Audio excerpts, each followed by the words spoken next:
Walker is the heart of the enemy's project. To prevent its completion, you'll need to either shut down or destroy the artificial intelligence that functions as its brain. According to Huey, that AI is now undergoing final calibrations in Strangelove's lab. It's inside a tropical cloud forest. Slip in and terminate that AI before they ship it out.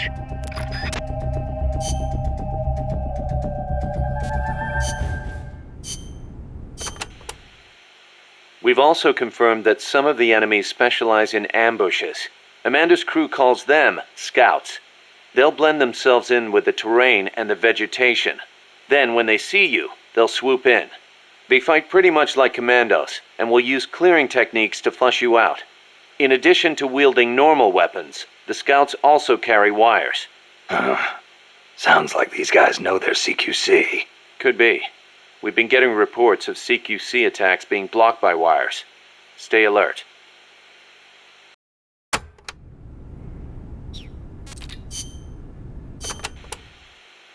Are there any large-scale ruins in Costa Rica, Paz?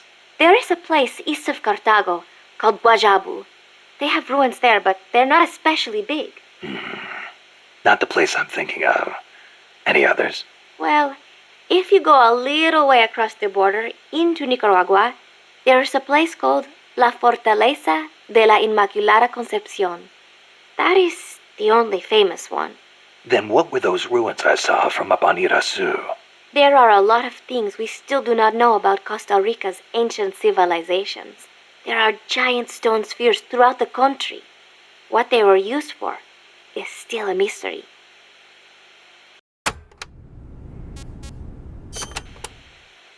The cloud forests cover the central mountainous region of the country. They are perpetually shrouded in fog. You get wet just standing there. It is as if the entire forest is inside a cloud. Must make for poor visibility. It does, but beauty too. It is like being lost in some mystical green labyrinth. I'd rather not get lost, if that's okay. The forests are also home to lots of rare animals, especially bright-colored frogs. They like the humidity.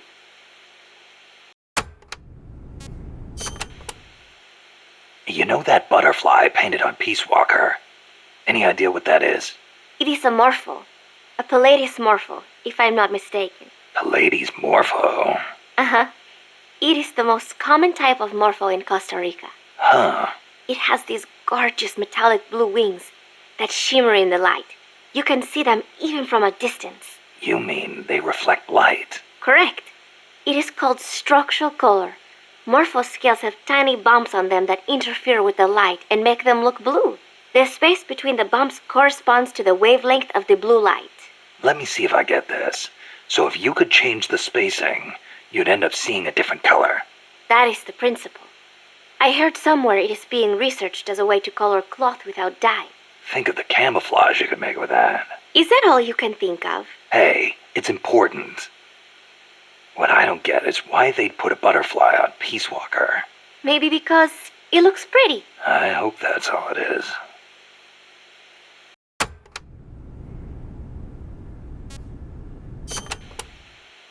This area is a tropical cloud forest, continually covered in a thick mist. It is quite a mystical place. Selva de la Leche. Forest of milk. I can barely see in front of me. There you go again. The forest is basically sitting in a cloud, so of course it's going to be hard to see. But you know, the cloud forest is the only place many exotic creatures can live. Well, if they're not edible, I'm not interested. Snake, I'll have you know people travel from all around the world to witness Costa Rica's unique fauna.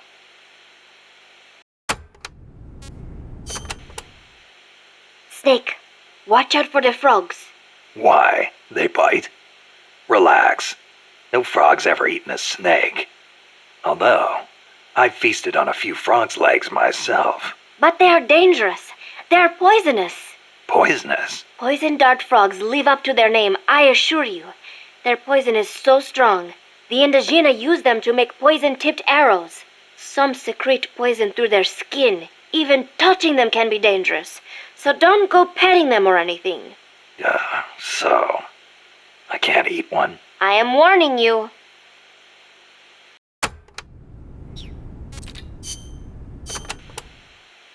From here on in, you'll be in a cloud forest. The ground is covered in vegetation. You'll have plenty of hiding places, but so will the enemy. I'll keep an eye out for scouts. Trying to force your way through would be suicide. Know the enemy's location before making any moves. Too bad you don't have some sort of radar. I could try night vision. Once you know where an enemy is, decide how you want to handle him. You could get into his blind spots. Or drop him from a distance before he even has a clue someone's around. An eye for an eye, right?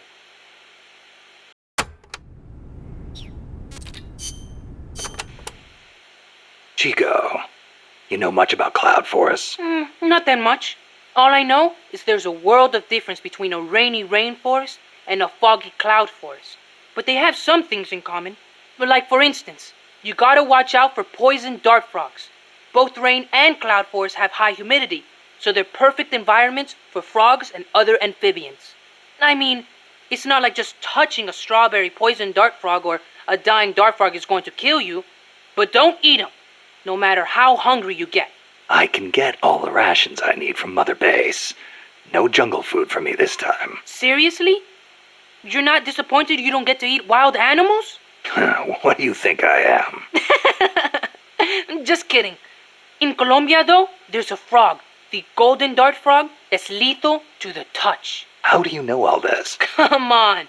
Don't you think poisonous animals are cool? Not if you get poisoned by one. Well, obviously. One more thing. When you get to the forest, be on the lookout for Bigfoot. I think I'll be okay there.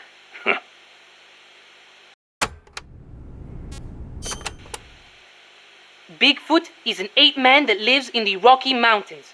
In the local Indian language, he's known as Sasquatch.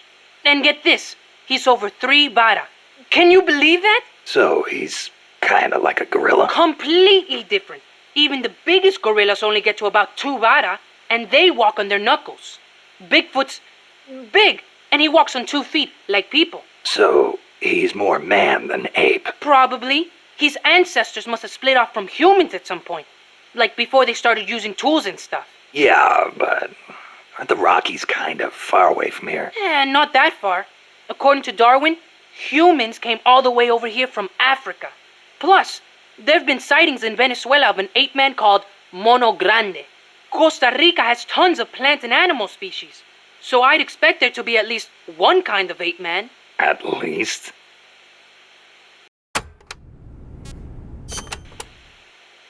Gotta admit, I've never heard of Mono Grande. Yeah, he's not as famous as Bigfoot. He's similar, but he lives in Venezuela. He's not that big, less than 2 vara, but he's way more ferocious than Bigfoot. Huh. I wonder just how mean he is. Like when he catches his prey, does he punch it to death? That's the law of the wild. You catch your prey, you kill it, and you eat it. Yeah. But punching is way more ferocious than biting. Well, maybe it seems that way because that's what humans do. You really love UMAs, don't you, Chico? Do you know what I think? I think UMAs should be dangerous. Otherwise, where's the fun in hunting them?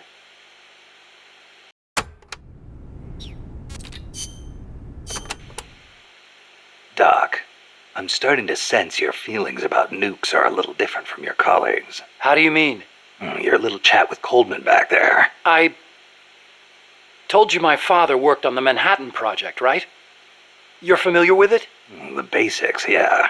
It was the project that kicked off the nuclear age. That's right. Some of the finest minds of the 20th century, including multiple Nobel Prize winners, worked on it. They spent over $2 billion, and that's in 1940s money. It culminated in the successful nuclear test at Alamogordo on July 16th, 1945. And the first use in combat a few weeks later. Doc? I can't walk. What? My spine isn't shaped like everybody else's. I can't move my lower body, so I've never taken a single step, not since I was born. What's that got to do with your dad being in the Manhattan Project? As a result of his research, my father was exposed to high doses of radiation. It can't be a coincidence that my chromosomes are messed up. That's why I didn't want for these nukes to be another sword of Damocles. I wanted to give them a real purpose, to be a deterrent against war. Doc. And Coldman, we have to stop him. Whatever it takes.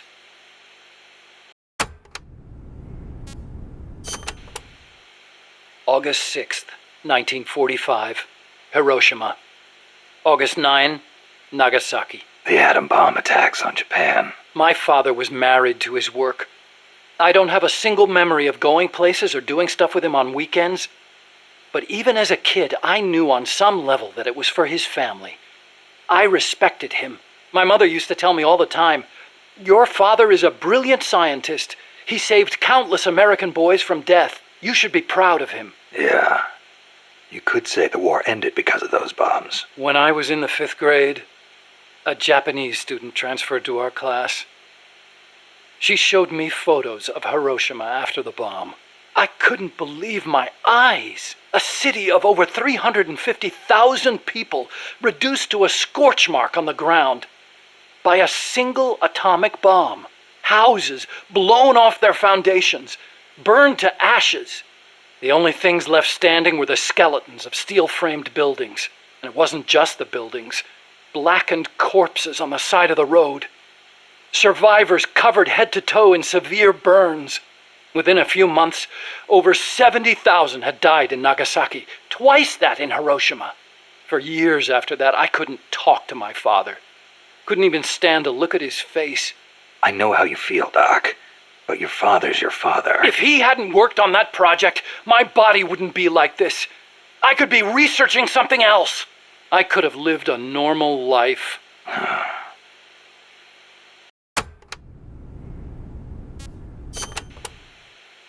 It wasn't so long ago the world stood on the brink of nuclear war. Just over on the other side of the Caribbean. I was 17 at the time. I'd skipped a few grades and was a sophomore at MIT. I remember feeling kind of apathetic about the news that came in every day. It seemed clear to me that as long as they had a grasp of the concept of nuclear deterrence, there was nothing to fear. Either that, or they were fanning that fear on purpose. As a way to secure a bigger defense budget? Huh, I can see that. But if that was their plan, it kind of backfired. Because it ushered in the era of détente between East and West. Coldman's really gonna do it this time. Once the nuclear genie is out of the bottle, the yoke of deterrence is going to be meaningless. People will die. Cities will burn. We have to stop him now before it's too late to turn back.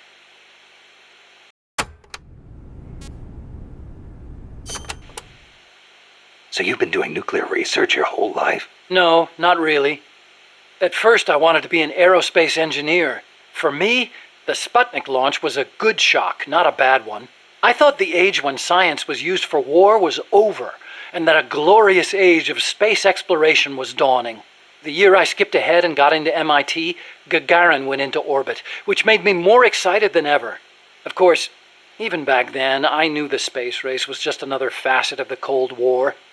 Moscow had a leg up on us, and we were desperate to catch up. I know. But for me, it was a happy time. I joined NASA, got to do the kind of research I loved. Our nation's prestige hinged on our work. They gave us whatever resources we asked for. I knew you could turn a rocket into an ICBM by fitting it with a nuclear warhead, but that didn't bother me so much. It didn't last long, though. The space and nuclear arms races took up enormous sums of money. America beat Russia to the moon, but that's where it ended. Then came détente. Exactly. NASA's budget was slashed as a result. My father being a nuclear expert and all, they put me to work on a more obvious deterrent: missiles. At NASA, I'd been researching a locomotion system for lunar exploration. Tires aren't suited to driving around on the moon, you know. And that's how I caught Coldman's eye.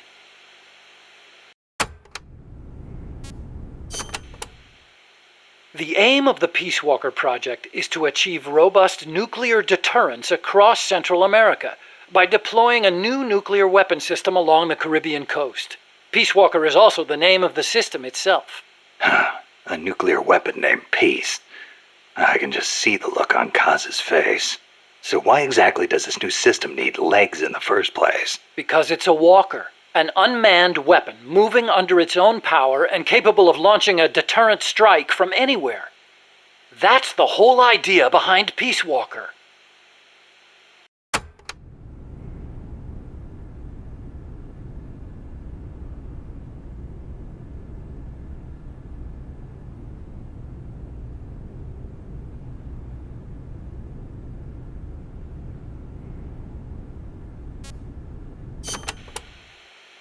The reason Peace Walker is a mobile nuclear weapon system is to maximize its potential as a nuclear deterrent. How so? If need be, Peace Walker can stay constantly on the move so that the adversary can't pinpoint its position.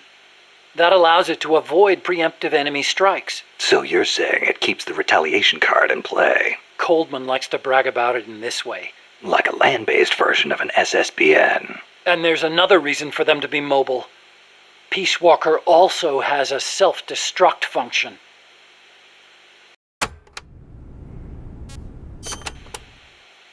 Why would Peace Walker need a self-destruct function? You saw it, didn't you, Snake? That sphere on Peace Walker's head? Yeah? That's a hydrogen bomb. What? You're telling me that thing's a thermonuclear device? Do they have any idea what kind of destruction that thing would cause? I know, it's crazy. I mean, even overkill has its limits. If it's strategic value they want, they could have gone with something smaller. It's like they want a weapon on par with Russia's Tsar Bomba. This arms race is running way out of control. It's an evolutionary dead end. A saber-toothed tiger. You can't load a warhead that big on a missile, of course. And no strategic bomber could carry it. That's where Peace Walker comes in. So, it waltzes into enemy territory carrying a hydrogen bomb and blows itself up. Christ.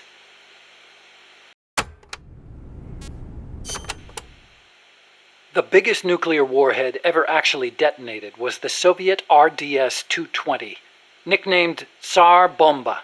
It had an estimated yield of 57 megatons, 10 times as much power as all the explosives used throughout World War II. The test took place on October 30, 1961, above Novaya Zemlya. The explosion is believed to have created a fireball over 2 miles in diameter. Can you believe that? Like a miniature sun. The explosion was seen as far off as Finland, 600 miles away, and some people even reported windows shattering.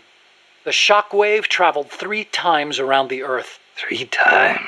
Peace Walker is armed with a massive hydrogen bomb, even more destructive than Tsar Bomba. It can sneak into enemy territory, lie low, and in the event of an enemy nuclear strike, detonate itself in retaliation. And the locomotion system that lets it do that? My research. Snake, those legs were supposed to make my dream come true. Now they're about to jump the fence of nuclear deterrence. You have to stop them. I'll apply all my energy into developing weapons and equipment to help you do it. Sounds like a deal.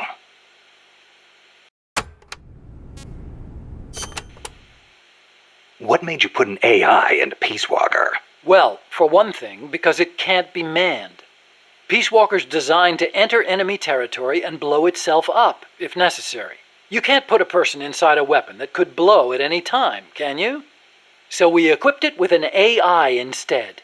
That's strangely humane of you. And besides, Peace Walker was designed as a bipedal weapon system. You can't imagine how hard it shakes when it walks. It'd turn a man into mush. Plus, when launching a nuclear missile, it has to perform ballistic calculations in real time. See? Because it's always moving. Hold on. If that's all it does, then a high-performance computer ought to do the job. It doesn't need intelligence. That's a very good point, Snake. Which brings me to the real reason. Peace Walker needs AI to make decisions regarding nuclear retaliation. It's what ensures perfectly mutual assured destruction. I've heard all this before. You want a war between machines? We'd never actually launched the first nuke, of course. It's strictly a counterattack system. Only a politician could make such an illogical decision as starting a nuclear war. Conversely, if an adversary launches a nuke at us, the AI will not fail to retaliate. Therefore, the adversary can't launch. The AI guarantees it. Even so, launching nukes without authorization? Boomer captains have the authority to launch if land communications are cut off. It's the same principle. Not even the captain of a boomer can make that decision alone. The way I heard it, that's the only situation where insubordination is allowed. Only because humans are imperfect. That's Coldman's line of thinking. You're saying that machines don't make mistakes? That's a myth. Worse than that, it's blind faith. We wouldn't put our faith, our fate, into the hands of any ordinary machine. That's what the AI is for. The decision to launch a retaliatory strike requires high-level judgment. You have to take into account not only the state of the war, but the entire world. And sometimes, you need to make a guess based on incomplete information. Huh. You think an AI can do all that? Yeah. At least Dr. Strangelove does.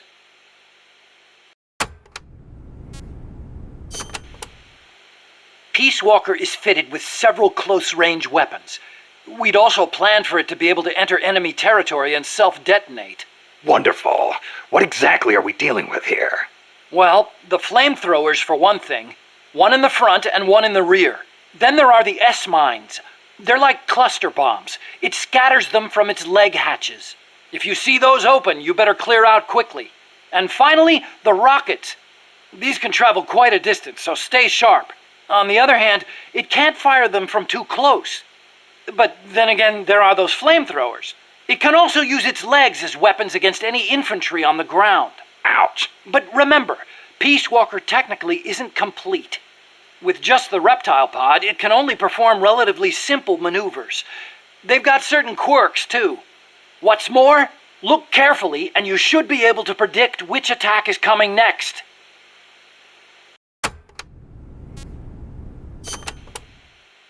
Okay, but why does Peace Walker need to walk on two legs? I'd think treads would be good enough. You'd be wrong. As you know, the terrain in Central America is rugged and complex, especially along the Caribbean coast of Costa Rica.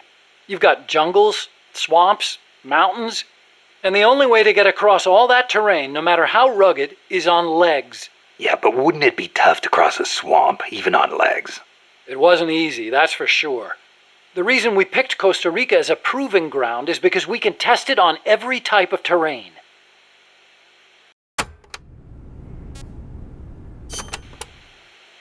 This Peace Walker project the CIA's talking about. You believed in it, huh? Yeah, I believed. Actually, maybe I just wanted to believe. What do you mean? Here's how Coldman explained it. Peace Walker's a weapon for peace. One to ensure true nuclear deterrence. It'd be the anchor to bring stability to Central America. He told me, the nuclear weapon system you've built will never be used. It will forever stand vigil as an icon of peace. And to achieve that, he needed my bipedal locomotion technology. To be honest, I was flattered. Flattered? Wouldn't you be? My colleagues in the scientific community have never taken me seriously. They told me bipedal locomotion was a pipe dream, that it'd never amount to anything. It was the first time anybody recognized my work. How could I not be happy? And besides, it was my chance to surpass my father. To create nukes for peace. Or so I thought anyway. But Coldman's really going through with it. Yeah. Makes perfect sense, really. No one would give the project any notice unless they could prove that an unmanned system is capable of launching a nuke.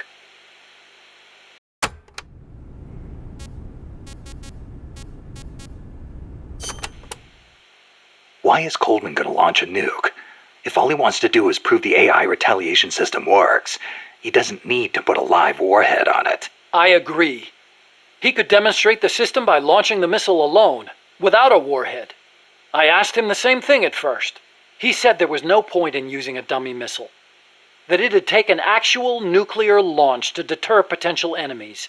Launching the real deal gives him a leg up in negotiations with Langley. That's what he's really after.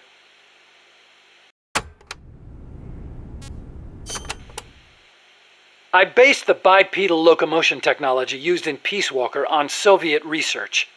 Actually, I'll be honest with you. I stole most of the basic ideas behind it. Soviet? Bipedal? You mean Granin? You know him? Yeah. I met him at his lab in Russia. He helped me out a little bit. You met him? What were you... He was head of the Granin Design Bureau, creator of countless Soviet weapons. I'd hit a wall in my research at the time. Granin's ideas solved nearly all my problems. There's nothing unusual about using somebody else's work to further your own research, is there? As long as you cite it, yeah.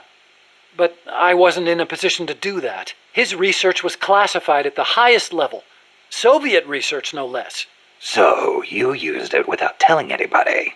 I wanted to show up my colleagues for once. The ones who never took me seriously. But you reap what you sow. Coldman seized on that vulnerability.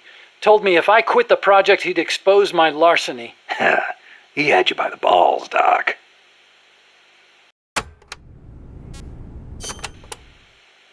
How'd you get your hands on Gronin's research? That was also Coldman. He used his agency contacts to get a hold of it. Giving you stolen information, then using it to blackmail you. Damn. I knew it was Gronin's work the minute I saw it. See, I'd been corresponding with him for a while. Corresponding? Letters. Between scientists doing the same kind of research. He always complained that nobody understood his ideas on bipedal locomotion. Ah, so you're the American friend he was talking about. Obviously, he didn't write a word about the technology in his letters, except for one time. If by chance anything should happen to me, I entrust my research to you. Better that than handing it over to these ignorant so-called scientists. Sounds like him, all right. Then one day, his papers actually came. It wasn't hard for me to imagine what had happened to him.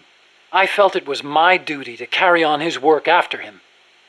And also... What? I thought maybe combining his technology with mine could be a way to bring East and West together, like the docking of Apollo and Soyuz. It'll never make the history books, and it's still not a reason to plagiarize. You're right. You're absolutely right. I never had the courage to tell the truth, that's all. I always looked for excuses to cover it up. Until now. Huh? You told me everything. You're no longer a coward.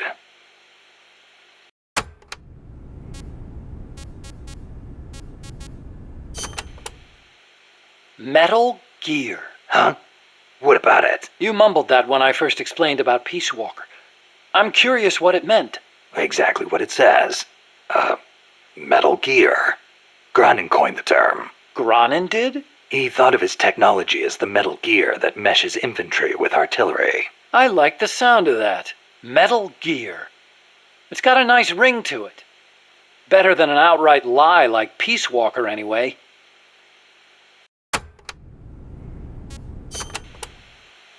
Those papers the CIA gave you, was there any data on the Shagohod in there? Shagohod? A nuclear tank that launches IRBMs. It competed against Gronin's system for approval. Oh, the thing with the rockets. Designed by a guy named Sokolov, right? What's so funny? No, I was just remembering some of the commentary Gronin added to the Shagohod papers. You should have seen the way he badmouthed it. It was too conservative, too ugly. I can imagine. He was so angry when he wrote that, he smeared up the ink. And you know how shoddy the paper is over there to begin with. I'll bet. That's Gronin, all right. Imagine accelerating the launcher itself to 300 miles an hour to extend the range of an IRBM. As stupid as it sounds, it's a hell of a concept. Who but the Soviets would think of using a tank as the first stage of a rocket? I actually took a cue from the Shagohod when I developed the Pupa. That hovercraft thing? You stole that one, too? Give me a little credit. I only borrowed the concept. The technology is original. As it turned out, hover technology wasn't enough to handle all the terrain in Central America. It relied too much on brute force. But the Shagohod was a major threat. That thing could corner like you wouldn't believe. Built pretty tough, too. You sure know a lot about it. It almost did me in. I couldn't forget it if I tried. Did you in? So you were the one who took it down. Wow! You really are amazing. I didn't do it alone. No, seriously, thank you. We might not be here today if they'd begun mass-producing that thing. Then again, they're hard at work now miniaturizing nuclear warheads. Pretty soon they won't even need an accelerated launcher like the Shagohod. Great. That means they're that much closer to being able to launch from anywhere in the world.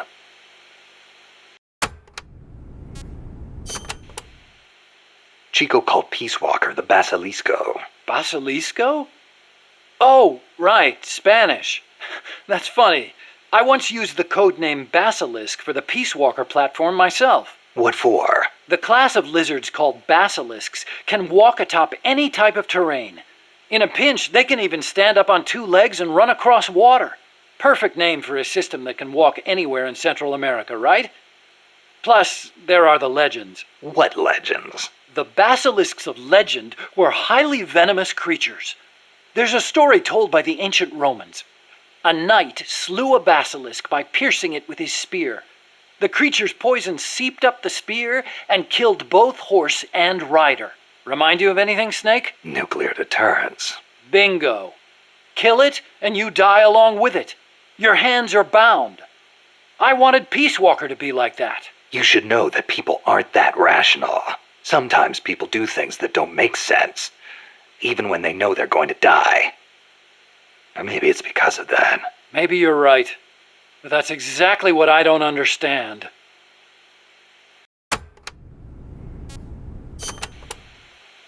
So this Dr. Strangelove was at NASA, Yeah. Well, actually, Strangelove left for DARPA not long after I joined. and then the two of you ended up back together doing research in Costa Rica. Not exactly together. We coordinated on a few things, but the research projects themselves were separate from each other. We had it worked out so that Dr. Strangelove handled the mammal pod, Peace Walker's cerebrum, while I did the rest. That letter, something to do with your research? Huh? No, it's yeah, it's a report. Research findings. Research findings? Anything in there we could use against Peace Walker? Nothing. Nothing at all. Just don't read it, okay? Promise me you won't?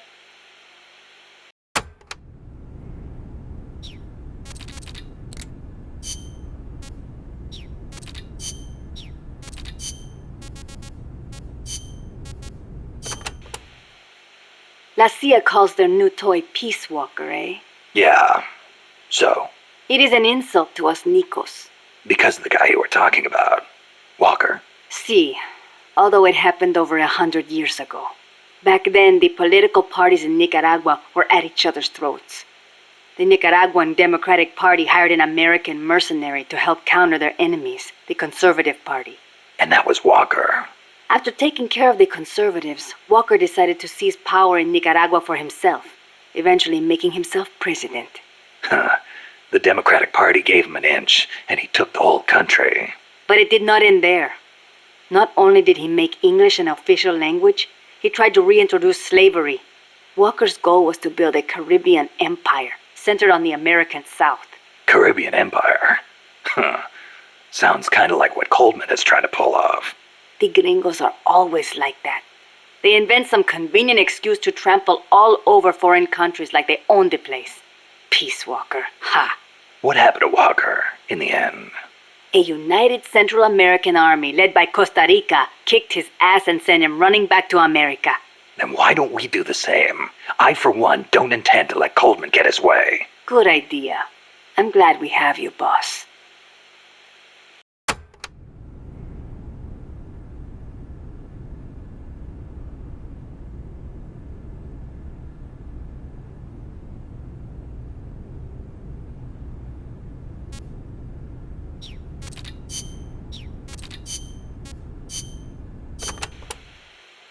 Let's speak in hypotheticals for a minute.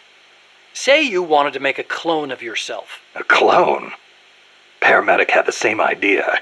It's science fiction. I'm just hypothesizing here. Okay, not a clone then.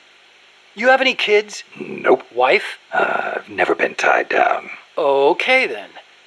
So, we're still talking hypotheticals. Say you had a son who'd inherited your genes. Someone with the same combat abilities as you. Would you challenge him to a fight? Not to sound cocky, but I wouldn't want to do that. No telling who'd survive. I'll bet. You picked up on the Pupa 5000's combat patterns in seconds. Only with your advice, Doc. Well, if anybody could learn to do it just by listening, it'd be easy. But you're a born soldier. Yeah, you must have been born with genes geared for combat. Soldier genes, if you will. Genes geared for combat. I don't care how advanced their research is. You can't blame genes for everything. Blame genes? You think it's funny? What? You think genes have nothing to do with this body I was born with? I don't know. Look, that fear of facing someone of equal ability in combat, imagine that on a strategic scale. That's the concept of nuclear deterrence. The idea is, when all sides are armed with the destructive power of nuclear weapons, they'll avoid nuclear war in order to prevent mutual annihilation. Doesn't sound all that sophisticated to me. Exactly. It's so simple in principle. But because it's so simple, whether or not it works properly depends on the people involved. In that sense, what we're looking at now is a malfunction in deterrence theory. Coldman. You got it. Please, Snake, don't let deterrence die.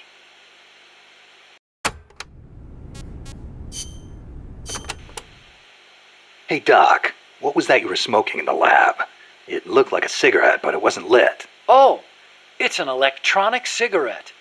I designed it myself. Pretty neat, huh? Electronic cigarette. Yup, a liquid in the filter that turns into vapor, and you inhale the microparticles. So that was vapor. I'd actually rather be smoking normal cigarettes, but not in that room.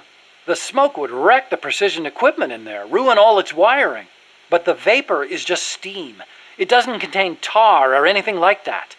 So I can smoke it in the lab with no worries. Nice. Want to try one? Nah, I'll stick with cigars. Yeah, but... I don't like imitations.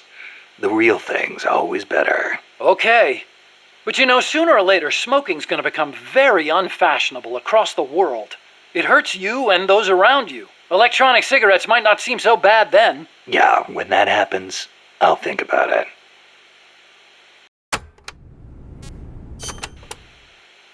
You said your dad was involved in the Manhattan Project, right? Yeah? And you think that's why you can't walk? I don't know. Actually, you know, probably not. So far, nobody's found evidence that exposure to radiation in parents causes genetic defects in children, except for those exposed in the womb. Epidemiologically speaking, anyway. That's the conclusion of the Atomic Bomb Casualty Commission. Right. The ABCC commenced its study immediately after the war, and it's still ongoing. Even now, 30 years later. The effects of radiation exposure last a long time. I'm guessing it'll be another 10 years before we get a real verdict on whether it affects genes. Granted, it's the most massive study anybody's ever done. But that's really all it is, a study. The ABCC brought in bomb victims and ran tests on them, but they didn't treat them. Really? Them too, huh? At any rate, that's what my father made me believe when I was growing up. Maybe it was tough for your dad to explain. Ever think of that? Yeah, maybe. But this is my problem now, Snake. I have to face the nukes head on, whether I like it or not. My creations are being used for the wrong purposes. The onus is on me to stop it somehow. Help me, Snake.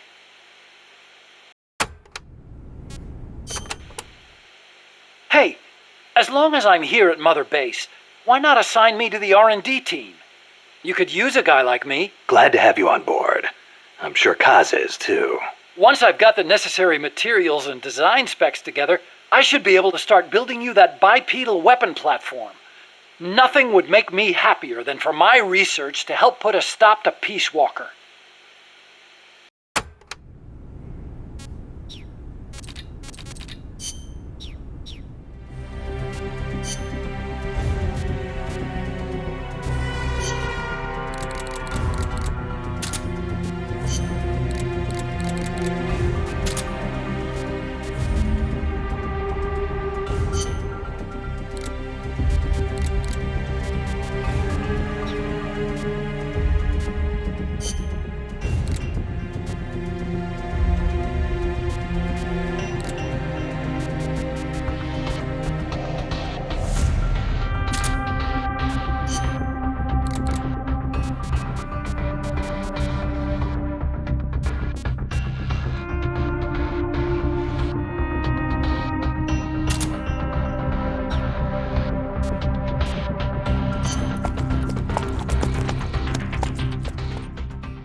Snake, how's the mule treating you? At this pace, I should be there by tomorrow morning. You've got to hurry. The AI could be completed any time now. It'd be nice to have a guide. Already on it. I've enlisted Paz to help you. She knows the jungle pretty well. Snake, I know you are an expert in survival, but you need to stay alert. You are in an ancient jungle so foggy, you can hardly see the trees. It is home to 2,500 species of plants, including 400 types of orchids. There are also 500 species of butterflies and over 400 species of wild birds. The bedrock is solid enough that Mayan ruins have miraculously survived centuries of earthquakes. An AI lab in a Mayan ruin. Who'd have thought, hey, Huey? My sentiments exactly. That doesn't mean security's any less tight, though. You still have the ID card I gave you, don't you? Got it right here. That'll get you through the gate, no problem. After that, you're on your own. As long as the AI remains unassembled, Coldman's plan's on ice. What about security inside the lab? Well, it shouldn't be a problem for you. Strangelove demanded that the security presence inside the lab be kept to a minimum. It's not all good news, Snake. Coldman knows we're here. He's raised security in the area surrounding the lab. You'll be seeing a lot of that Chrysalis UAV, and a bunch of patrol choppers too. There may be scouts in the jungle lying in ambush. As you approach the lab, be extra vigilant. I'll be careful.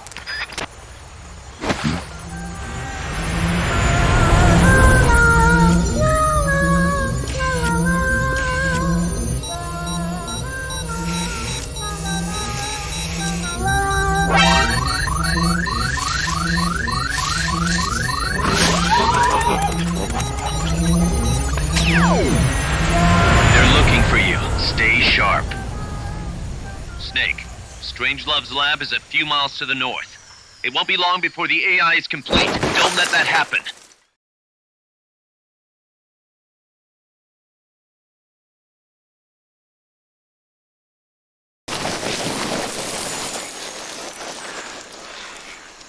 Careful. If there's enemy scouts around here, they'll be nearly impossible to see.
Watch out. Enemy search may not spot enemies that are actively hidden.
I just heard footsteps.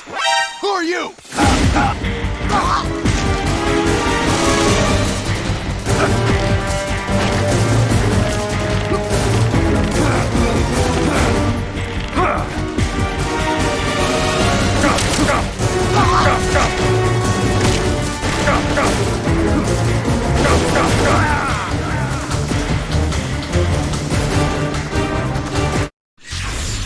Get up, Snake! Without you, Costa Rica's finished! Snake!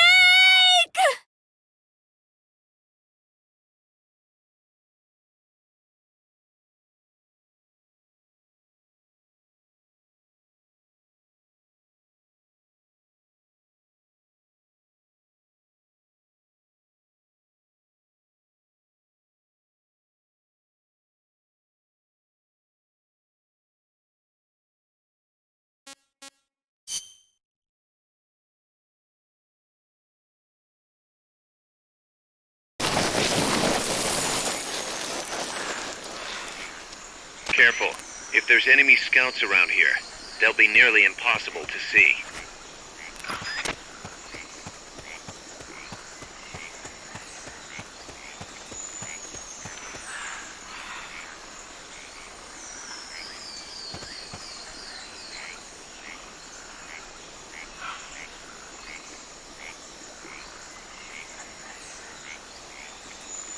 I just heard footsteps.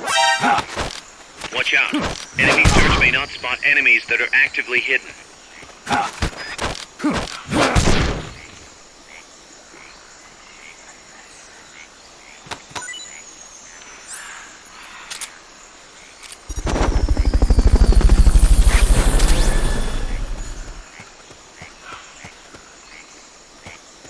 Fulton recovery subject confirmed onboard helicopter.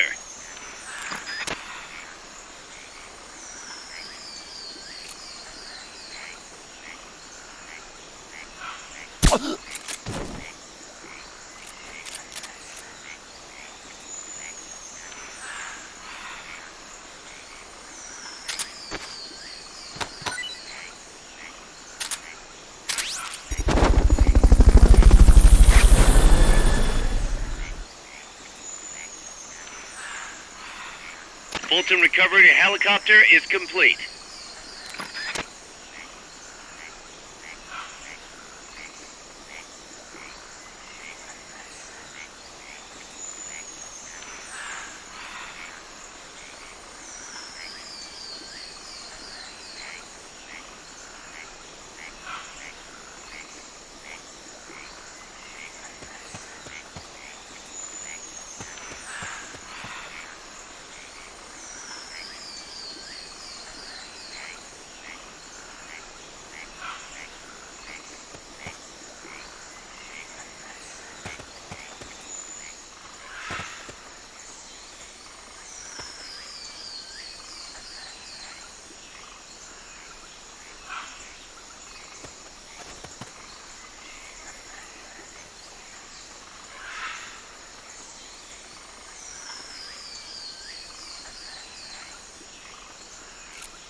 not part of the mission. Fulton recovery subject confirmed onboard helicopter.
Thanks for putting me on the R&D team, Snake. I'll cut to the chase.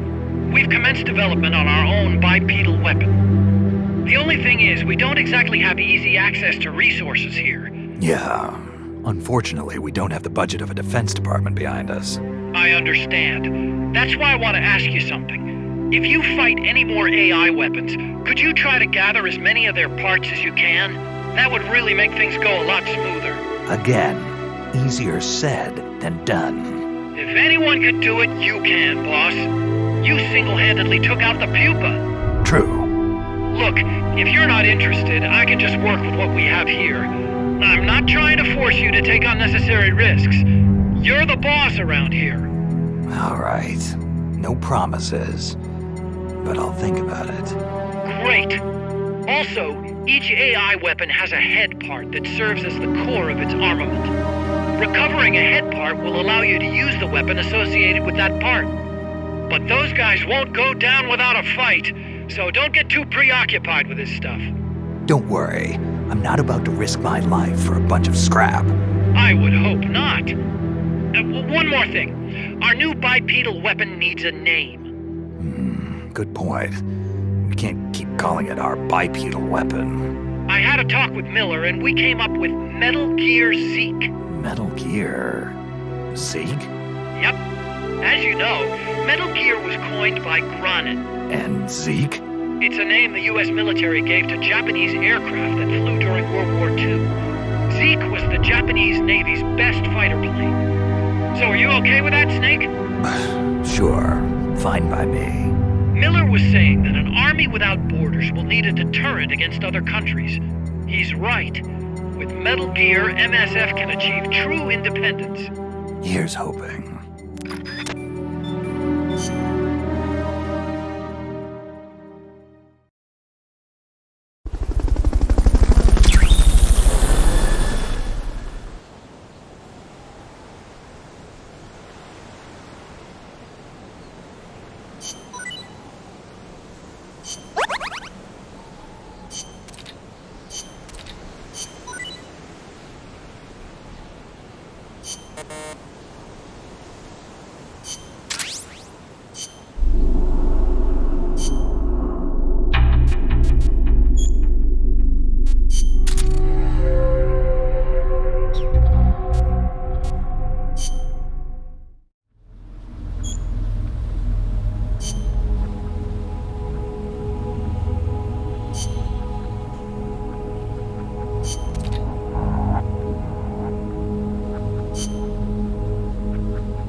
got to take it out somehow.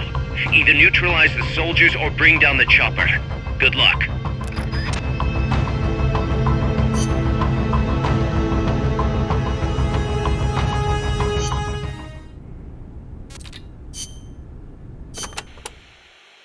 Catarata de la Muerte means waterfall of death. Huh. How cheerful. I am sure it will be no problem for you, Snake. Especially compared to all the dire situations you've faced in the past. Yeah, easy to say now. We'll see what really happens. Sorry. Still, you have surprised me. Everything they say about the legend is true. I'm neither hero nor legend. But for some reason, I don't mind you calling me that. Thanks. Be careful, Snake. Peace.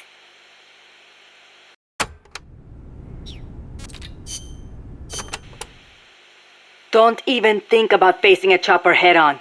Guerrilla tactics would work well in a place like that. Moving from tree to tree will make it hard to get a fix on you from the air. That's your best chance. Good thinking, Commandante. You clearly know your way around a battlefield. Enough, boss. Time to stop talking and start using your ears. When you're hiding, you won't be able to see the chopper that well. It's important to use sound to get a read on its position. You could also try taking out its tail rotor. That would greatly reduce its mobility. And watch out for ground troops. Copy that, Commandante.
Eliminate that squadron, Snake. Go online before they spot you. Move in!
Snake!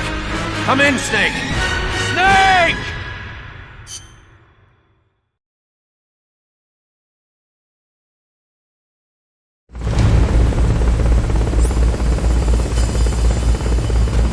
Neutralize the enemy troops.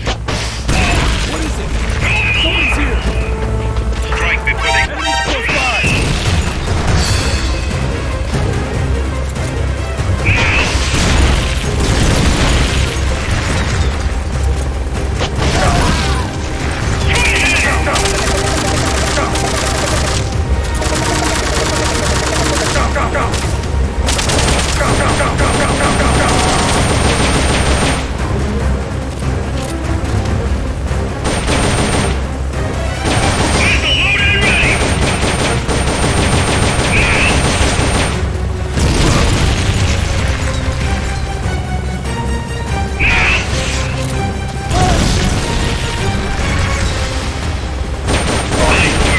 Their fuel tank's gone. That should stop them for a while.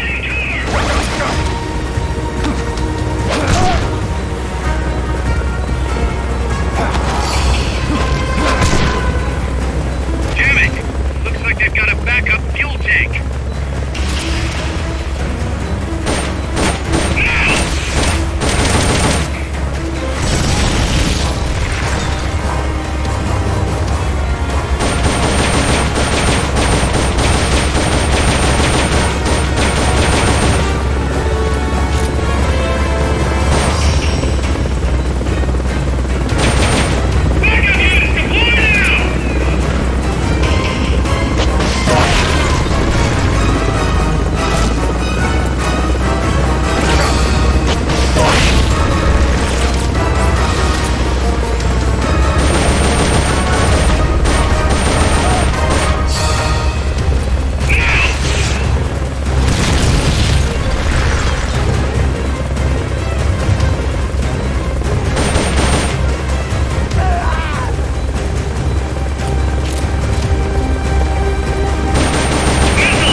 Come in, Snake!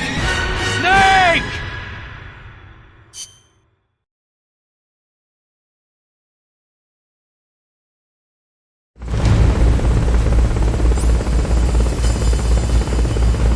Neutralize the enemy troops. Somebody's requesting cover!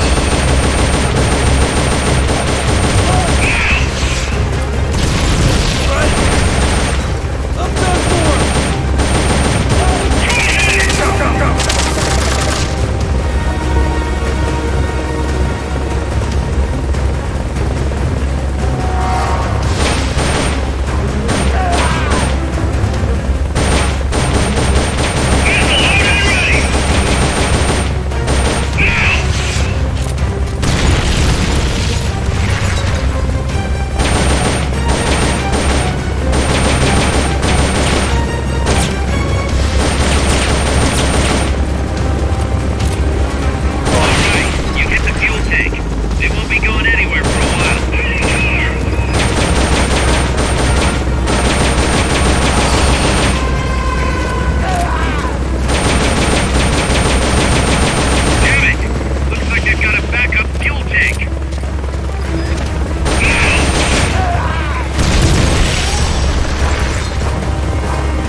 Boss. I'm starting to wonder if recruiting the soldiers with a Fulton isn't a little heavy-handed. I already don't like where this is going. I think the voluntary approach could be more pragmatic. Technically, we're not a corporate entity, but at our size, that's not too far from the truth. We can't keep using guerrilla tactics to find new blood. To search for volunteers, select recruit from the menu, or select trade to exchange soldiers with other mercenary units. Yeah, provided we've got the friends for that.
Looks like our reputation is spreading. We've got battle-hardened veterans from all kinds of places trying to join our army. But they insist on testing your skills to see if you're the real deal before they'll join. Let's put these arrogant upstarts in their place. Take them down using hand-to-hand strikes or CQC. If you can knock them all out within the time limit, they'll join us, becoming powerful allies. Don't disappoint them, boss. Show them what you got.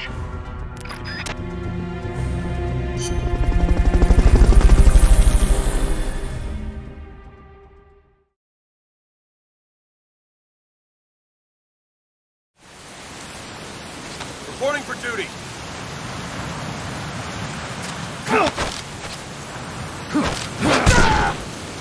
Come on, let's go! I give up.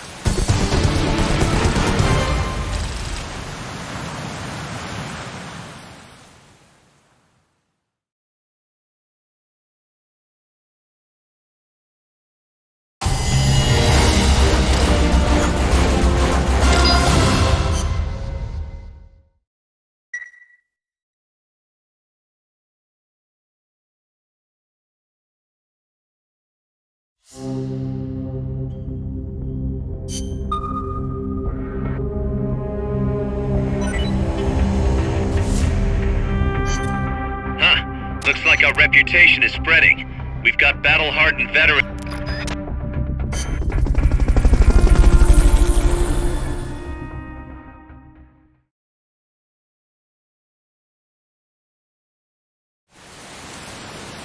Reporting for duty.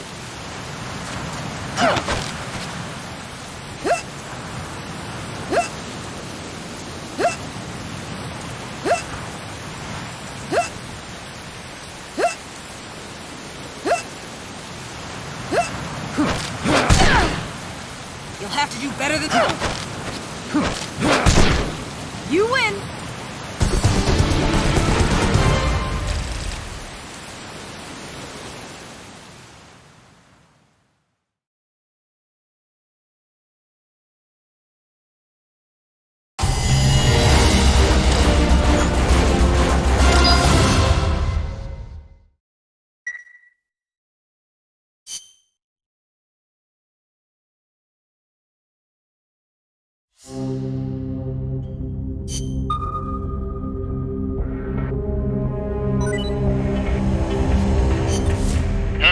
Looks like our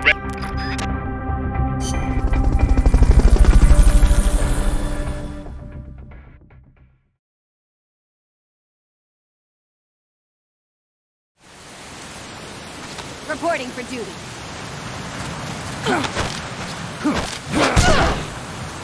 Just getting warmed up.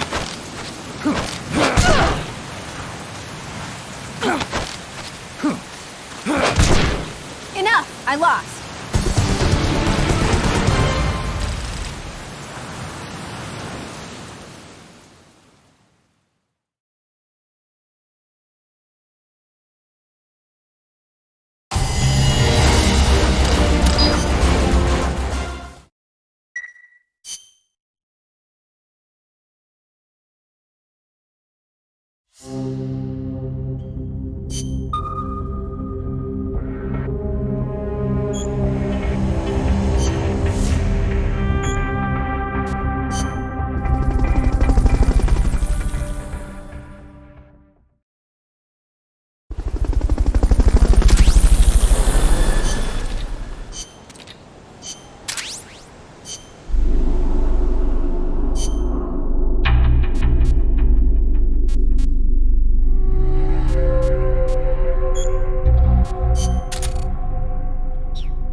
infiltrate Dr. Strangelove's research lab and either deactivate or destroy the AI.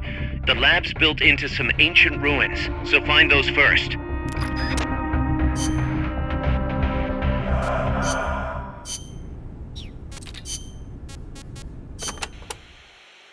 Selva de la Muerte, huh? Forest of Death. Wouldn't want to get lost here. Sure wouldn't. But do not worry. I will be your guide. Happy to hear it. By the way, Snake, you know much about sloths? Just the name. They are amazing. Sloths spend almost all of their lives up in the trees, except for when they have to go to the bathroom. Plus, they barely eat a thing. What? How do they survive? Why do you think they are called sloths? They hardly move, so they hardly burn any energy. They are also able to maintain a low body temperature, lowering their metabolism further and allowing them to survive on very little. Wouldn't that make it easier for them to get picked off by predators? They stick to the trees, helping them blend in and stay out of sight. They say there are even some sloths that grow moss when they reach a certain age, like some sort of fairy tale forest hermit, huh? I knew a great old sniper once. Guess he was even more in tune with nature than I thought. Old sniper? What are you talking about?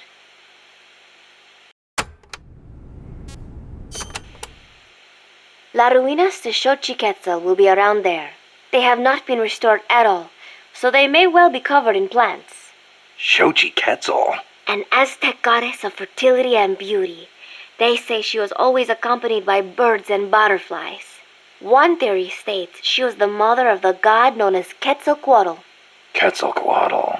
The Quetzal is said to be an incarnation of Quetzalcoatl, hence its name. I get it. Well, this place definitely matches the atmosphere of a cloud forest.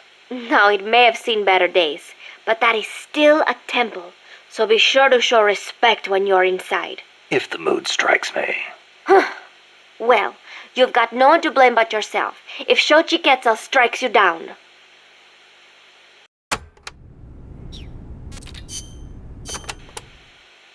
The paths there are buried in vegetation. Work with nature to conceal yourself, and you'll be much harder to spot. A ghillie suit would be perfect here. In any case, take caution when advancing. Don't wear anything that stands out. The ruins are a labyrinth, so try and keep your bearings. I could use those walls to stay out of sight. Once a sniper is spotted, he'll move to another location. You shouldn't stick to the same place either. Oh, I know. I learned all about that in the Soviet Union. It is not necessarily a good idea to try to engage a sniper in close quarters combat. Finally, once you've found a place to hide, don't let them take you from behind. Don't worry. No one sneaks up on me.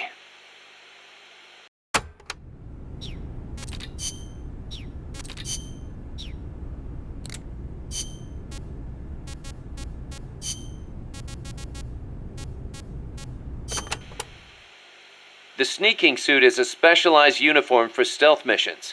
It provides excellent camo in any stage. Even better, you won't make a sound when you walk. Ooh, so I won't need to tiptoe all the time. And to top it off, it also makes your wounds heal faster. The fabric exerts just the right amount of pressure on your body to help stop bleeding. Huh. Not a bad little trick.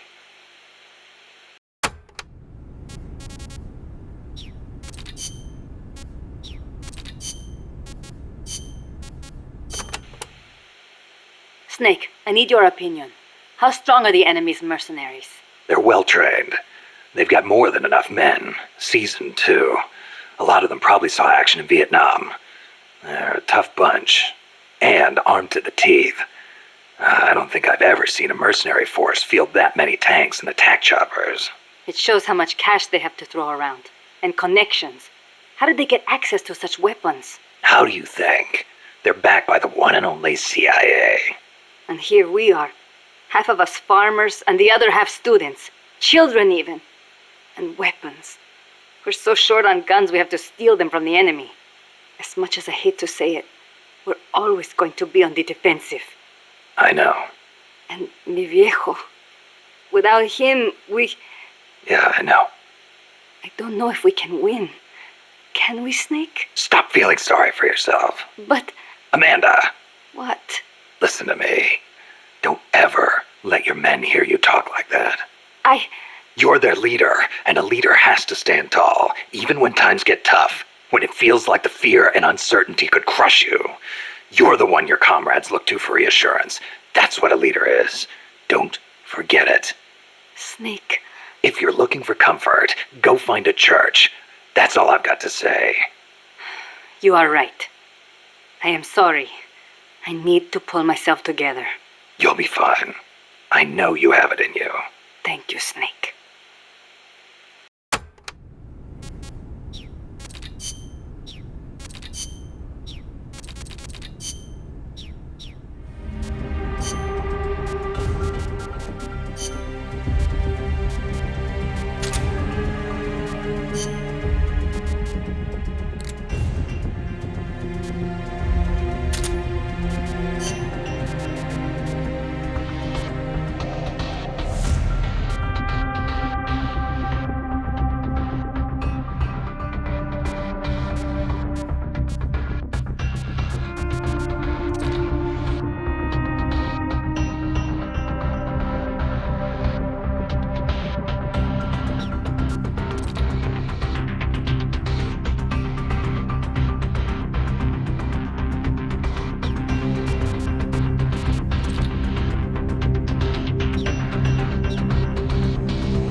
Stealth.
The lab seems to be located in a vast series of ruins.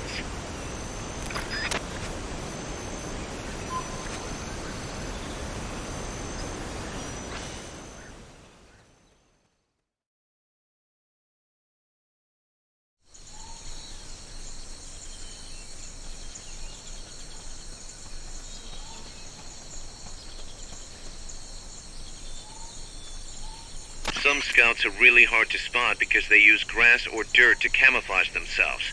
They blend right in with the natural surroundings.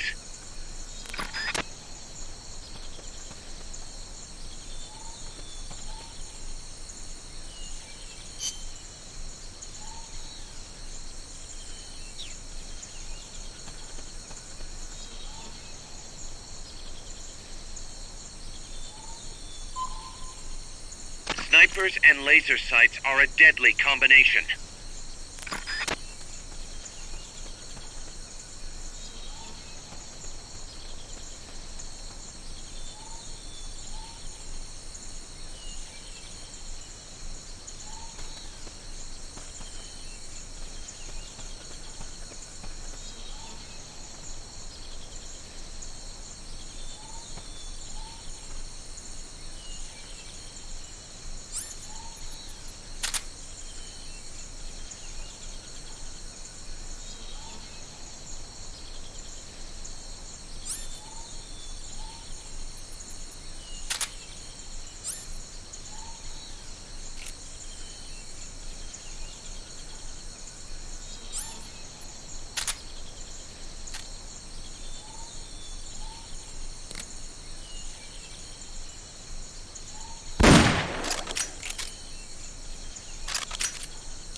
Fulton recovery helicopter is complete.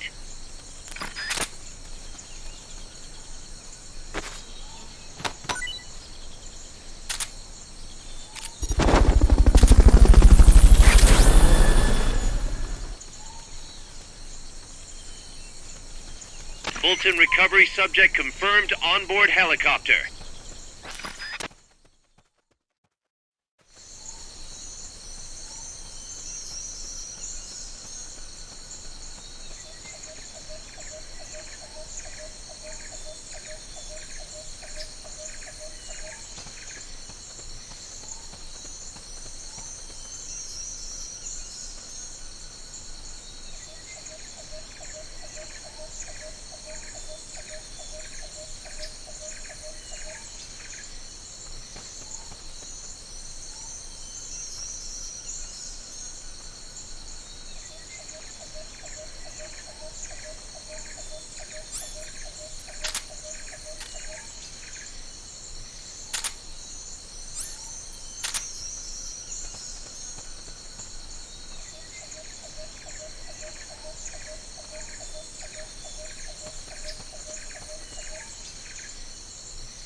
Gunshots!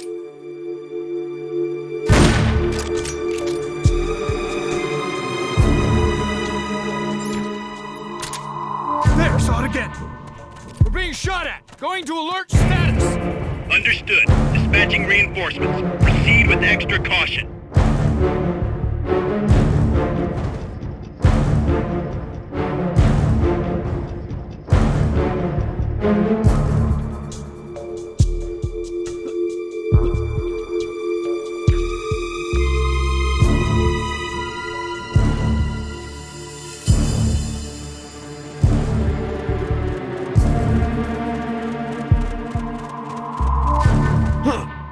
Somebody there?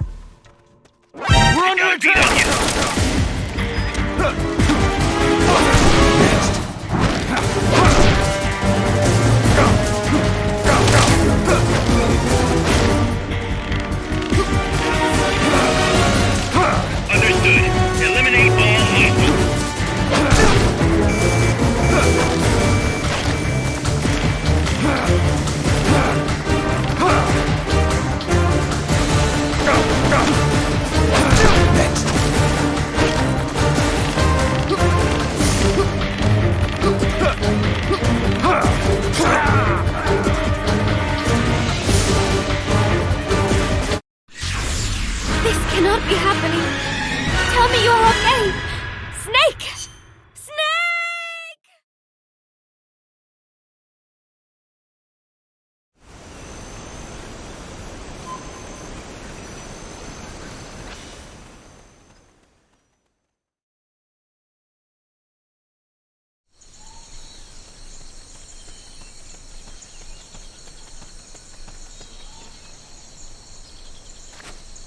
Some scouts are really hard to spot because they use grass or dirt to camouflage themselves.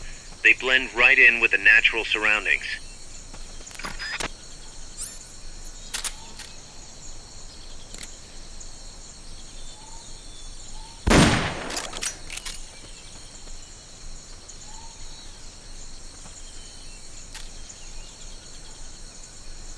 Snipers and laser sights are a deadly combination.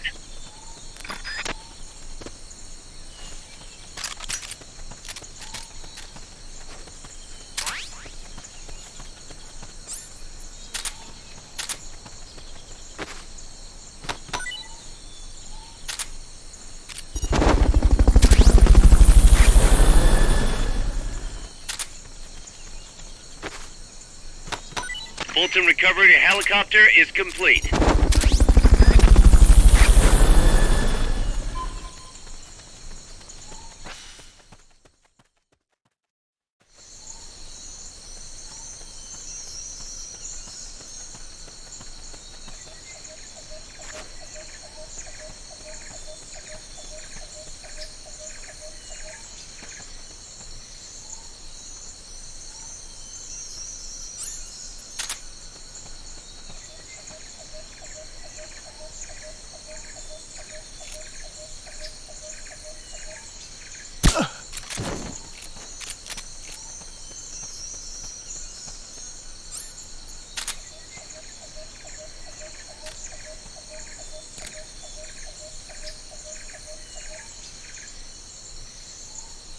Hear that? Gunshots!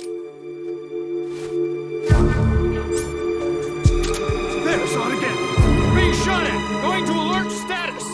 Understood. Dispatching reinforcements. Proceed with extra caution.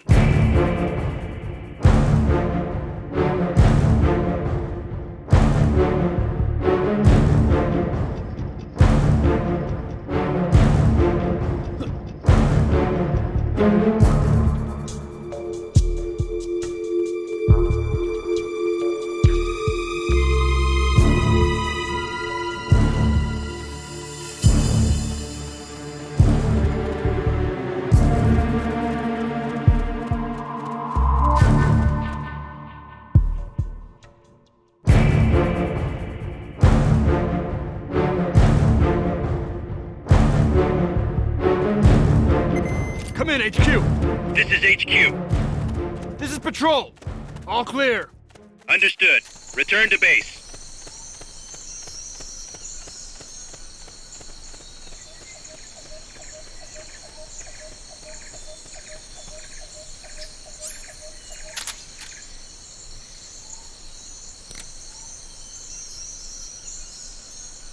Hear that? Gunshots! There, saw it again. We're being shot at. Going to alert status. Understood. Maintain heightened alert.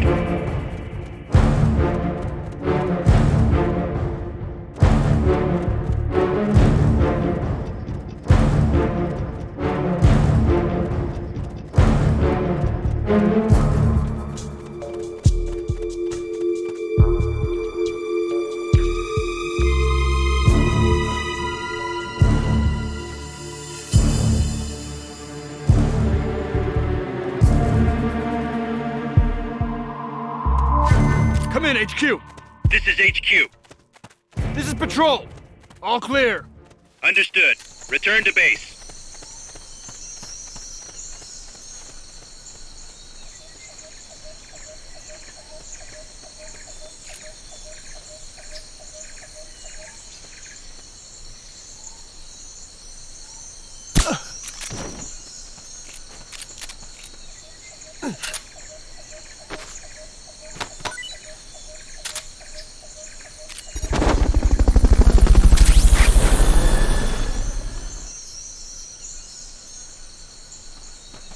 Fulton recovery helicopter is complete.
Hey. Tu m'as trouvé. C'est moi, le loup. French.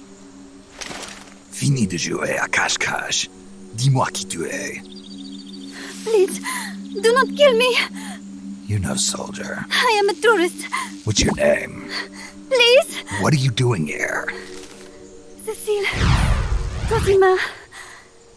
Coming. You're not one of the soldiers?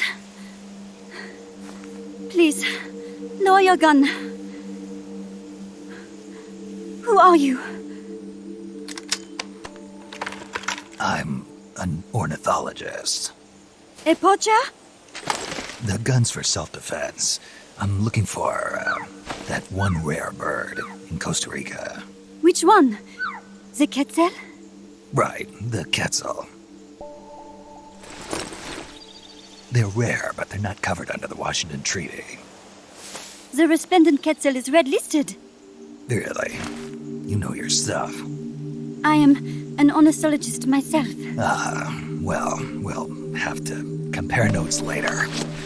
Here, drink some of this.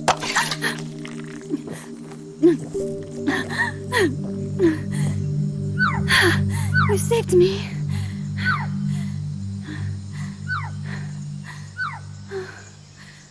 They told me this was a paradise. That there were more rare birds here than anywhere else. That there was no war here. That it was safe. They told me it was every birder's dream. But they were wrong. What happened? If only I had not recorded that stupid voice. Voice? I was trying to capture the quetzal song. Making my way through a thicket, I saw immense runes towering before me. I chase it away. It will bite you unless you kill it. Go home. You're the one who made the tape. I am loyal to myself. Who's there? I was captured by that woman. But she was kind. She gave me food to eat and even bathed me herself each day. But she said I could go home in a month. So whatever you do, don't take off the blindfold. Do so, and you will never leave here. Guess you didn't listen. How'd you escape? I waited for an opening. Stole an ID card. They almost caught me, but I managed to elude them. You made it this far and then succumbed to exhaustion. I was barefoot, with no supplies.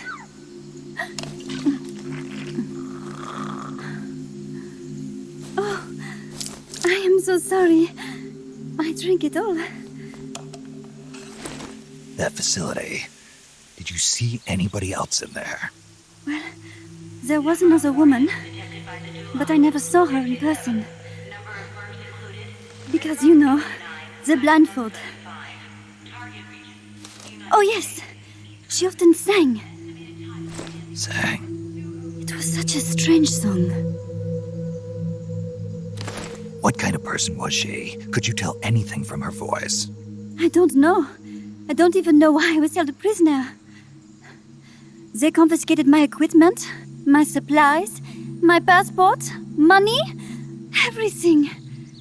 The only thing I was allowed to keep were my undergarments, so that I would not be able to escape.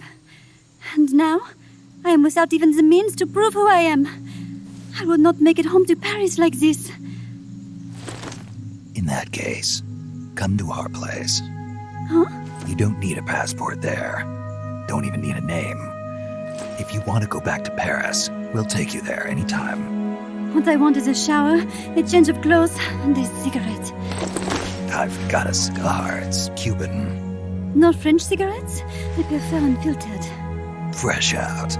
But come back to my place, and you can have all the French cigarettes you want. It sounds like heaven. Close, but not quite. Outer heaven. It is sounding better all the time. So, you must have gotten a look at the facility when you escaped, right? What's in there? Lots of machinery. A big computer, like you would see in a university. What about the room where you heard the voice? Anybody in there? I don't know. There was a tube. A large tube in the back. When I approached it, I heard a voice. What did it say? Jack. Yes, it simply said Jack, over and over. Jack. Listen, you've got to get me out of here. I really need a shower. Wait here. I still got business to take care of. What? You're not thinking of going in there, are you? You can't leave me here. Relax. I'll have some friends pick you up. This is Miller. One for recovery. A civilian. Snake, we don't have room for any more civilians here. Not even for a blonde Parisienne. A what? So she's, pretty foxy? See for yourself. If what she's saying is true, I think we found Paz's friend. The missing one? I'm thinking that she's the one that made that tape. Have her listen to it when she gets there. So she's safe then. Good news. I'm sure Paz will be glad to hear it. You bet. Snake, the ruins are just up ahead. Head north. On my way. What about me? Stay put. Ever wonder what it's like to be a bird? Huh?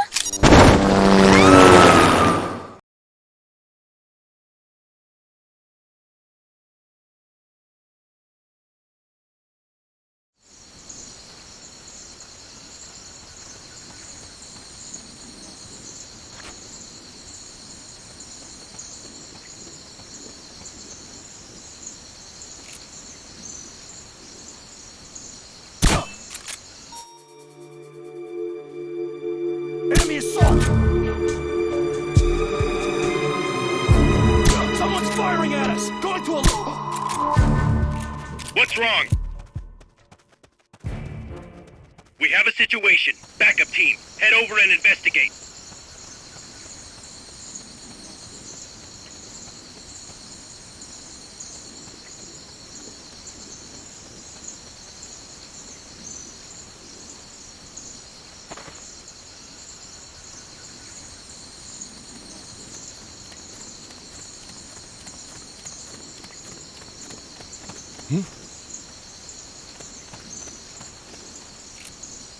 Make up.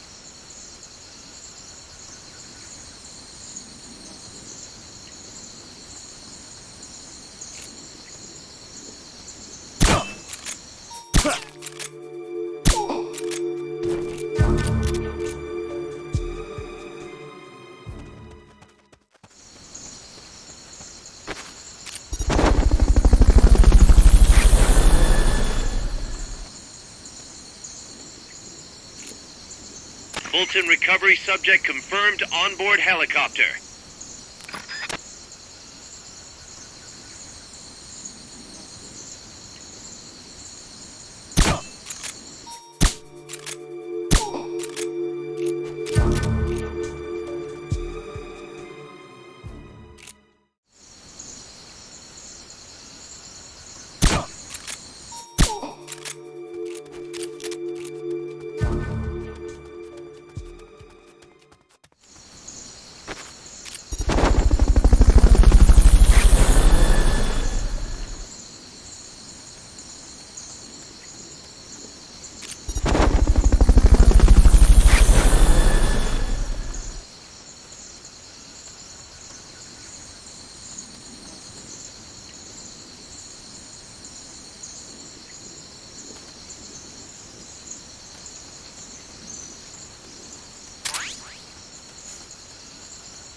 What's that?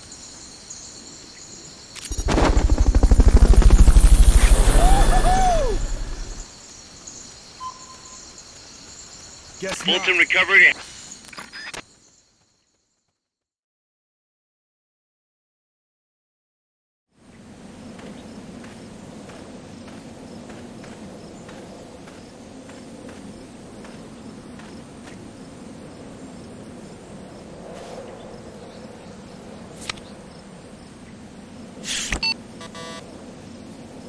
What? It won't open. Damn.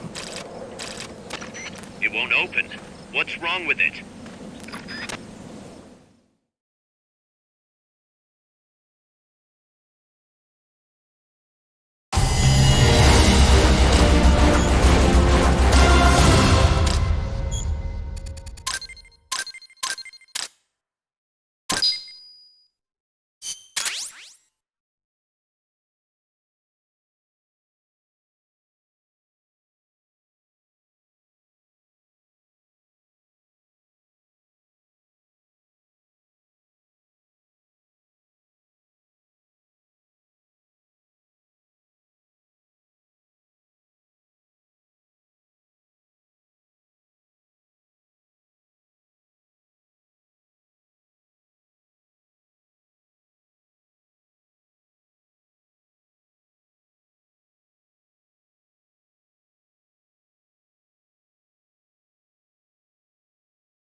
Snake? Huey, your ID card isn't working. It won't open the lock. It can't be. What's going on? She hates me that much? Strangelove's in charge of authorizing IDs. Sometimes a working card has its privileges removed. Say, if she decides she doesn't like that card's carrier. You think that's what happened? Well, I was never exactly her favorite. Well, this could be tricky. The soldiers outside aren't allowed in the lab either, so their cards won't do you any good. Great. Snake. Kaz, where's Cecile? She just got here. Hold on. Snake! Cecile, how'd it feel to fly? Wonderful. For a moment, I felt what it must be like to be a bird. It almost made me want to give up my research and get a pilot's license. Did you need something? You said you'd gotten an ID card, right? Yes, but it was confiscated when the guards got me. Who took it? What did he look like? He had an orange jacket. I cannot recall his face, though. Yeah, they all look pretty much the same. Where did it happen? Let me think. Ah, yes! I do remember hearing the song of a nearby Quetzal. Just what I'd expect from a birder. Would you like to hear it? Huh? What's that song? It's my Quetzal. I took it with me when I was rescued. Didn't you say something about them being covered under the Washington Convention? Just kidding. That was just me. An imitation. An essential skill for any ornithologist. Pretty good, no? Damn good. If you want to hear the Quetzal song again, just let me know. I can tell you all about the birds of Costa Rica, too. Yeah, will do. Thanks, Cecile. No. Thank you, Snake. Talk to you soon. Kaz, did you play that tape for Cecile? I sure did. It's hers, all right. Then she must be... She's not. Cecile says she's never even met Paz. What? She's at least 10 years too old. But... I'm guessing Paz convinced herself that it was the tape her friend made. But never mind that. Let's go over what we know so far. The soldier with the ID card is wearing an orange jacket and is in a location where you'll hear Quetzal singing. Find that soldier, retrieve that card.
Snake, to gain access to the lab, you'll need an ID card. You can get one from a guard in an orange jacket stationed in an area where you can hear Quetzal singing. To get the ID card from the soldier, do a body check. You've got to get inside that lab before the AI gets shipped out. Get a move on.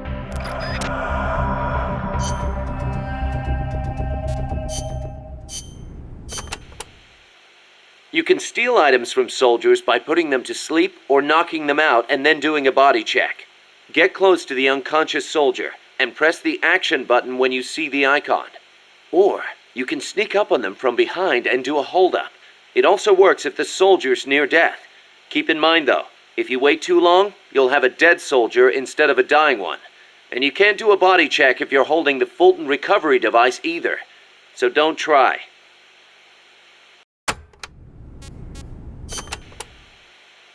Scouts are outfitted with camouflage to help them hide. Some of them look kind of weird, like they've got seaweed growing all over them. Ah, ghillie suits. Not much difference between them and any other scout in terms of combat ability, but it does make them harder to spot. I'm sure it does. You've come across these before. Yeah, the Soviet Union. The first time, it took me a full hour to find the guy and take him out. Kaz, do you know what they shine? Shine? Like how? Like, from their heads. Their heads? How about their hair? Do they have a lot of it? What are you talking about? How the hell would I know? How about a parrot? Did anybody hear a parrot squawk? A parrot? Look, Snake, you're talking to the wrong guy. I mean, Cecile's the bird expert. Wait a second, what am I saying? You're not making any sense to begin with. Never mind. It's a long story. I'll figure it out another way. Forget about it. Yeah, I'll do that. Anyway, we've already lost too many good people to these surprise encounters. Make sure you don't end up like one of them.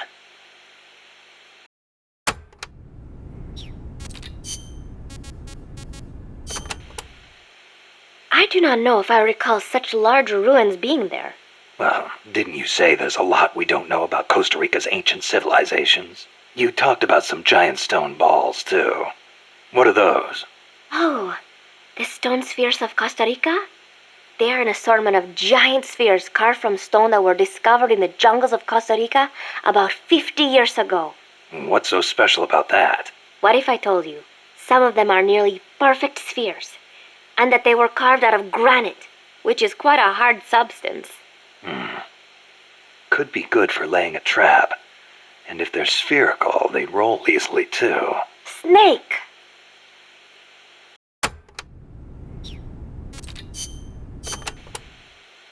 Snake, be careful when going through areas you've passed through before. The enemy could be waiting to ambush you. And do you know how to identify the soldier with the ID card? Yeah, Cecile told me. He's in a forest with some Quetzals wearing an orange jacket. He'll be from the lab, probably out on patrol.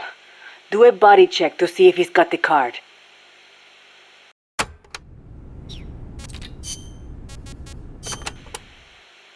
Did you see a Quetzal snake? Yep. What do you think? Did it look like a snake? Huh?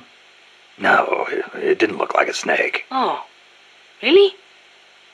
Must be different from the Quetzalcoatl then. Quetzalcoatl. A winged snake from the Mayan and Aztec legend. A winged snake. Weird, right? I bet it's UMA. Amanda and everybody says Quetzalcoatl is a Quetzal in the form of a god. But there's no way anybody mistake a snake for a bird. I think the legend of Quetzalcoatl came first. Somebody saw it and adopted it as their god before they saw the Quetzal. After that, somebody saw a bird that looked like the image of the god, and so they named it Quetzal. You mean it happened the other way around? Well, if you ask me, the Quetzalcoatl was probably a pterosaur that survived. I mean, it's got wings and it's a reptile, so it probably looks kind of like a snake, right? Pterosaurs live on in Africa even today. They're called the Congamato and the Elitziao. So it makes sense that there'd be pterosaurs on the American continent too, and that they survived until the Mayan and Aztec eras. Wow. Lucky for us, they're not still around today. Who says they aren't? The dinosaurs supposedly died out 65 million years ago, and the Aztec civilization only rose about 600 years ago. If they managed to survive 65 million years, surely they couldn't be wiped out in 600.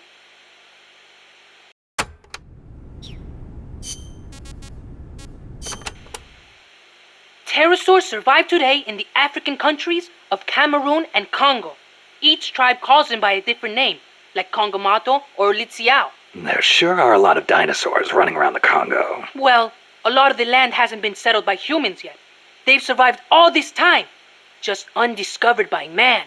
But they're finding fossils in America too. This one they found 3 years ago in Texas had a wingspan of more than 12 meters. If I saw a gigantic pterosaur like that, I'd probably call it a god too. Yup, I'm sure that's what the Quetzalcoatl really is.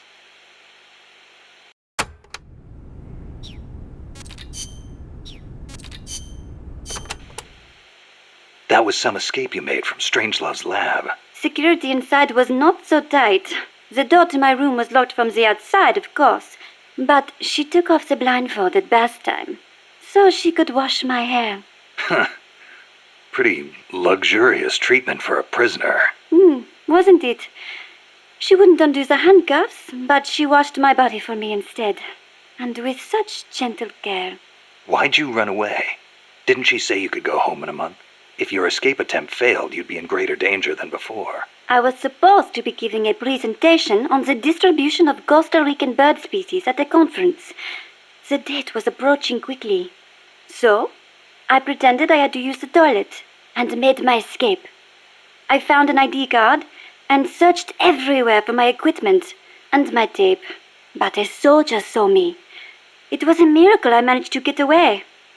There was no time to find the tape. I do not care about the conference. I am lucky enough to still be in one piece. You bounce back quick. You don't? Not sure. I try not to dwell too much on the past, but... Then don't. There is no point. I'm so glad to be out of there.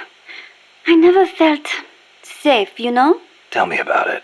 Well, I think she's interested in women. And I think she took a fancy to me. Oh, well, that's, Besides, it is much nicer here.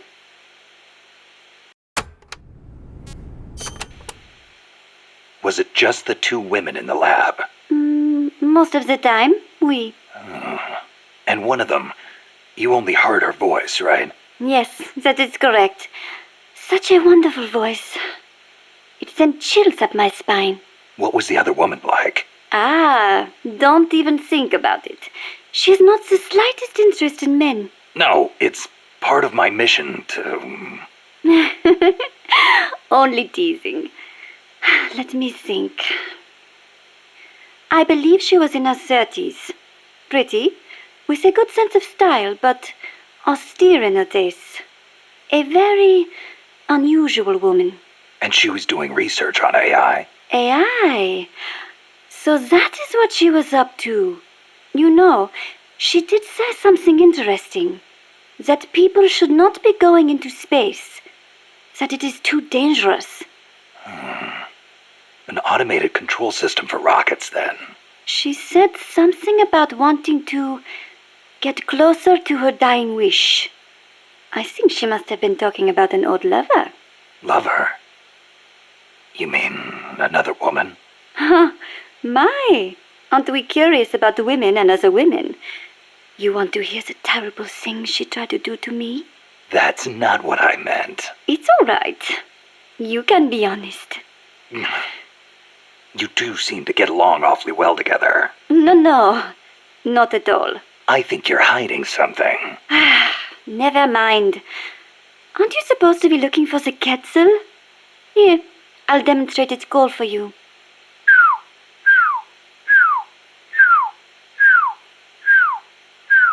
I knew it.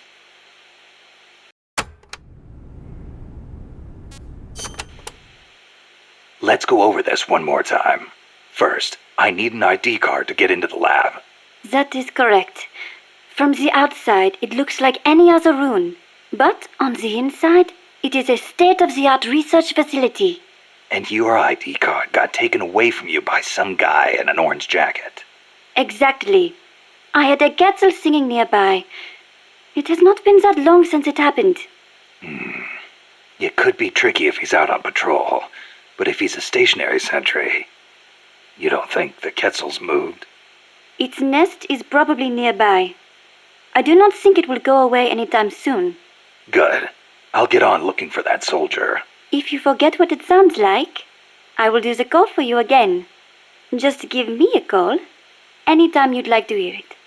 Yeah, I'll do that.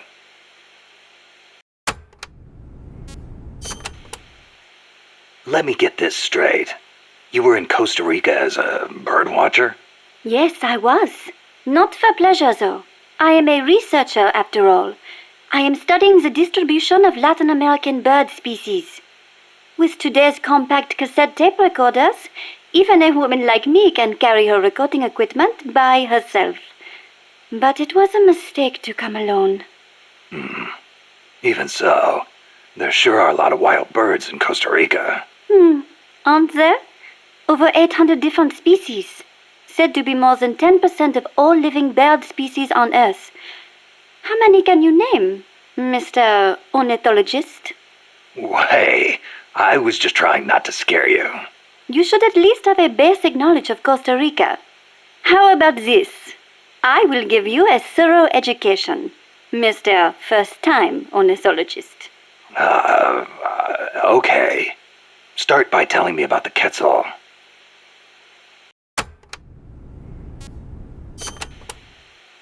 Cecile, what's that machine you said you used to make those recordings of yours?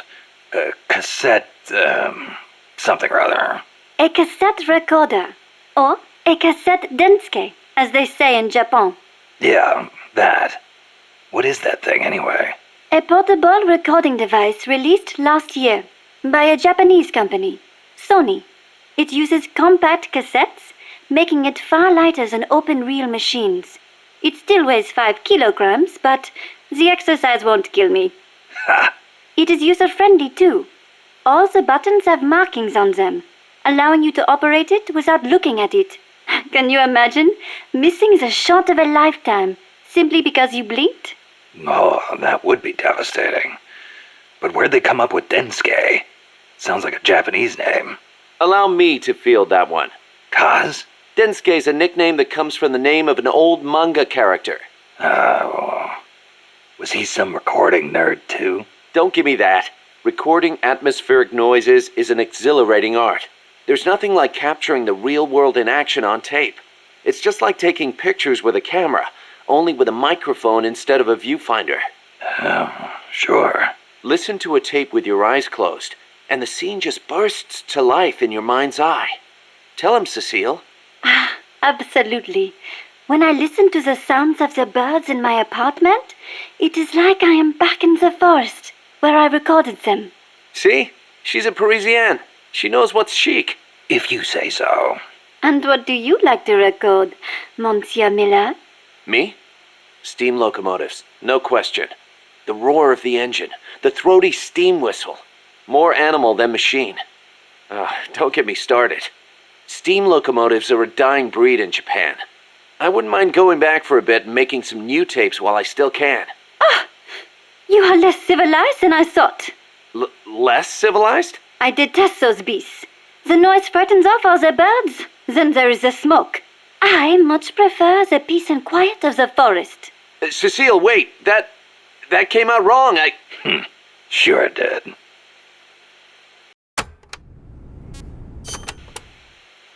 All right. What do you want to know about Quetzals? Give me the basics. Something that'll help me find one. Okay then. First of all, as I'm sure you remember, the Quetzal's wings and back are emerald green, a dazzling blend of viridian fading into blue. Its belly is brilliant red, and its tail feathers are white. Such a gorgeous bird. Also, the male has 2 long decorative feathers, but only during breeding season. Among birds, males are usually more beautiful than females. Like a peacock's tail. Yes, just like that. It is interesting to note that while their bodies are only 40 centimeters long, many Quetzals reach over a meter in length when you include their decorative plumage. Quetzals typically build their nests by making holes in dead trees with their beaks, about 3 to 4 meters above the ground. They are omnivorous and eat everything from nuts to lizards.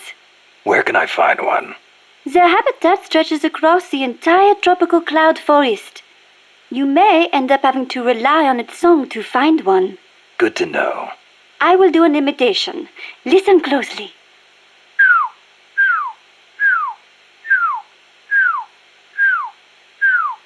Hey, not bad. Shall I do a chicken next? Cluck, cluck, cluck, buck, buck, buck. No thanks. That's enough. Are you sure? How about a monkey? Yeah, don't need that either. Oh, all right then.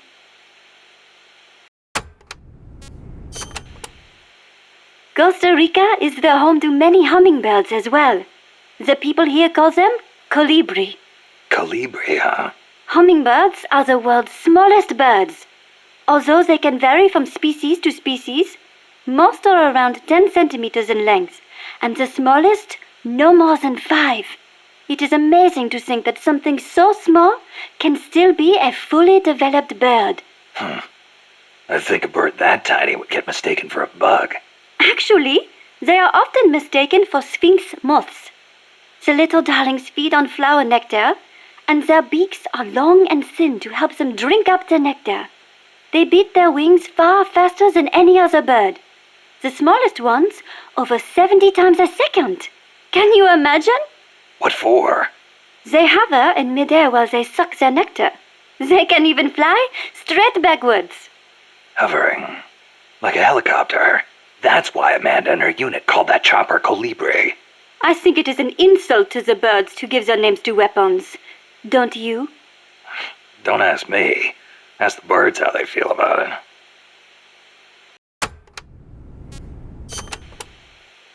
Have you ever heard of the mannequins? Never. Unbelievable! You came all the way to Costa Rica, and you've never even heard of them? I didn't come here to look at... Mannequins are known for their beautiful courtship dances.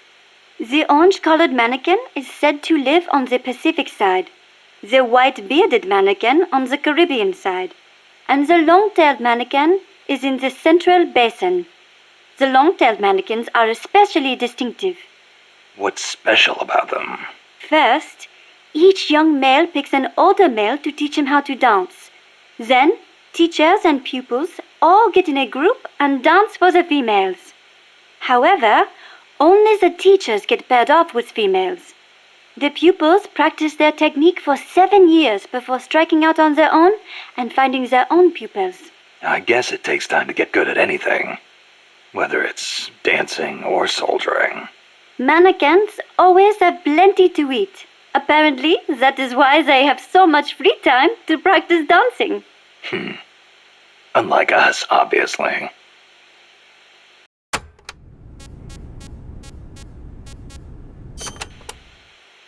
Another well-known bird of the cloud forest is the three-wattled bellbird. Wattled? What the hell's a wattle? It is just like your beard, Snake. What? It is a piece of flesh that hangs down from its chin. Kind of like whiskers, but not made of hair. A hanging piece of flesh. Oui, and it only grows on males. Nothing more important to a man than his beard. So, these birds are in the cloud forest too? They are normally found in the lowland rainforests, but they migrate into the highland cloud forests during breeding season. What the three-wattled bellbird is best known for, though, is its loud call. It makes these metallic bong and ding sounds, hence the name bellbird. It hardly sounds like a bird at all. Even an expert bird caller like me cannot do it justice. Oh, doesn't sound like I'll be mistaking it for a quetzal.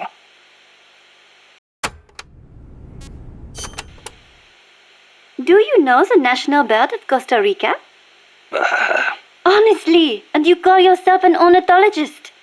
The national bird of Costa Rica is the clay-colored robin. It's a plain-looking brown bird found throughout the country. Why'd they make it the national bird then? Are there all kinds of better-looking birds like the quetzal? Ah, the clay-colored robin has the most exquisite song. And I think it is part of the Costa Rican national character to choose a bird everyone knows and loves over prettier ones. Somehow these people don't strike me as being very Latin. Speaking as an ornithologist, I am rather happy with that choice. Not all birds have to be pretty. Oh, and just so you know, the quetzal is the national bird of Guatemala.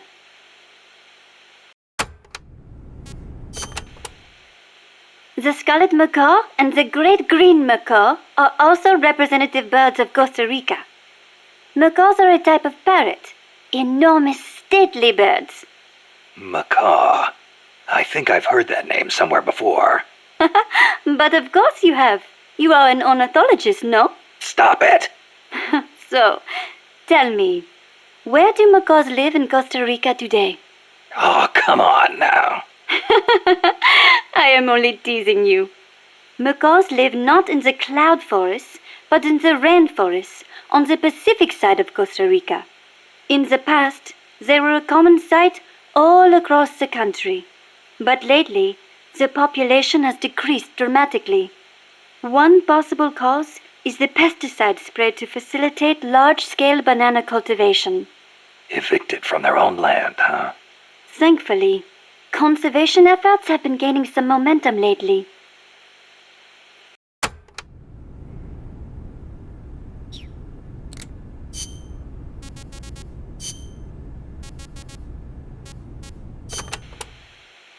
What's wrong, Kaz? You sound beat. Yeah, the problems never seem to end around here. You should take a break. Share a cup of mate with the other guys. It'll give you a chance to connect with them. I wonder if Che and his men ever sat around and drank mate. I bet they did. Che was famous for his love of the stuff. Oh, man, whoever thought of this was a genius. You can put it in a gourd and carry it around, and there's a special straw with a filter attached so you can drink it any time. That's not all. It's full of essential vitamins and minerals, too. Nice to have in a guerrilla war when food is short. Yeah. Wish I had a chance to share some with the blonde Parisienne when I was out hiking. Well, how do you know about that? It takes a thief. Or should I say it takes a snake to know one. Snake.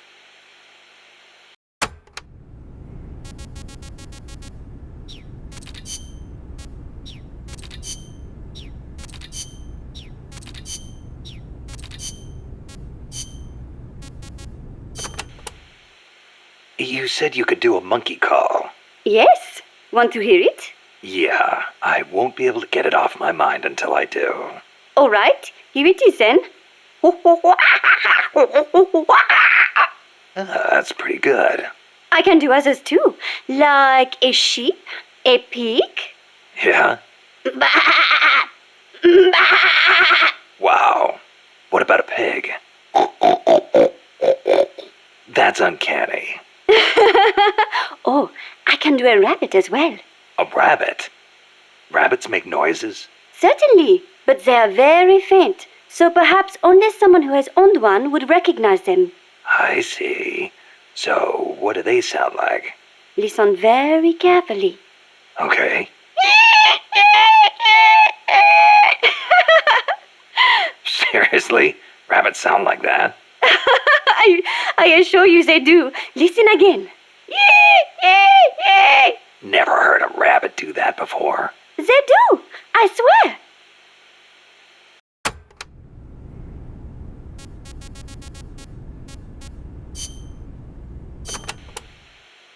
Never heard the name Cosima before. Then again, I don't know many people from France. Is it a common name? No, not that common. But Wagner's second wife was named Cosima Francesca Gaetana Wagner. Huh. You know, Kojima is a common last name in Japan. Kaz? It's just funny how, I'm part Japanese and Cecile's middle name is so close to Kojima. It feels like destiny unfolding. You think so? Oui, oui. That's a beautiful name you have. Cecile Cosima Caminades. Wait a second. Cecile Cosima Caminades. Cosima Caminades. Hey, that's close to... Close to what? Your name. It sounds almost like the sentence Kojima Caminandes in Japanese. And what does it mean, s'il vous plaît? Well, kami is the word for God in Japanese. Nandesu. Well, it's hard to explain, but placed after God, it would turn the sentence into is God. Okay, so? Kojima is God. Cecile's name is a message. I don't believe it. Kojima is God. Kojima is God. Kaz?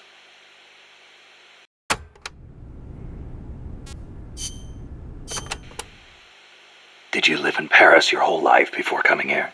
Ah, yes. It is my favorite city. Paris is the world capital of art and culture.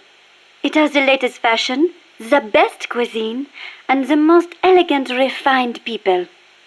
The beauty of the Champs-Élysées at night is almost unearthly. The name comes from Elysium, the name of paradise in Greek mythology. Heaven, in other words. Must be nice for some people. Not for me. Are you saying the cultured life does not appeal to you? I'm saying I never had a chance to lead one. Not that it appealed to me anyway. You prefer war? I don't like war. Life outside heaven just suits me better. That is a hard way to live. But if you do ever come to France, I will show you around Paris. Then you will see what heaven on earth is really like.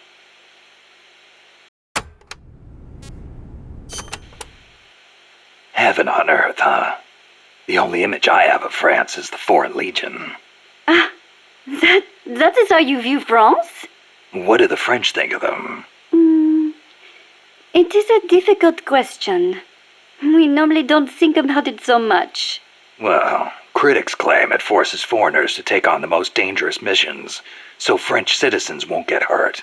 You are right. That probably had something to do with why it was created. But I understand that along with service comes benefits, such as French citizenship and permanent residency. Those who join are all given an equal chance, regardless of race, religion, education, social status, or national origin. So it can be a godsend for people from poor countries. A way for the have-nots to live a decent life. I guess that's not so different from MSF.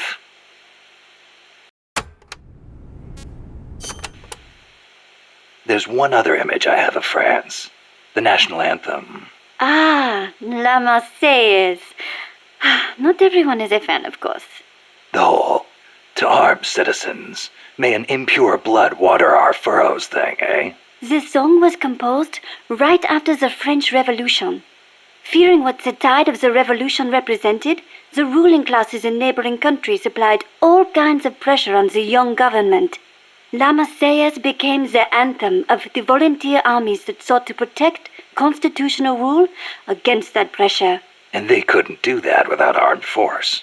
Oui, I agree, some parts are a little belligerent. But we must not forget that if it were not for them, France would not be the democracy it is today.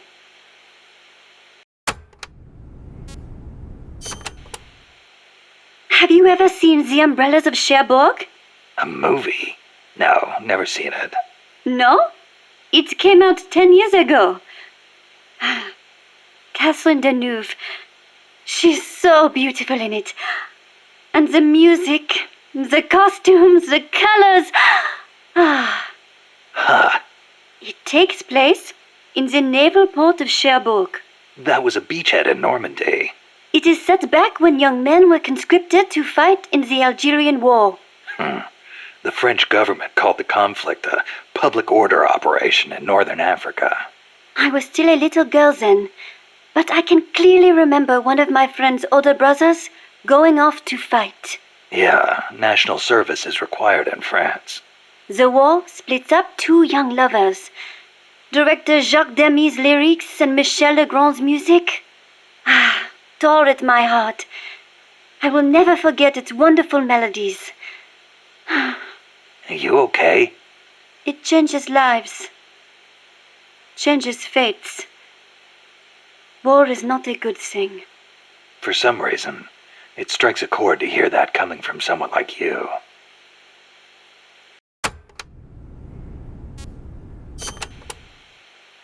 Speaking of the Algerian War of Independence, you ever hear of the Day of the Jackal? Ah, you mean the novel that was made into a movie last year? The OAS, a militant French underground group, plots to assassinate de Gaulle, hiring a hitman known as the Jackal. Readers know that de Gaulle was not killed, but it is still so exciting. If someone was going to try to eliminate me, I would hope they would be as thorough as the Jackal. To know everything about me without me suspecting a thing. Oh, yeah? I wonder if my birds feel the same way. I wonder.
to gain access to the lab.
There's supposed to be a Quetzal singing close to where your target is located. Keep your ears open.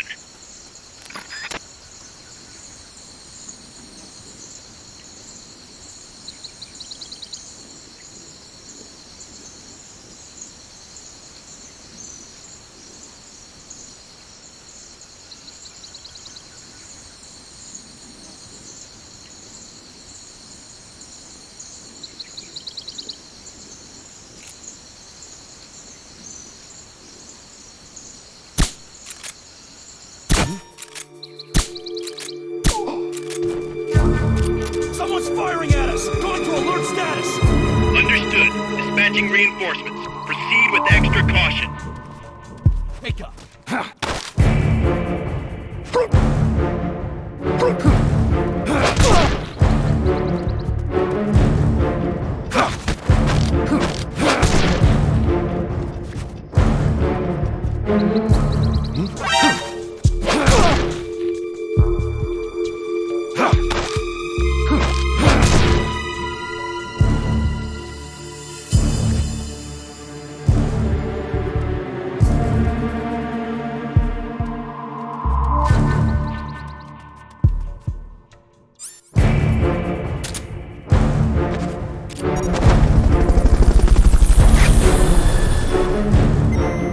HQ!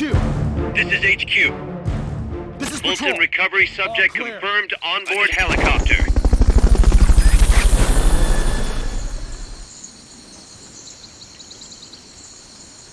Fulton recovery helicopter is complete.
Once you know which soldier has the ID card, do a body check. To do a body check, first knock the soldier out, or put him to sleep, or hold him up. That works too.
Fulton recovery subject confirmed onboard helicopter.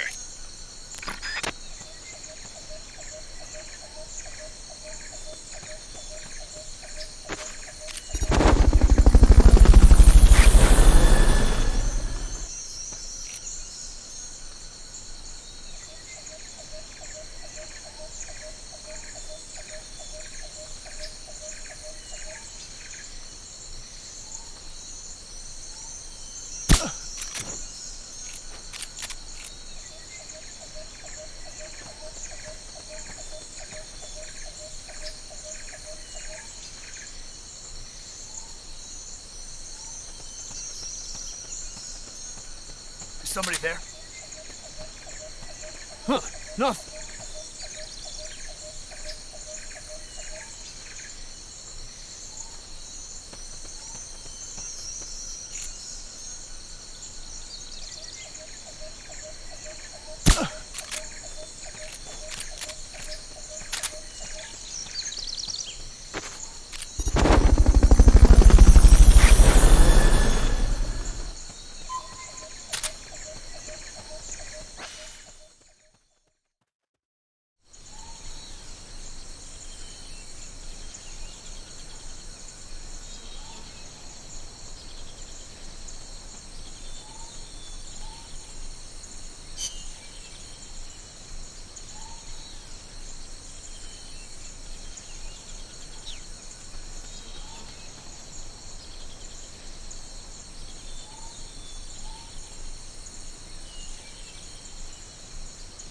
If you forget what a Quetzal sounds like, give Cecile a call on the radio. She'll remind you. I believe in you, Snake. We're counting on you, boss. The soldier carrying the ID card is supposed to be wearing an orange jacket.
Fulton recovery helicopter is complete.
Yes, that is definitely the Quetzal.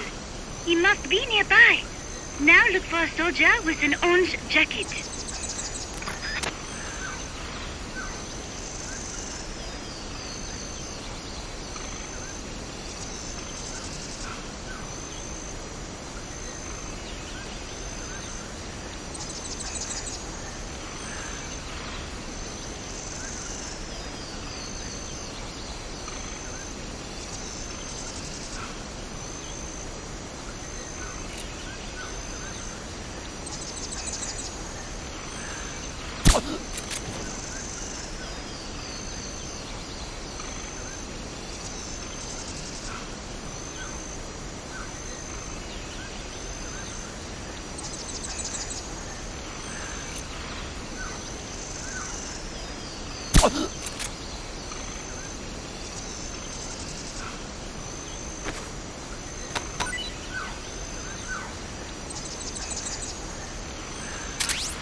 Snake, pick it up.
Excellent. It's open.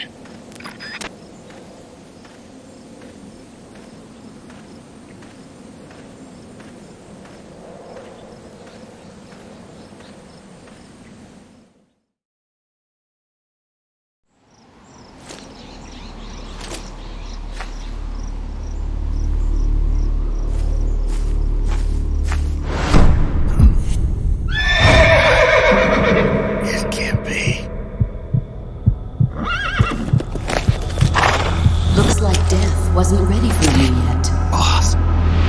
And who might you be? You. Dr. Strangelove, I presume. I've been waiting, Snake. Yes, waiting without joy or pleasure. Waiting for the one I despise. Don't move! Don't move? You men and your guns. You all say the same thing. I suppose you're here to destroy my research. Yes, I know. Just as I know what you did 10 years ago. Go on. Kill me like you killed her. Kill me like you killed the boss. Kill me! What exactly do you... Come on, Snake. Or should I say Big Boss? That filthy title given you as reward for murder. Do you still wear it with pride? You chose a shadowy country over the mentor who made you what you are. You brought despair to good soldiers everywhere.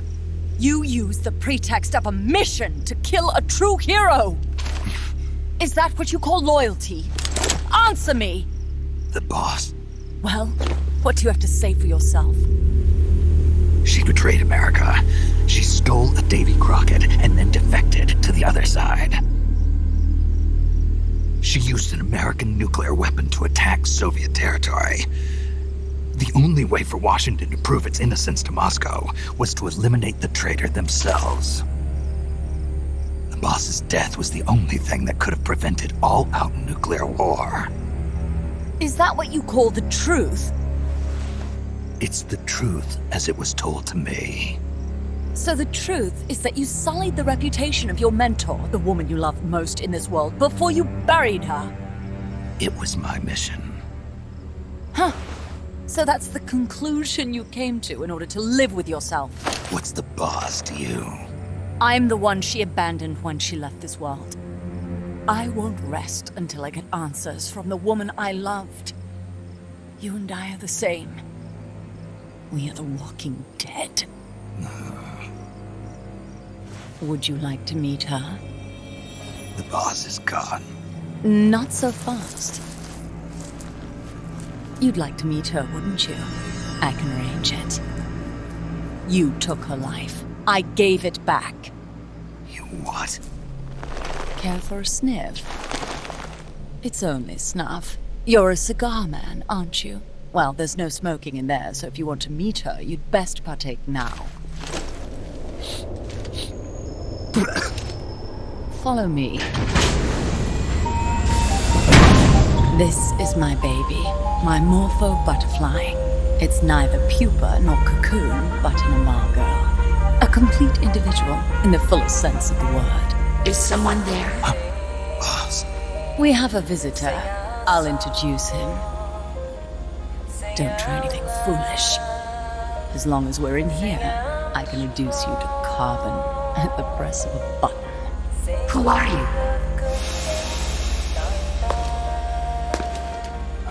A man. A warfighter.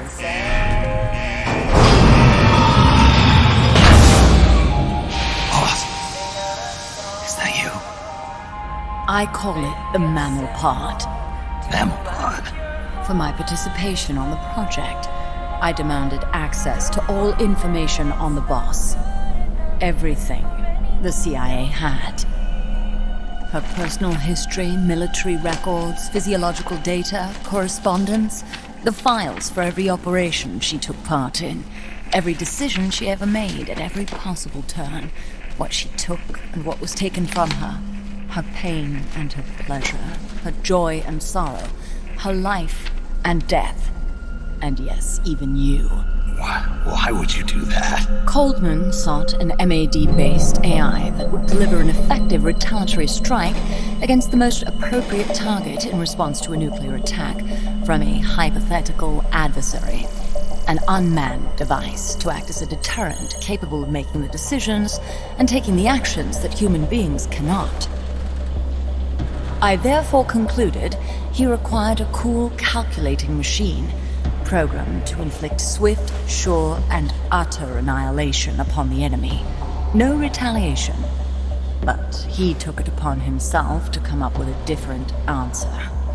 He said he needed the thought patterns of the very finest rational mind. One that thought on a global scale, took both past and future into consideration, and reached the best decision, no matter how painful. And that's why you asked for everything they had on the boss. It was the logical thing to do. I knew of only one person who could be entrusted with the fate of the entire human race. What's your real goal here? To clear her name. Why was a legendary hero forced to betray her country? Why was she targeted for assassination by you, her most beloved disciple? I have no use for fabrications. I want the truth. The boss's last will. You must be dying to know yourself. No. She abandoned her country. Abandoned us all. Really? You think you understand her feelings? You're trying to recreate the boss's last will. Is that it? Why don't you ask her yourself, Jack? Jack? What? Jack? Boss. Jack! Boss. Jack! Go home. I'm not your boss anymore. Boss. Go home! No, Complete your mission, Snake. Extinguish that noble soul once again. If you can.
What is this? This response? Oh God! Discontinue!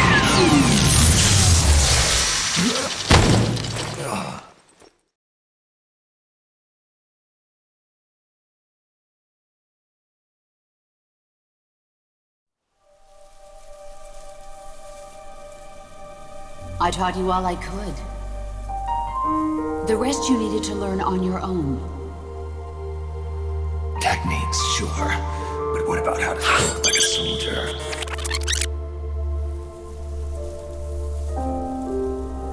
I taught you all I could. The rest you needed to learn on your own. Techniques, sure. But what about how to think like a soldier?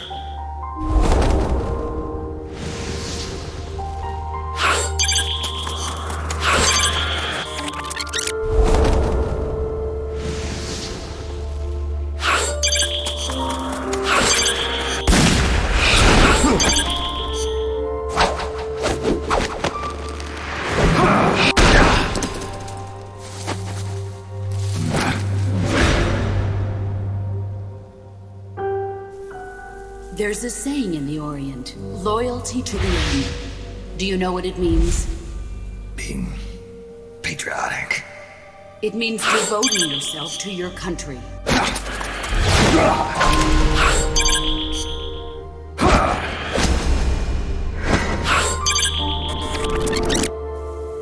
There's a saying in the Orient, loyalty to the end. Do you know what it means? Being patriotic. It means devoting yourself to your country.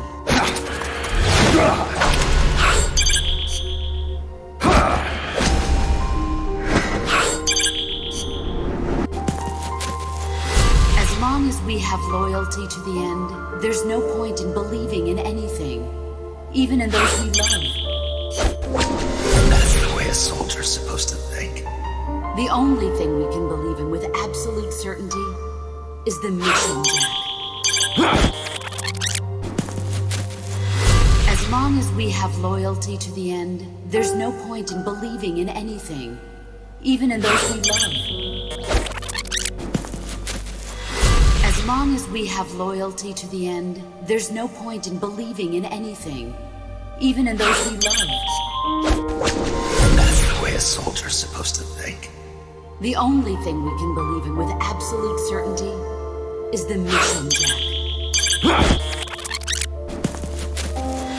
As long as we have loyalty to the end, there's no point in believing in anything, even in those we love. That's the way a soldier's supposed to think. The only thing we can believe in with absolute certainty is the mission, Jack.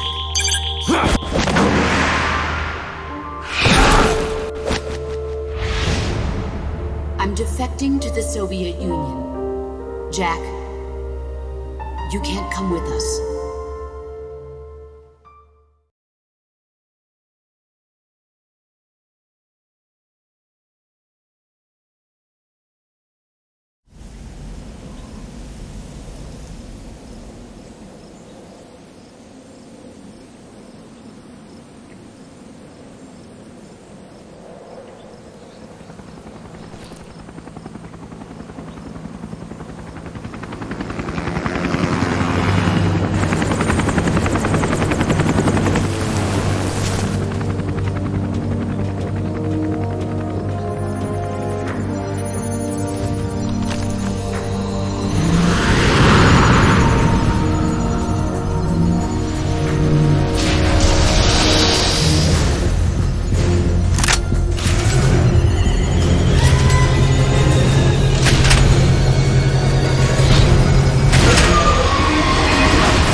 That's the Chrysalis weapon Huey was referring to. You know what to do.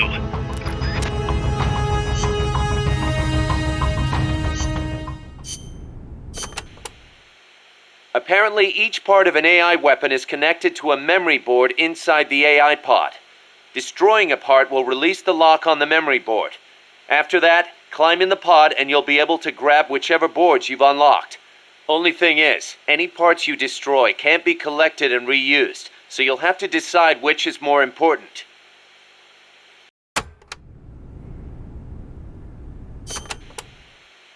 Apparently, each part of an AI weapon is connected to a memory board inside the AI pod. Destroying a part will release the lock on the memory board. After that, climb in the pod and you'll be able to grab whichever boards you've unlocked. Only thing is, any parts you destroy can't be collected and reused, so you'll have to decide which is more important.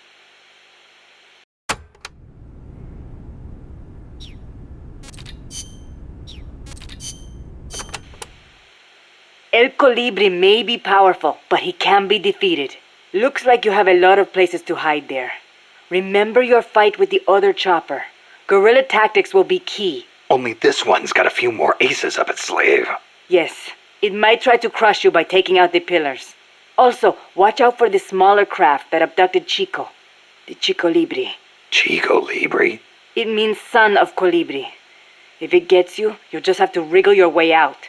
You might get away if you're lucky. I'd rather not have to take that chance. Indeed. That would be best.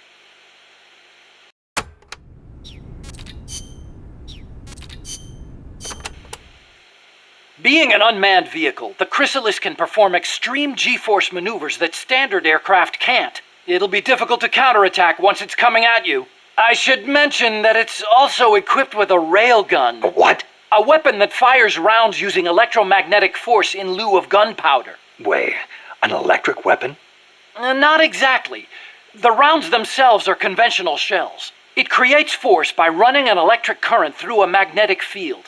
Fleming's left-hand rule. Didn't they teach you that at school? Not at mine. Oh. Anyway, as the railgun uses electromagnetic force, it needs to charge before firing. Once you see it starting to charge, take immediate evasive action. Also, as with the pupa, destroying the AI will put the unit out of commission. Do enough damage and it'll have to land. Use that opportunity to get in the AI pod. Wait too long and it'll start to repair itself. Be sure to shoot the hatch the moment it lands. I think I can handle that.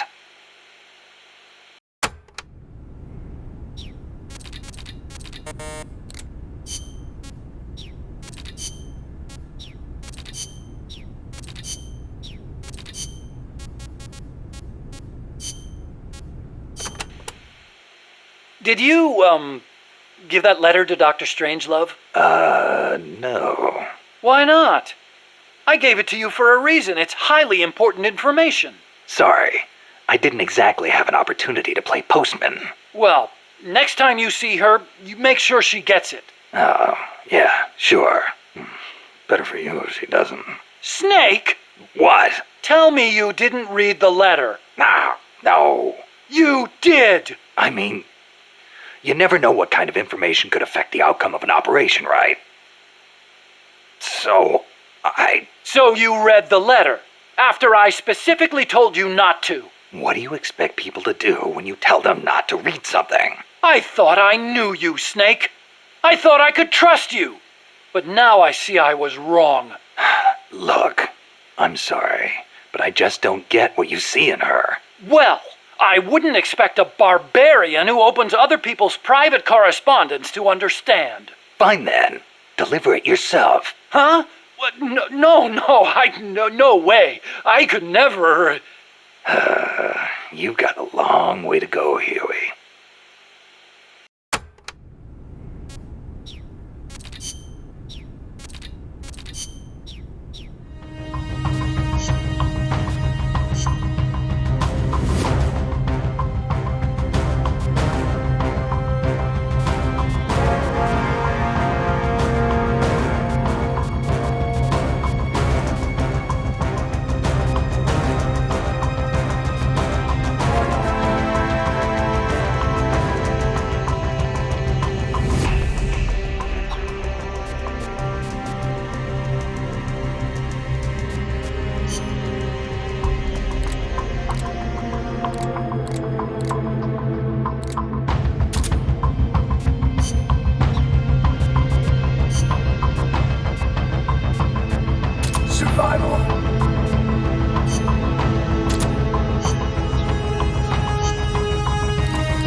even when you can't see them.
Indicator lets you locate enemies even when you can't see them.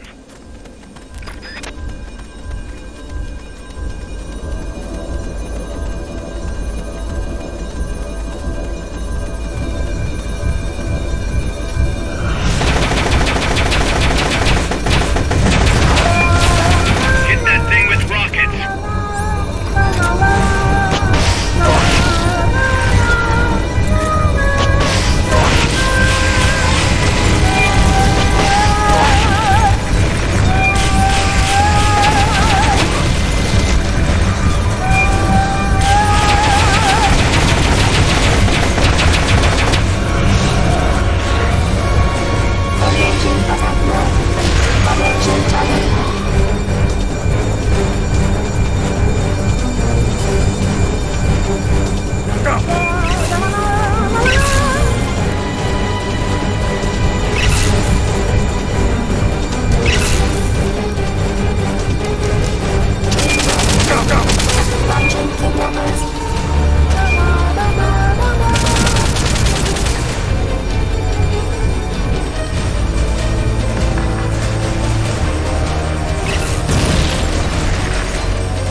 Pull out all the unlocked memory boards.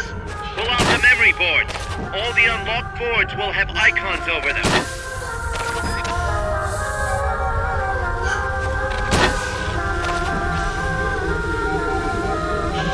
Any boards you remove can be used to build our own AI weapons. Memory boards have different functions according to the icons displayed over them. Go ahead and take whichever ones you want. If you attack parts on the exterior of the machine, the memory boards that control those parts should light up. You can tell what a memory board does by looking at its color when it lights up.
Snake, She played me like a piano.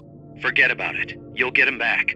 That is, as long as you've got the will to do it. I am not giving up. All right then. I confirmed the location with Huey. The final testing base for Peace Walker is 15 miles to the north of that lab. It's an underground facility disguised as a rock quarry. All you need to do is sneak in and destroy the AI for good this time. Right. Snake, you can destroy it, right? Yeah. We all have our limits. Actions beyond our abilities. Don't worry. I won't screw it up this time. You're the one who killed the boss. Destroying that AI means reliving that memory. It's just a machine. Snake, I'm worried. Worried? For the same reason the CIA entrusted the nuclear launch to an AI. A man can condemn a handful of criminals to the death penalty if they're prepared to assume that responsibility. But who among us could do the same to hundreds of millions of innocent civilians? Who could reduce thousands of years of human history to ash in an instant? Could any flesh and blood human being make that decision? No way in hell. No one man could bear the burden of total genocide. It's what's allowed our cowardly species to survive all this time. But for a machine, willpower is no issue. What are you saying, Kaz? You're a hero, Snake, but you're not a machine. That I can't destroy that thing? That machine's not the problem. It's that the boss still lives inside of you. Bullshit! She's dead, Snake. It's time to come to terms with that. Let me put it another way. You've left everything behind. Your country, your identity, your past and ideals. But there's still one thing you haven't let go of. What are you talking about? The boss. You still haven't let her go. That's why you're so afraid to find out the truth about her. And that's what's holding you back from your future. Snake, she died a decade ago. How long can you live with a ghost? Kaz, I thought I knew everything about her. But I still don't understand what happened to her at the end. There, you're no different from that scientist woman. When she didn't believe me, I realized something. That debriefing I heard could have been part of the cover story they made up. Now, Even I'm not sure what her real intentions were. Why did she take that mission? How did she feel about dying? Why was I chosen? You want to know the truth? Ah! The truth won't change the past. You still want to know? No. I took on this mission for a kid who believes in peace. Fine then. There's no point in arguing. Peace Walker is on the verge of completion. Come on, boss. Let's get to that base.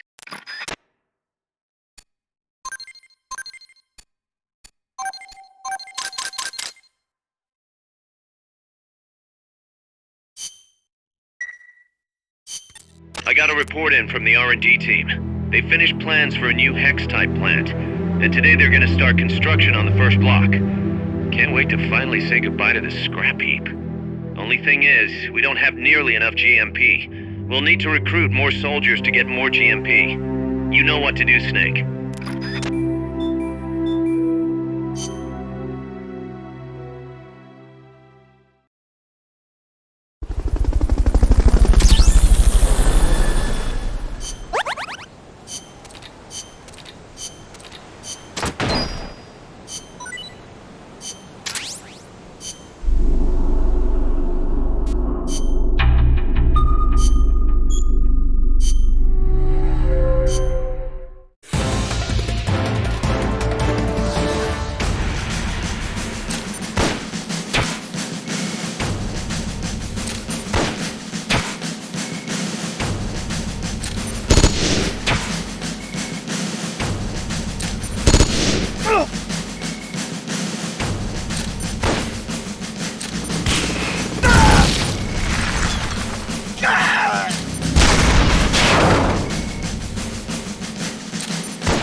Peace Walker platform and AI have been shipped to the final testing base. Once assembled, it's only a matter of time before they launch the nukes. Hurry!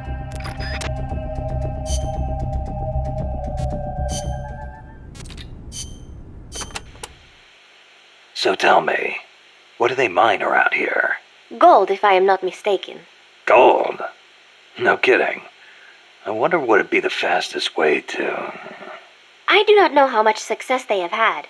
You do not hear of anyone still operating mines around here. Oh.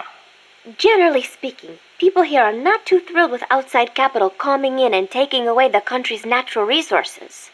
4 years ago, a group of protesters hurled stones at the Parliament building when people found out the country had been bestowing mining rights to foreign companies.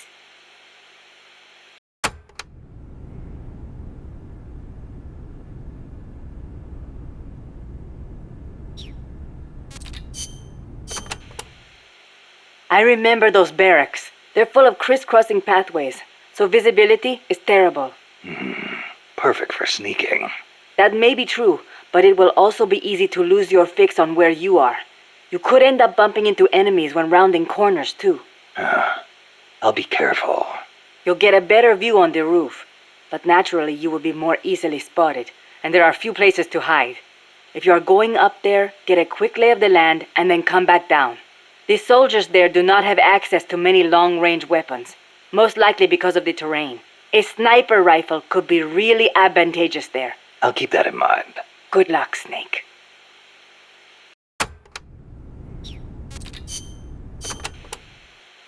A base disguised as a mine? We never made it that far. I don't know what kind of place it is, but you better be careful, just in case. I plan to. I've heard that the American army keeps dead alien bodies and UFOs in secret bases. Aliens. There are billions of stars in space. You've got to think that at least a few have civilizations more advanced than ours. I'll bet they visit Earth in UFOs. In 1947, the Army actually announced that they had caught a flying disc-shaped object near Roswell, New Mexico. Maybe you don't know about it, but those Army guys, they all know. Oh, you don't say. Anyway, there's no telling what kind of mystery weapons they might have stashed up there. Watch your back.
Apparently, UFOs are connected to cattle mutilations. Cattle mutations? No, not mutations, mutilations. It's a word I'd never heard before. People have been reporting their livestock dying in mysterious ways near the same places where UFOs have been sighted. They say the bodies are drained of blood and the eyeballs and sexual organs are gouged out. Wow, when you leave a corpse cut open in a field somewhere, the ground soaks up the blood. Yeah, but supposedly these cows weren't cut up by any man-made means. Maybe maggots got to them. In some cases, they detected radiation. Radiation? Even in our own town, we had goats that died in strange ways. Some said they saw a monster. A lizard on 2 legs covered in spines from its head all the way down his back. I wonder if that's what the aliens look like. Or if it was some pet they brought with them. Either way, doesn't sound like a very advanced civilization to me. Well, if you see one, tell it I said hi. Sure. If it speaks human.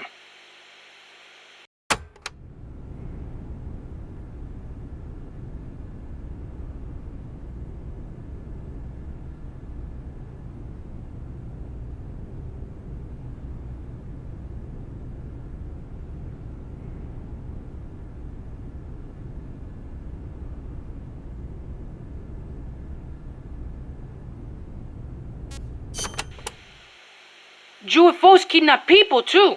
You know, alien abductions. You've heard of the Hill abduction, right? That couple back in the 60s?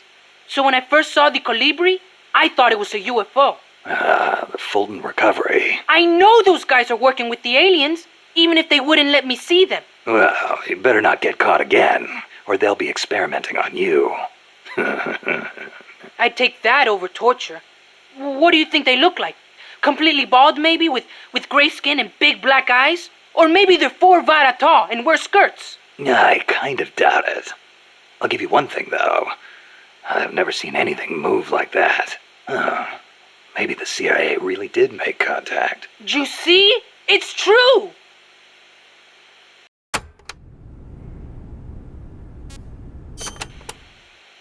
You want to know something?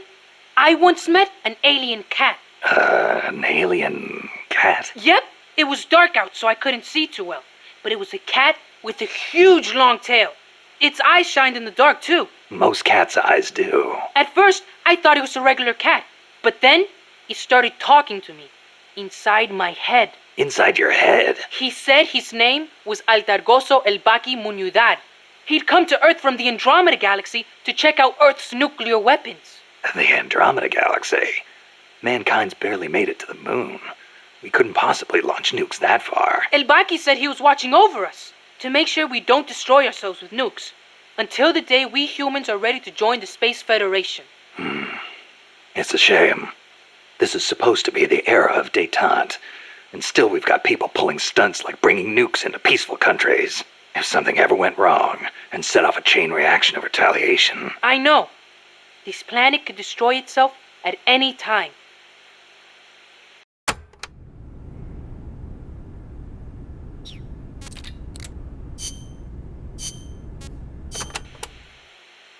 The new plant is a hex type. That gives it more surface area than previous types, and also makes it easier to plan expansions. We're gonna make this place huge. Hex, huh? Like a beehive. Nothing wrong with that. They say the honeycomb design is one of the strongest. I hear they're even thinking of using it in tank armor. Good enough for me. I'll see about finding us some worker bees. Appreciate it, boss.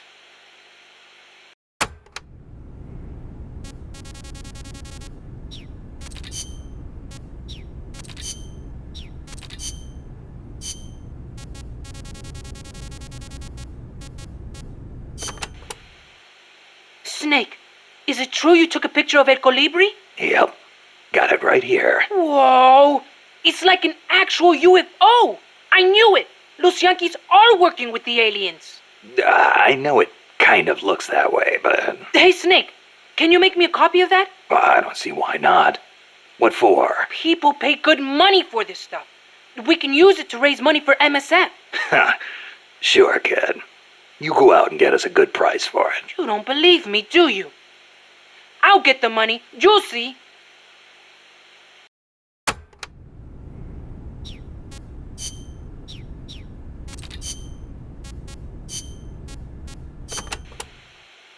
You ever see the movie 2001: A Space Odyssey? Can't say I have. Fantastic flick.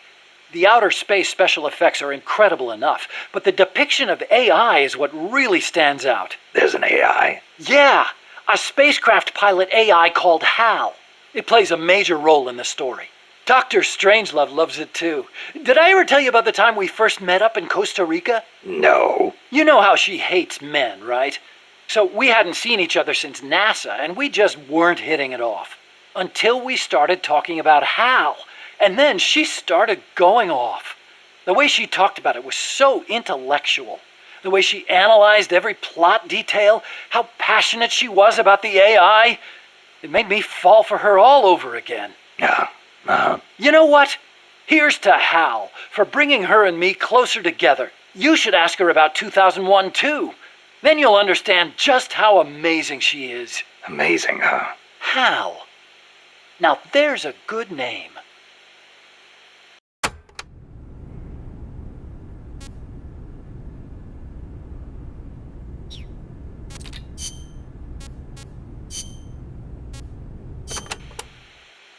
How are you enjoying Mother Base so far? Ah, it is wonderful. Good to hear. I was worried someone as cultured as you would find the plant a little uncouth. Uncouth? You've got albatross, and frigate birds, and terns, and tropic birds. Seabirds I have never had a chance to see in France. Oh, well, great. Sorry, I know I should not spend all day chasing birds. Is there anything I can help with? I appreciate the offer, but I'm not sure what I could ask you to do. Well, I'm certainly not cut out to shoot a gun. Cecile, where'd you learn to move through the forest like that? The birds weren't scared of you at all. Becoming one with the forest is the very essence of bird watching. They want to behave naturally if they sense a human nearby. And that can really affect your observations. I see. Kind of like scouting then. I am also good at spotting birds from a distance, tracking them based on the tiniest of clues, and being aware of my surroundings. You're starting to sound even more like a scout. The only way to find a bird is to think like a bird. Now, think you can find a place for me? Yeah.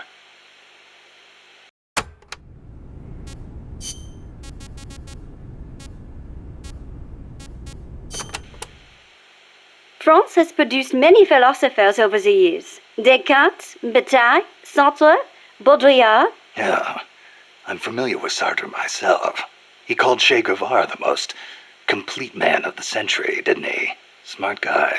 He does tend to sympathize with the left. And what else do you know about him? That's it. You know nothing else?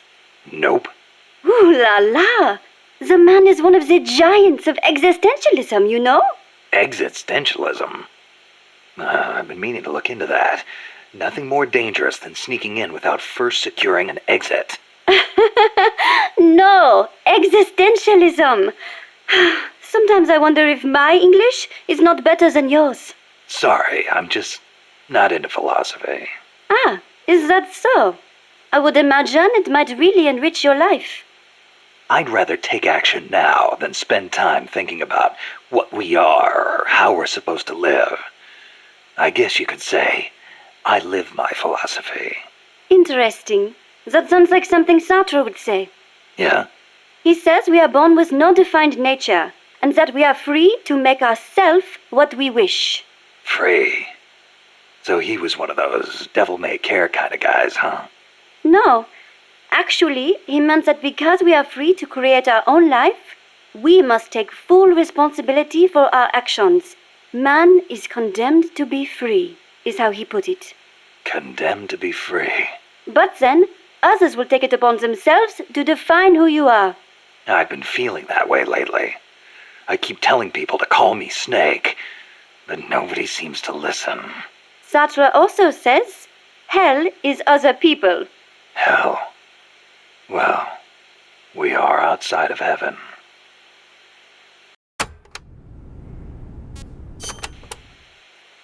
Do you have an interest in the visual arts, Snake? Not really. Please, no deep conversation. But you have heard of Picasso, yes? Yeah, I've heard the name. Sadly, Monsieur Picasso, co-founder of Cubism, passed away in the south of France last year. France was his home, you know. Huh? I thought he was born in Spain. Do you know his full name? Pablo Picasso. Anyone would know he's Spanish with a name like... Huh. Shows what you know. What do you mean? Okay, here we go. Pablo Diego José Francisco de la Paula Juan Nepomuceno Maria de los Remedios Cipriano de la Santísima Trinidad Ruiz y Picasso. What do you think? That was his full name. Still, I don't see how... A master of modern art. A genius who crafted over 100,000 works in various styles, spending the greater part of his life in France. The man is a part of our culture. Yeah, that kind of stuff is of limited use in my field. But back to the point. Picasso was Spanish, right? Or am I missing something? He wasn't French, right? Right?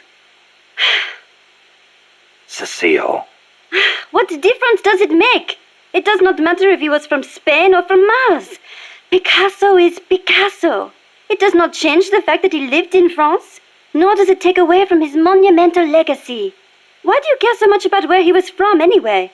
Whatever happened to the sans frontière part of Militaire sans frontières. You started it. What was that? Nothing.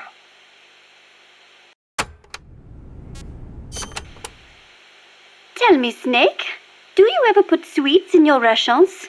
Never thought about it before. Why? Ah, I simply love them.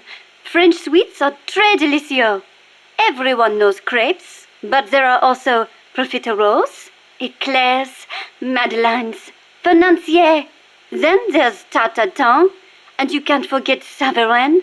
Oh, and millefeuille, crepes, blancmange. Yeah, you already mentioned crepes. Ah, soufflés, croquembouche, cannelle, Florentine, Queen Amagne, peach melbas. Finished? And macaroons. I love those the most. Macaroon Parisian are the best. They are so cute and colorful, and they contain meringue, so they melt right in your mouth. Wow. I'd no idea macaroons were that popular in France, too. What do you mean in France, too? Macaroons are those coconut-flavored cookies, right? Oh, excuse you? Macaroons contain almond powder, not coconuts. Don't they have peanuts in them? I've had them in Japan a few times. I thought they were called macarons. Macarons?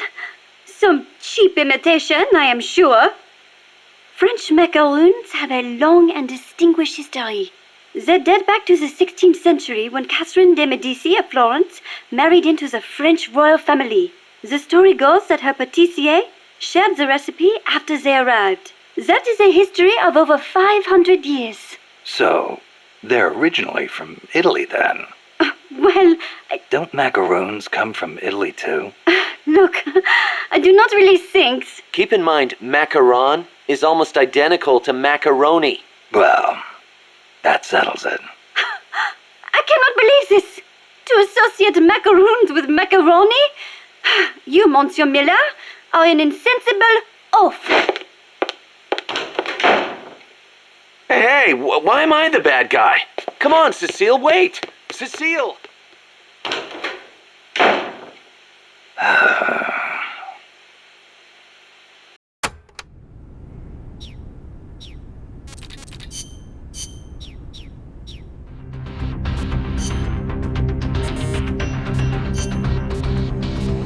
Stealth.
How's the horse doing?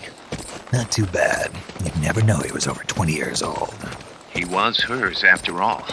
Seems like some part of her became a part of him.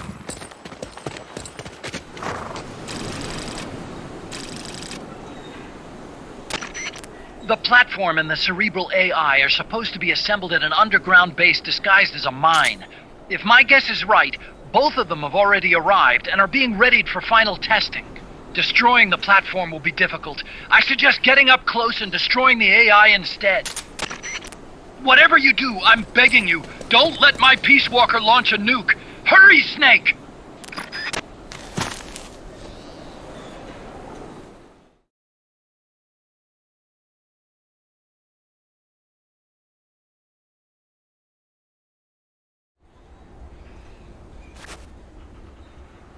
bushwalkers in a base due west of your current position. Move out.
Go west, Snake. West. Not all enemies will be on the ground. Watch for hostiles on the roofs, too.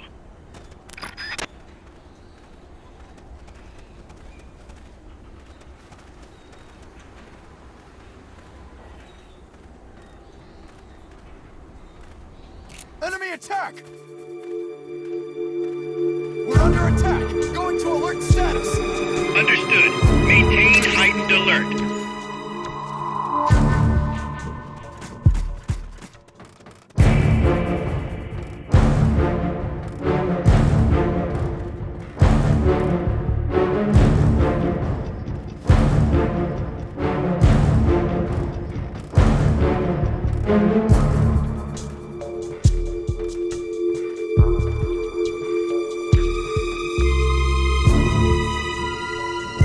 HQ, come in!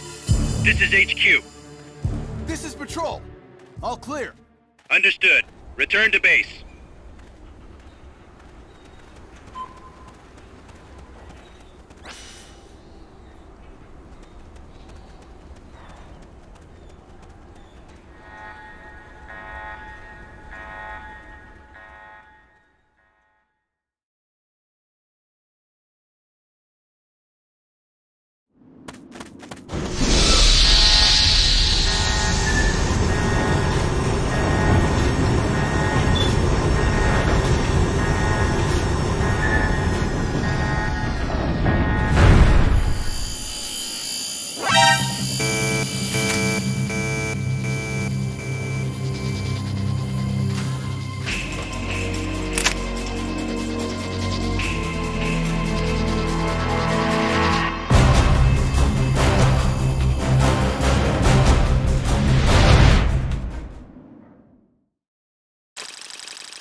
Damn it! You've been spotted by the guards. Take them out before they take you out.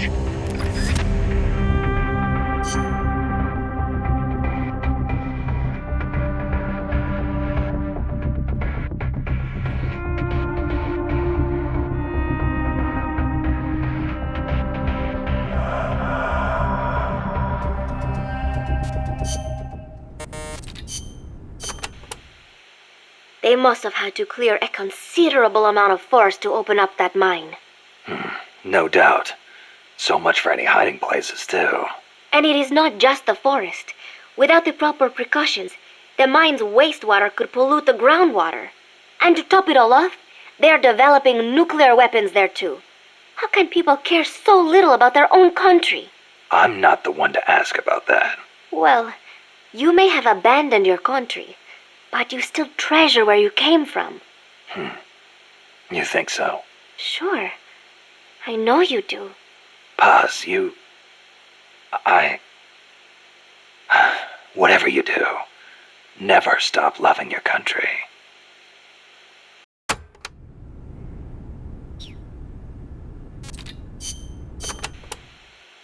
Take a look, Snake.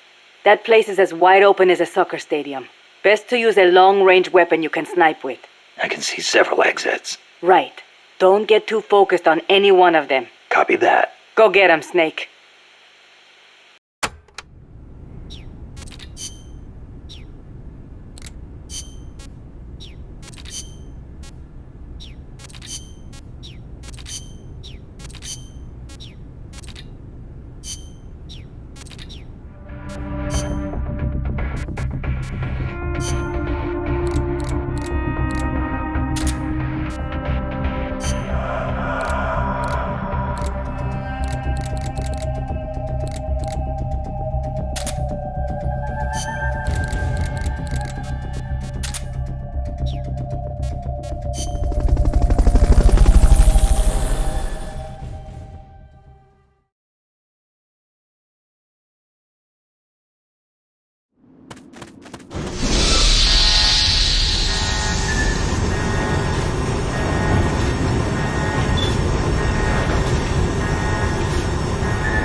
There's no turning back now, Snake.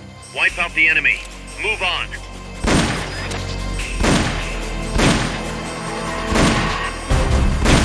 Snipers will get a bead on you from a distance. Just because you can't see them doesn't mean they're not there.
They've okayed the request for support. They're sending up...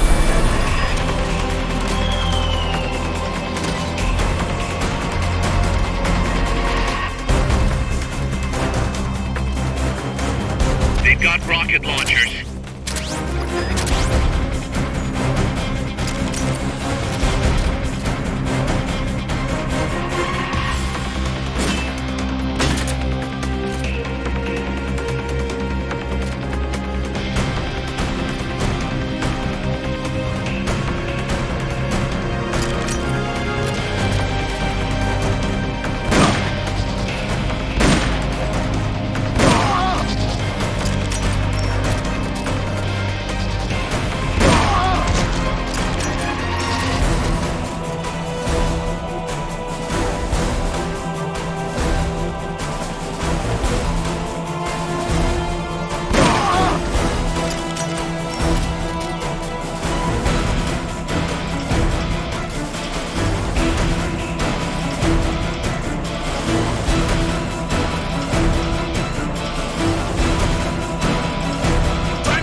Snake, that's Huey's unmanned weapon, the Cocoon. Put it out of commission.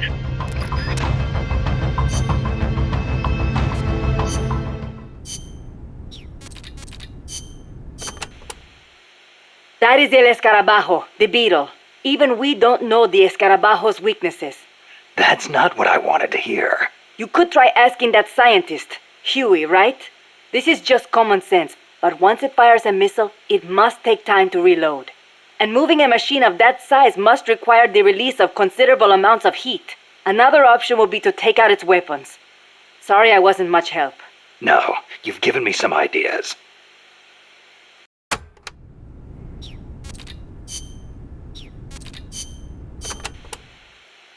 During development, I had trouble figuring out how to handle the cocoon's excess heat. I'm embarrassed to admit it, but the radiators are most likely its weakest points. They're not heavily armored, as heat wasn't dissipating properly. Where are they? There are multiple radiators on the upper and lower sections. Just look for the exhaust fumes. The only thing is, the upper radiators typically aren't exposed. You should probably shoot for the lower ones first. You could move under its body to access the lower ones, but the cocoon is capable of vertical movement, so be careful not to get crushed. Watch out for missiles and hedgehogs, too. Hedgehogs? Anti-submarine multiple spigot mortars? I adapted the technology for use as a surface weapon. Both the missiles and hedgehogs take time to load, though. It can't fire a hedgehog until the lamp comes on. As for the missiles, watch for the way the hatches move. That'll be my chance to get close. When the hatches open, out come the missiles.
What's wrong, boss?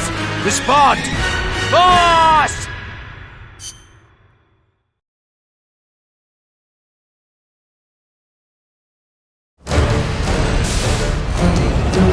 Get rid of the cocoon. If anybody can handle something this big, it's you, boss.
to get on top!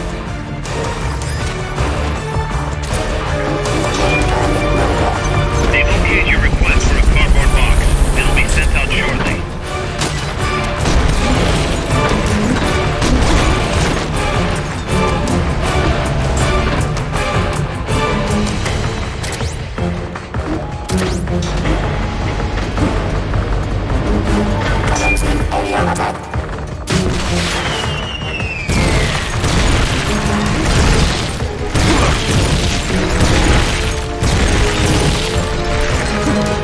See the ladder on the turret?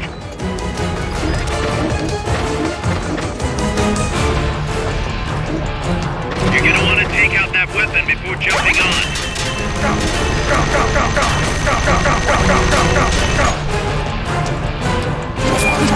They've got a lock on you. Move it! Use the ladder.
unlocked memory boards.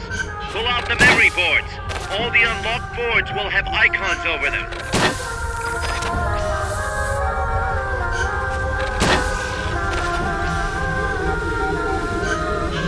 Any boards you remove can be used to build our own AI weapon. Memory boards have different functions according to the icons displayed over them. Go ahead and take whichever ones you want. If you attack parts on the exterior of the machine, the memory boards that control those parts should light up. You can tell what a memory board does by looking at its color when it lights up.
Walker is in a hangar at the very bottom of the mine.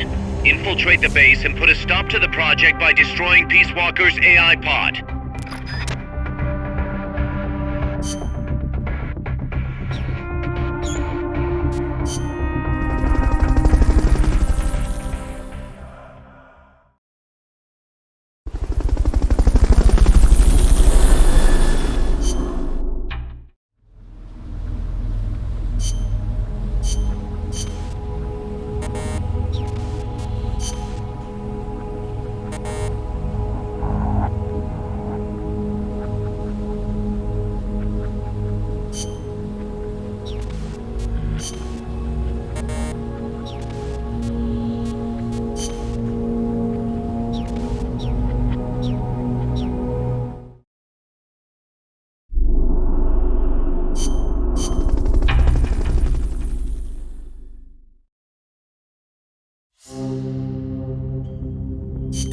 Snake, Peace.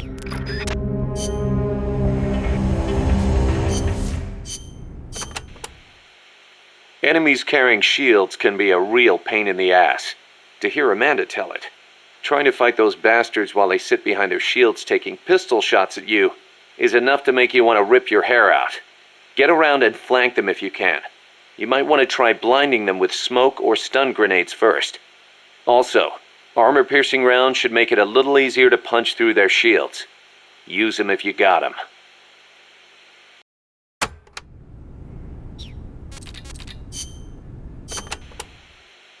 Wow, you made it all the way to El Basilisco's hangar. None of us has ever gone that far. I have no idea what the underground base is like. Wish I could say the same. It'll most likely be some kind of building, so... Plenty of places to hide. Right, but security will be extremely tight. Do not forget that the odds are stacked heavily against you. Yeah.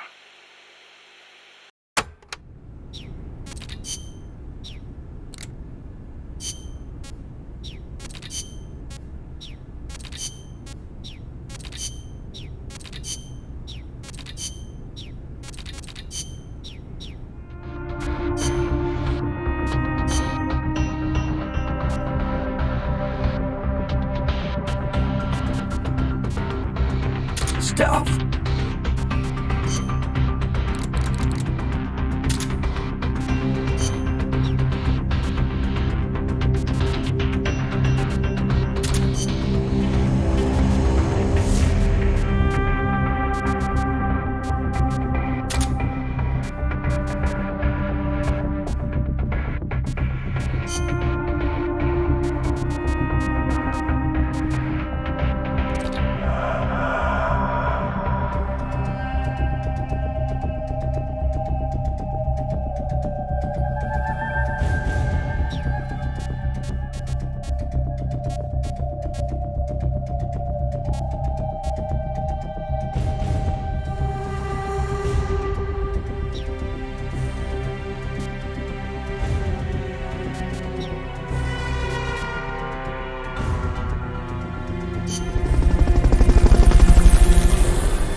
The enemy's still on high alert after that last tangle. Don't get yourself caught.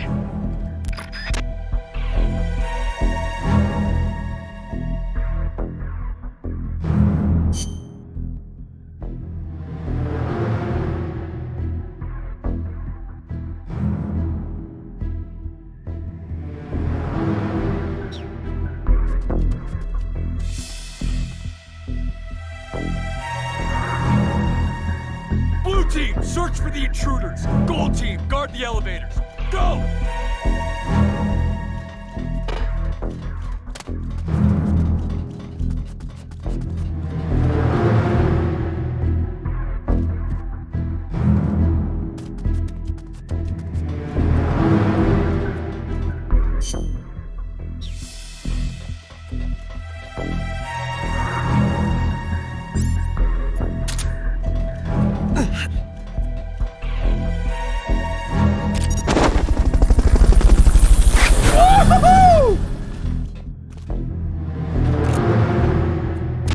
recovery helicopter is complete.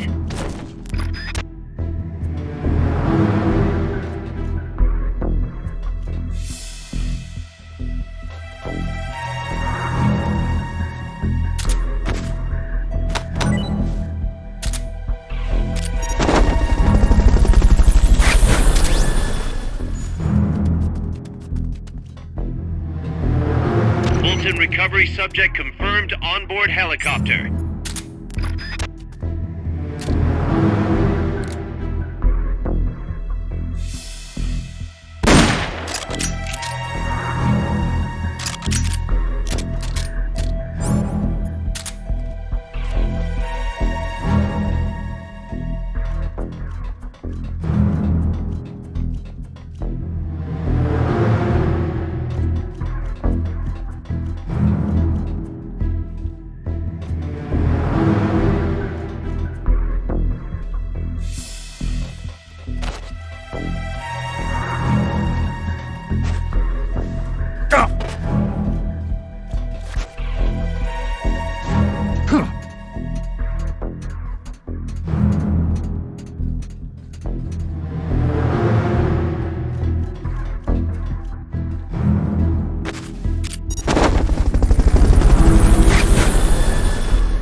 So now, your goal is to destroy Peace Walker's AI pod, right?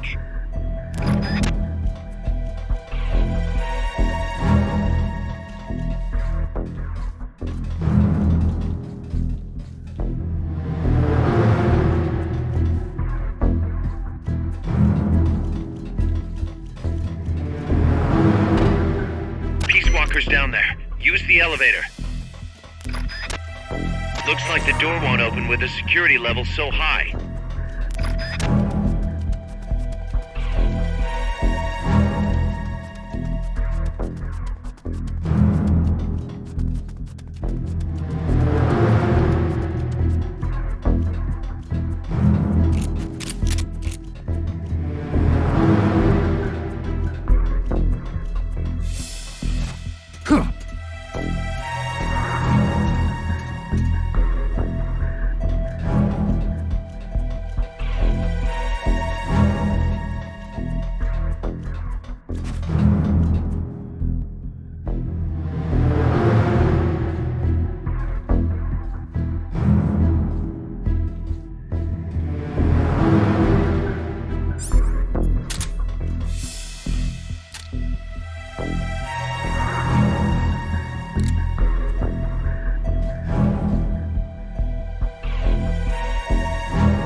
He's here!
That elevator should take you underground.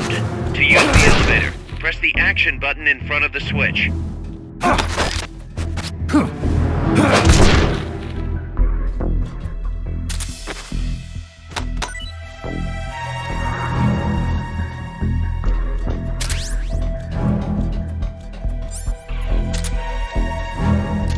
Hide until the elevator arrives.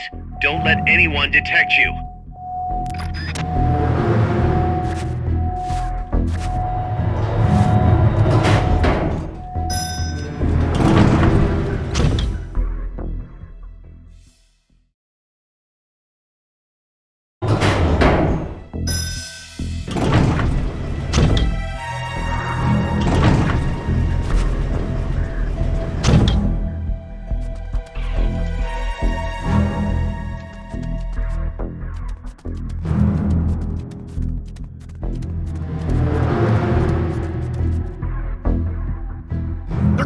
backup up top! Come on!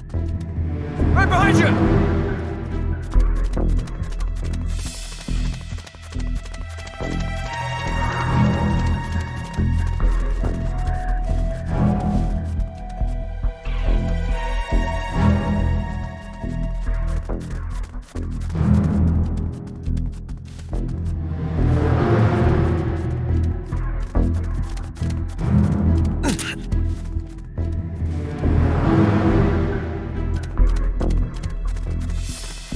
What was that? Enemies close by!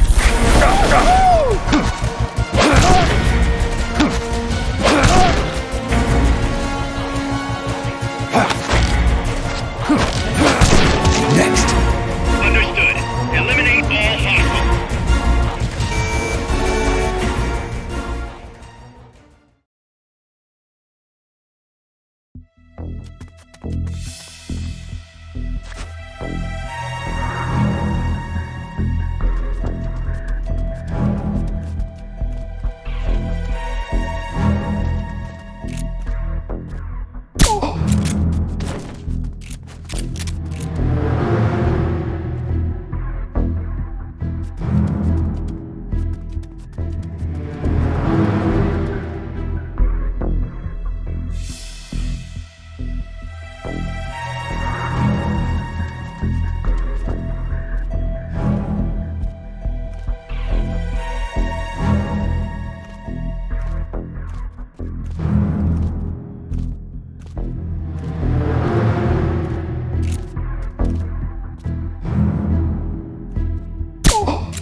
Next.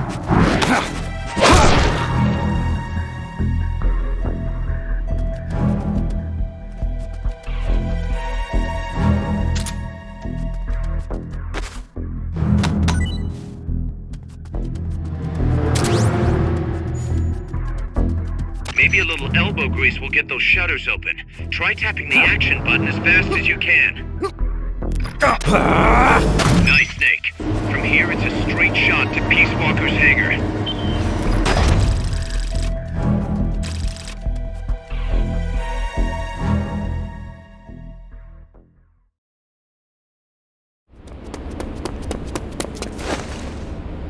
Initiate. What's the situation? We're waiting on acknowledgement from Reptile. It could be a while. Don't take all night. Ah, Coltman. I'd like to perform one final check. Everyone, take a break. I've got some concerns about the dummy. Now's your chance, Snake.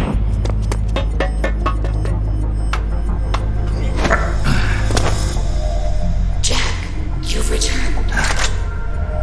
What's wrong? Your body temperature has fallen. You're imagining things. Have you come to destroy me? Your pulse has quickened slightly. Just chilly. It's freezing in here. I see. Boss. What is it, Jack? Boss. Is that you? What is it, Jack? Do you have regrets? Regrets? About your final mission? My final mission? The one in Groznygrad. I've never been on a mission there. September 1964. You betrayed the United States, and then I killed you. I have no record of such a debriefing. Listen to me. I have to know. Did you defect to the Soviet Union of your own free will? There is no mission record matching that description. Jack, you're not the boss. The boss is dead. Don't do it, Jack. Drop your weapon, Big Boss. Mammal showed the same response back at the lab. It's a sure sign that you are nearby. It's an honor to meet you again, Big Boss. I've seen that coyote before. Lobo is the name. Lobo? Smells like a rotting corpse to me. I know all about you. Selina Yarsk, 10 years ago. You were involved. The operation to eliminate the traitor. I planned the whole thing. Shouldn't a suit like you be back at Langley? What the hell are you doing here? It's what the CIA does best. Ensure people in the know keep their mouths shut, or else pack them off someplace where there's no one to listen. I get it. Trying to claw your way back into their good graces. It's not quite that simple. My aim is a new world order. Détente, the NPT. SALT, TTBT. Ever since the Cuban Missile Crisis, the structure of the Cold War has been coming apart at the seams. A new age is dawning. An age in which Peace Walker, an infallible nuclear deterrent system with the patience and cold logic of a machine, will play a vital role. That's your plan? Assigning humanity's sins to a bunch of machines? Quite the romantic. Remember the Cuban Missile Crisis, when the commander of a Russian sub refused an order to launch a nuclear-armed torpedo at an American destroyer? In retrospect, that man was a hero. He saved the world from all-out nuclear war. Humans are incapable of destroying themselves. But an AI wouldn't hesitate to push the button. Precisely. Making it the one real deterrent. People hesitate, lose their nerve. Isn't that why deterrence theory works in the first place? No. Machines don't make mistakes. Only men do. That's why a fully automated, mechanized deterrent like Peace Walker is needed. Once our system is embraced, Langley will again turn its attention to Latin America as the cockpit of the new Cold War. Honduras, Nicaragua, Costa Rica, Panama. Peace Walker will be deployed along Central America's entire Caribbean coast. All of North America, South America, and the West Indies will be within its range. We'll bring law and order to the entire continent. And you'll still be calling the shots. You still don't get it. The age of heroes is over, buried alongside the boss and her bankrupt beliefs. From now on, our only heroes will be machines. Surely no one understands that better than you, except perhaps your partner. A deterrent for hire, an army without borders. You've invented a new system too, and an admirable one at that. That's supposed to be an offer. I'm not offering anything. If I'm to sell my new system, you and yours have got to go. Wait! Coldman, I have questions for him. Information critical to the completion of the mammal pod. Give him to me. Don't waste too much time. We've just received word that the SALT II talks are on schedule. We will launch on time. Snake, you are going to help me resurrect her. Shut up! The boss is dead. Bring him.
Snake, I hope you can hear me.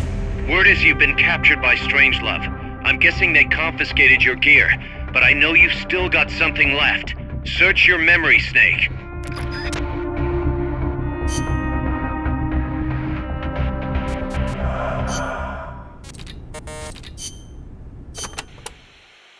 Any word from Snake? I can't get through. Strangelove must still have him. No. We just have to trust the boss and wait. For how long? Amanda, you're cute when you're angry. But please calm down. He's prepared for situations like this. With what? They'll find whatever he has on him. No, they won't. Because this is something a lot more personal than equipment. And Snake never would have gotten rid of it.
I didn't defect. I'm loyal to the end, to my purpose. What about you, Jack? What's it going to be? Loyalty to your country or loyalty to me? Your country or your old mentor? Your mission or your beliefs? Your duty to your unit or your personal feelings? The only thing we can believe in with absolute certainty is the mission, Jack.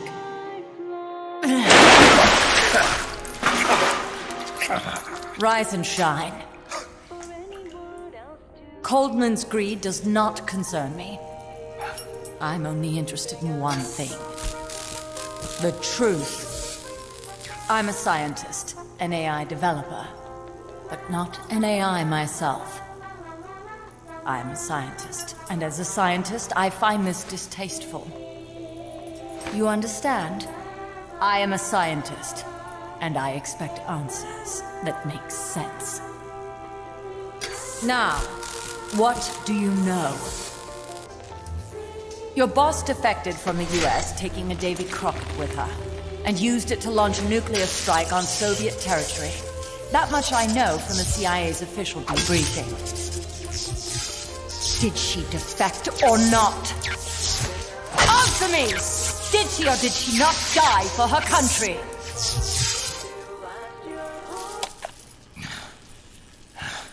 She sold us out. My orders were to take care of her. Liar! I want to know the truth! Brace yourself.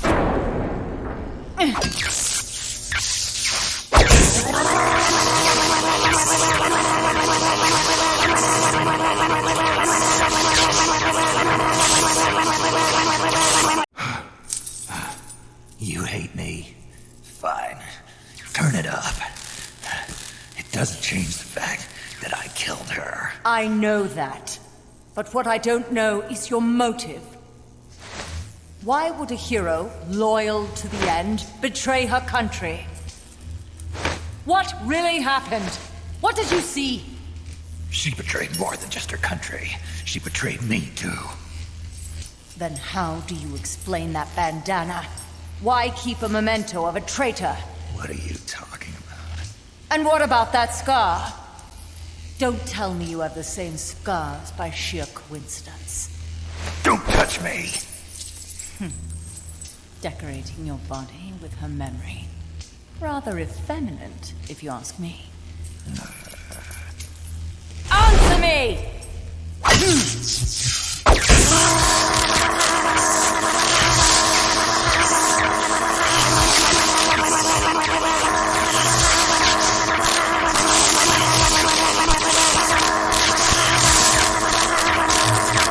Admit it!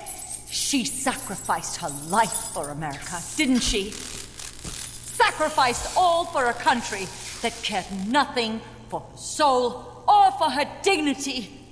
And you... Yes, I do hate you. But even you must understand how I feel. I have a right to know what she died for. Why won't you tell me? You're no longer one of Washington's lapdogs.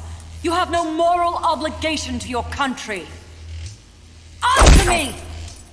Would you see your beloved boss brought back to life? Then say it. Say she died for America. That she remained true to the end.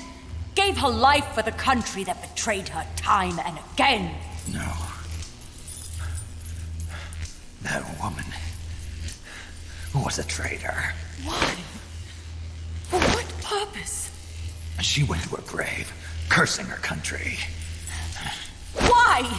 Who is it? What are you protecting? I'm not helping you finish that thing. Face it, the boss is dead. Whatever's inside that machine, it isn't her. I'm raising the voltage. The next one might kill you!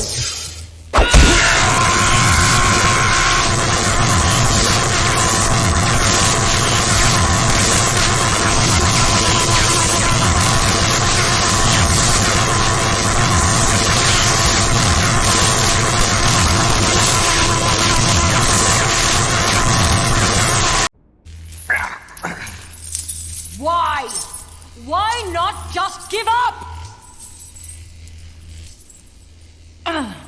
He's passed out.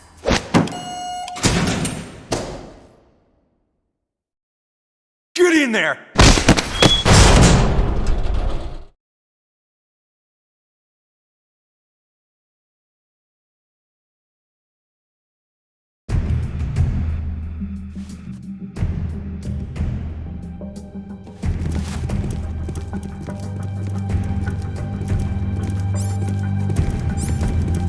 getting any ideas.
Checks out okay.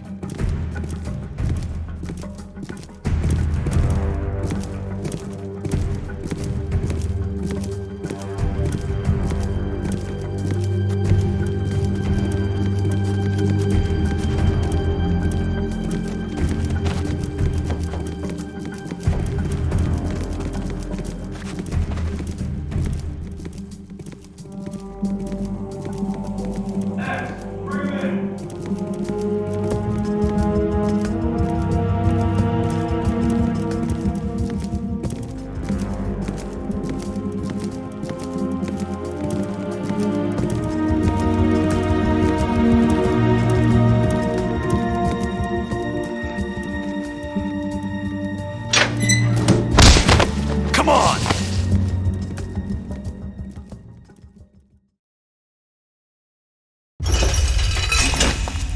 Ready to talk now? I've got nothing to say to you. I think you do. Very well then.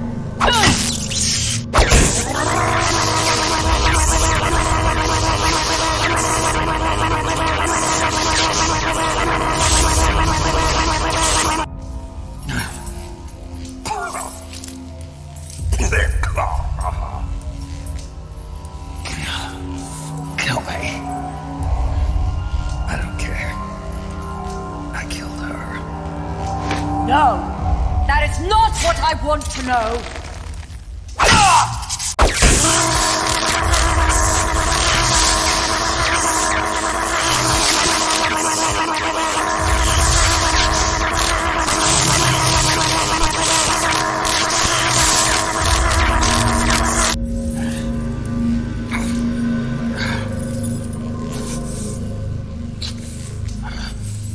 Do it. Kill me. Kill me now. Kill me. Stop it! Kill me. Shut up! Kill me. Shut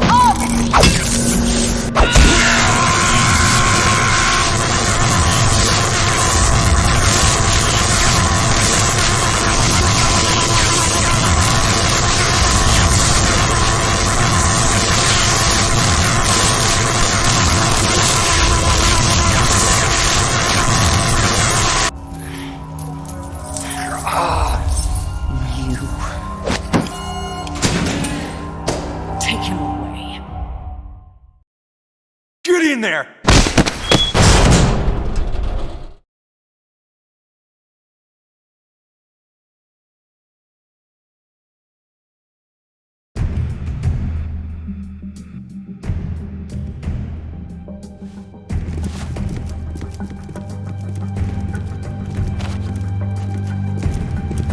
Don't be getting any ideas.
Checks out okay.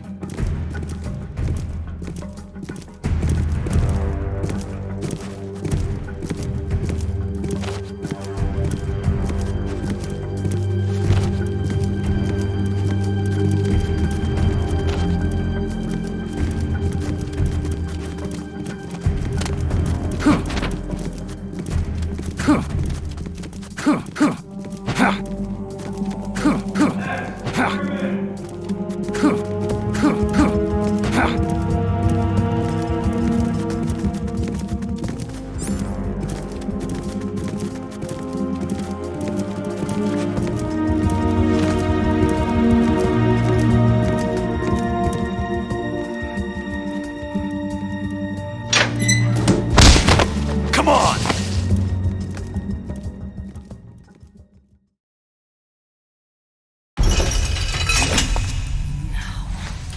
Let's have it. The truth. I've said all I'm gonna say. Is that so?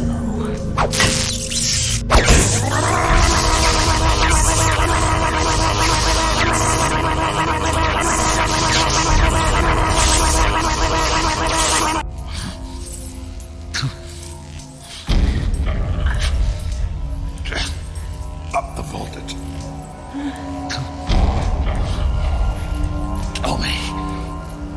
Tell me. I don't hate you anymore. Do it. Tell me. I killed her. Please, stop! Stop it! I killed her. My beloved. With my own hands. Stop it! That's not what happened. You're lying!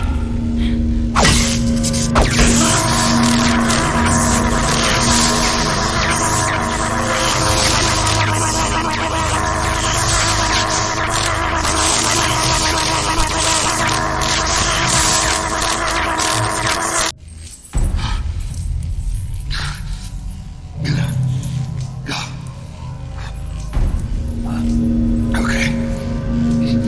All right. The truth.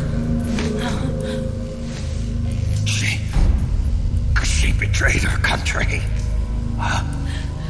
Liar! She's not a traitor!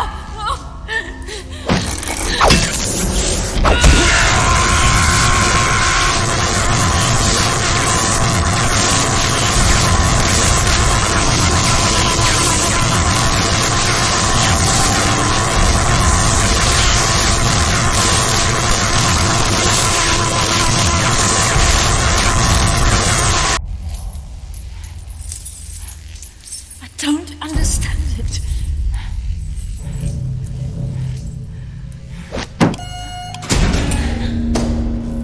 Take him away. Get in there!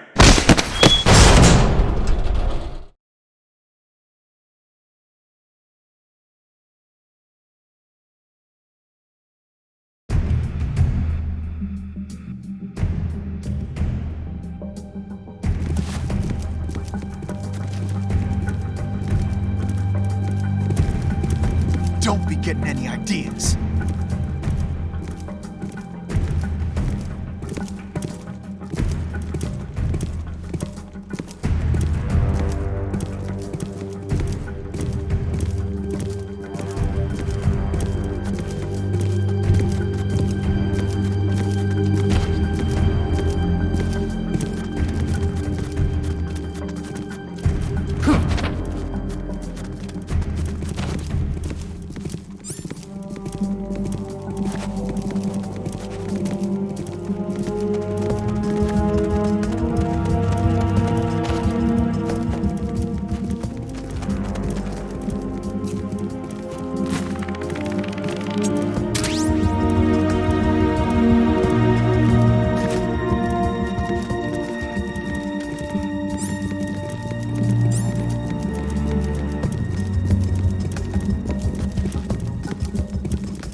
Checks out okay.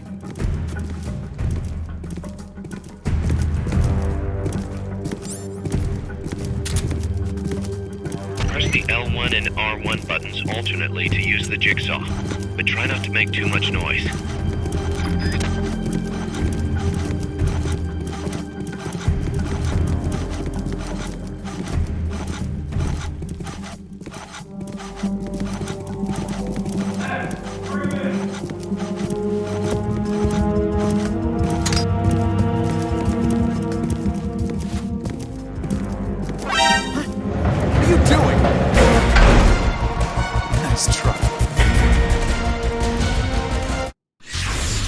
What happened, Snake? Snake!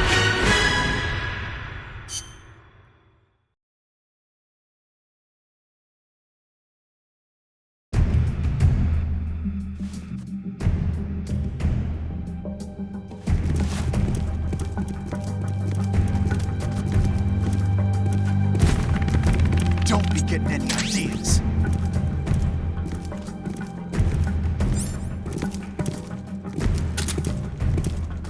Use the jigsaw by alternating between the L1 and R1 buttons. Just make sure to keep it down. What are you doing? Where did you get these? Are you alright? Snake? Snake!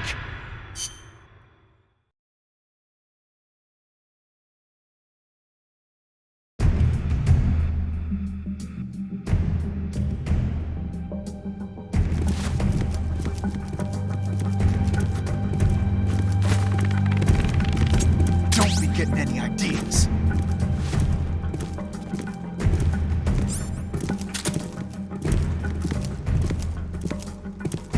Use the jigsaw by alternating between the L1 and R1 buttons. Just make sure to keep it down.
helicopter. Fulton recovery helicopter is complete.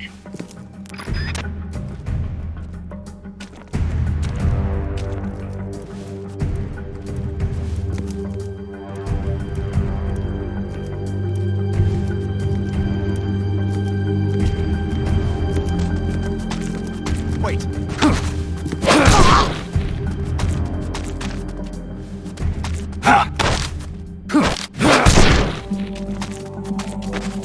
Can't be imagining this.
Snake, Yeah, it's good to hear your voice again.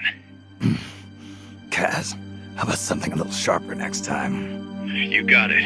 How about a diamond-bladed jigsaw? And, when's the next time gonna be anyway?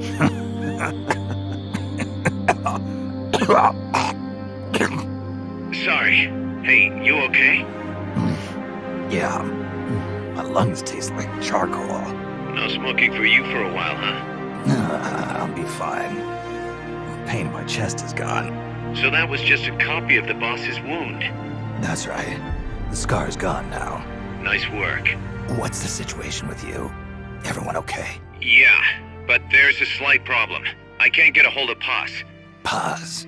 I thought the professor was looking after her. So did I. Here's the deal. I started thinking, and I sent someone over to the school the professor mentioned. And the school doesn't exist. No, it exists, but Paz has been a no-show. The person at the school said neither the professor nor Paz had been seen there in quite some time. Coleman knew about us. We've been marked by the CIA. The KGB and Paz brought us into all this. Coleman must know about them too. You think Coleman's got them? No. Remember, Galvez isn't some pencil pusher. Yeah. The KGB will have eyes on Coleman night and day, too. Which could mean they knew what the CIA would try to do and are just staying out of sight. Let's hope so. See what you can get out of the KGB, Kaz. All right, back to work. I better get moving. Snake, we haven't detected any signs that Peace Walker's been activated, at least from above ground. It's still in the hangar you were in earlier. This time, it's really our last chance. Destroy that AI. On my way.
Peace Walker is being prepped for activation in the hangar at the bottom of the base. Get in there and destroy the AI before it's activated.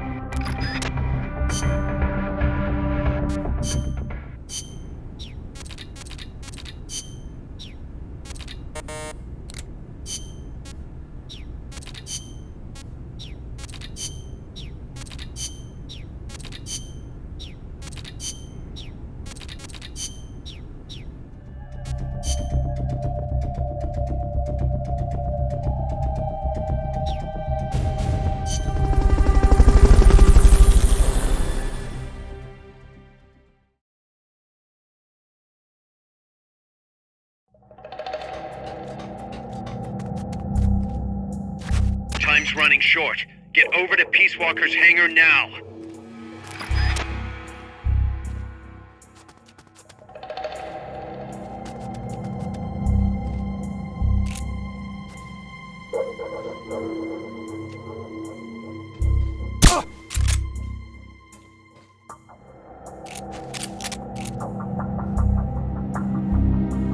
I know I saw something.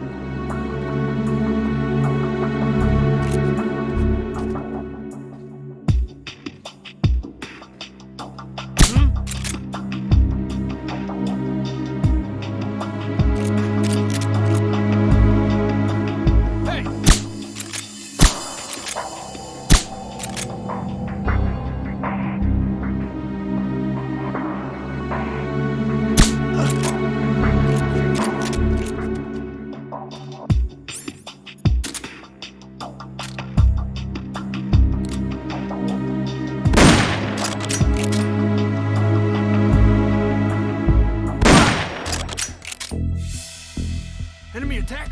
We're being shot at! Going to alert status! Understood. Maintain heightened alert.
Come in, HQ. This is HQ. This is Patrol. All clear. Understood. Return to base.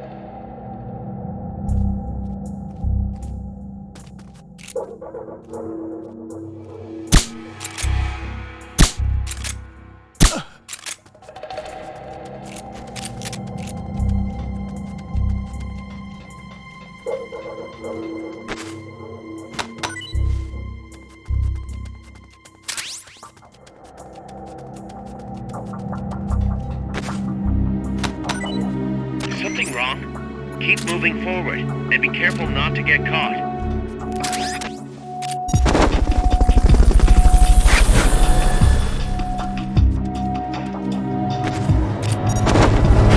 Fulton recovery helicopter is complete.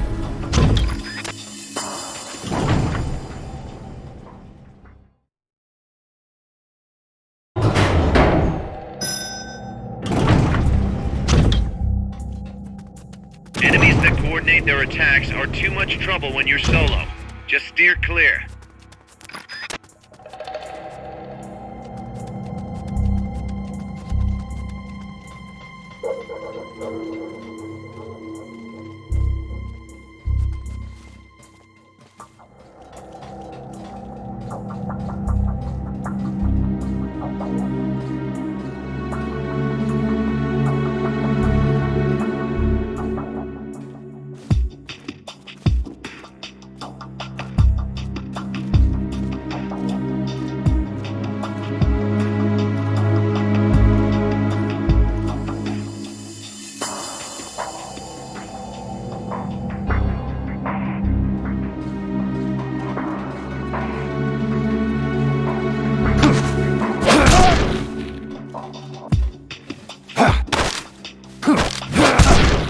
What is it?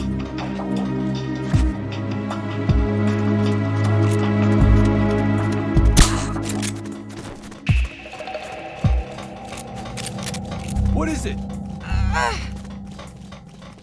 What happened?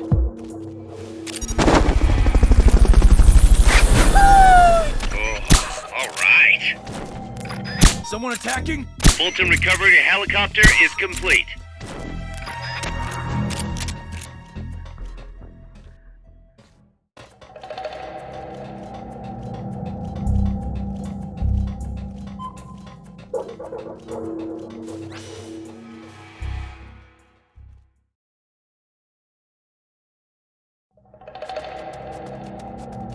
All right, Peace Walker can't be far. Hurry.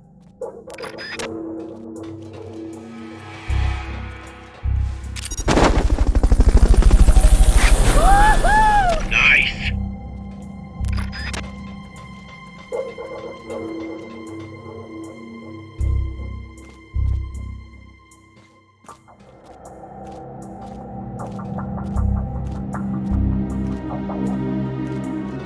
The enemy's close!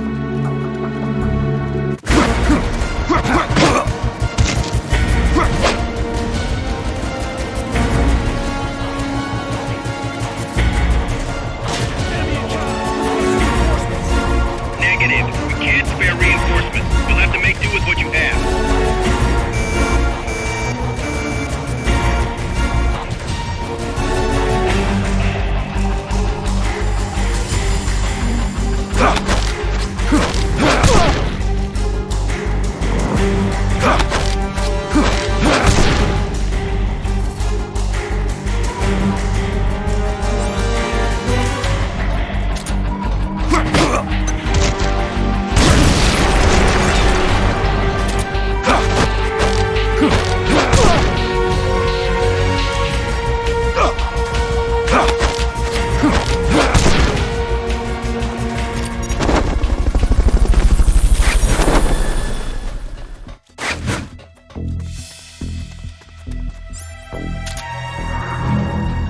Fulton recovery subject confirmed onboard helicopter. Come in, HQ! This is HQ. This is Patrol. Contact lost. Going to alert status. Understood. The enemy should still be nearby. Find him.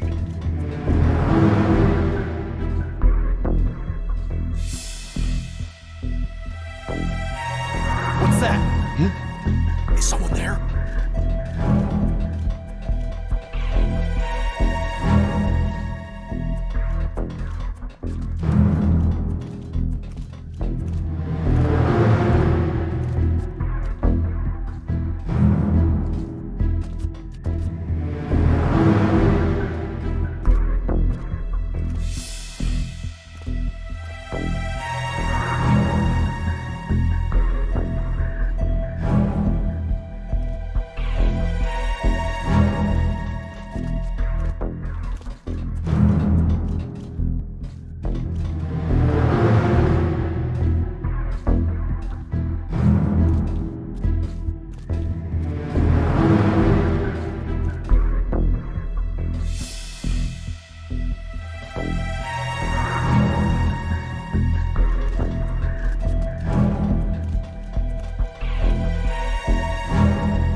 Guess not.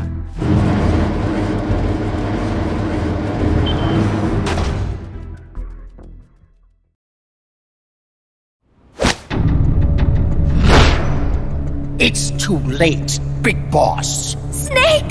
Boss. At last I found her. The culprit who led you here to begin with.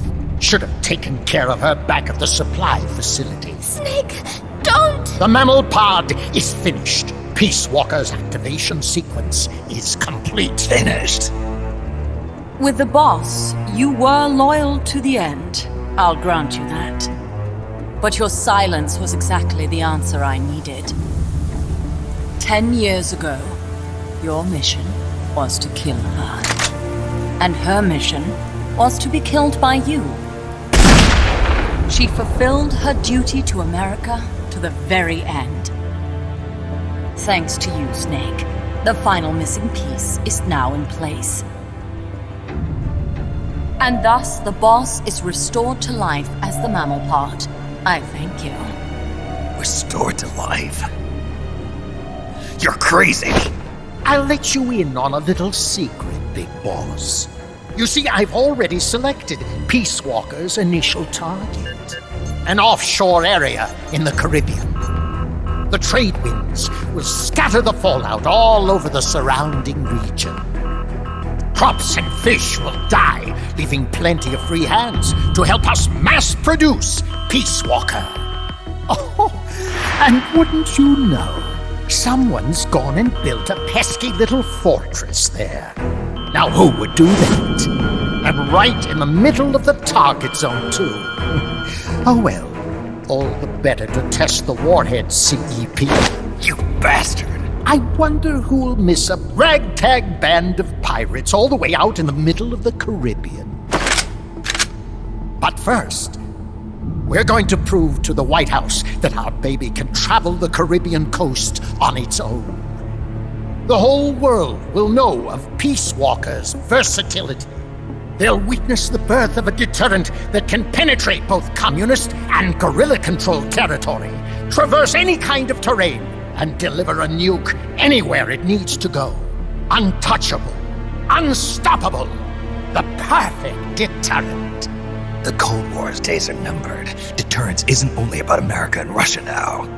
You know what? You're absolutely right. While we've been wringing our hands, China, France, even India have surpassed us. There's a free-for-all nuclear arms race brewing just below the surface. The nuclear threat will only spread, which is exactly why we must deter it here and now. And the Peace Walker Project is the key. The advent of Peace Walker will bring calm to this restless world. Don't you see, Snake? We need nukes, controlled nukes, to have peace. Lies! Peace Walker will restore order. Order in the form of a new Cold War. But if the world is to understand the genius of our plan, we must launch! Snake! Stop them, Snake! Don't let him get away!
Walker's active, and its self-defense system is targeting you, Snake. You better find a way to stop it quick.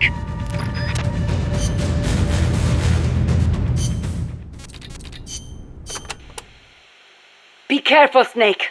I have no advice on dealing with El Basilisco's attacks, but you may be able to use its size against it. Its movements will probably be just as big, meaning it should give some kind of warning before most of its attacks. That's true. It might be good to start out by studying its movements, watching what it does before each attack. That should help you avoid most of them. And weapons that walk always have one guaranteed weakness. The legs. Right. Destroy its legs, and you'll stop it from moving. You might even be able to knock it on its back if you're lucky. Just make sure you are out of the way first.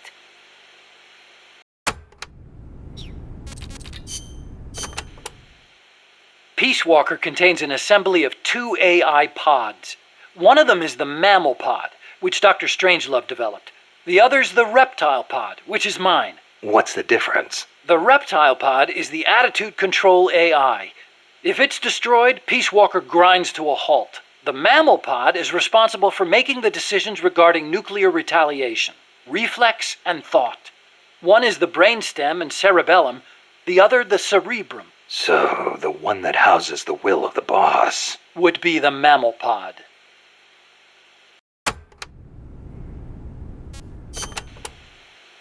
We call it the Reptile Pod for a reason. The parts of our brains that govern basic life and reflex developed ages ago, when our ancestors were still reptiles. We were reptiles? Well, only at one stage of our evolution. The theory was proposed by the neuroscientist Paul MacLean. Huh. The reptile brain corresponds to the brainstem and basal ganglia in our brain. The reptile pod also incorporates the functions of the cerebellum. So basically, it's the deep parts of the brain. Dr. Strangelove came up with the name.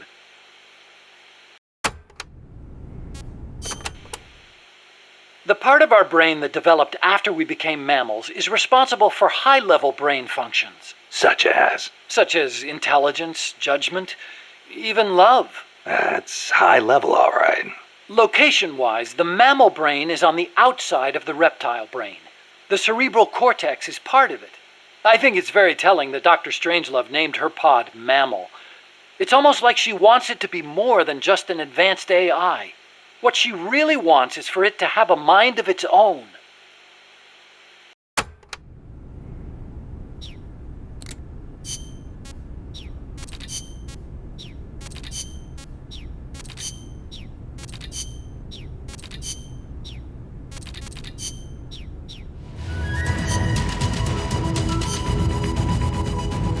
Survival.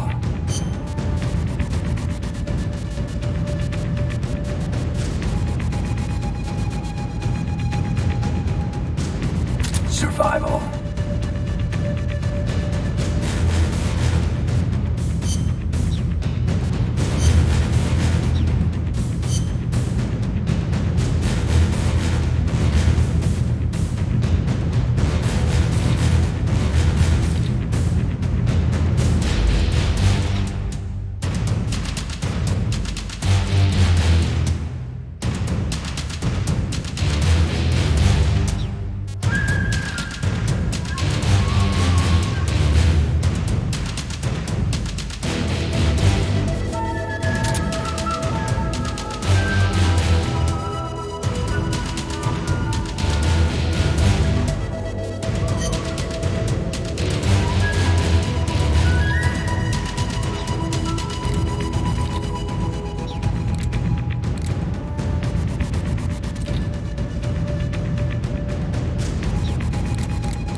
Self-defense system online.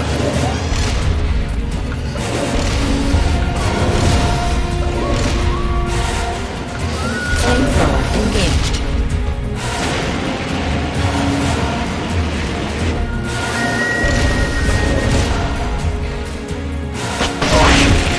Flamethrower engaged.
Launching S-mines.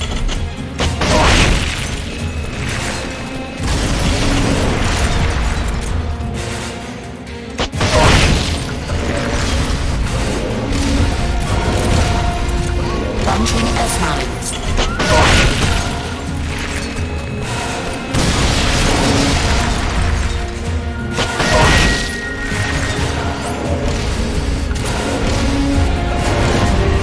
They've okayed your request for a cardboard box. It'll be sent out shortly.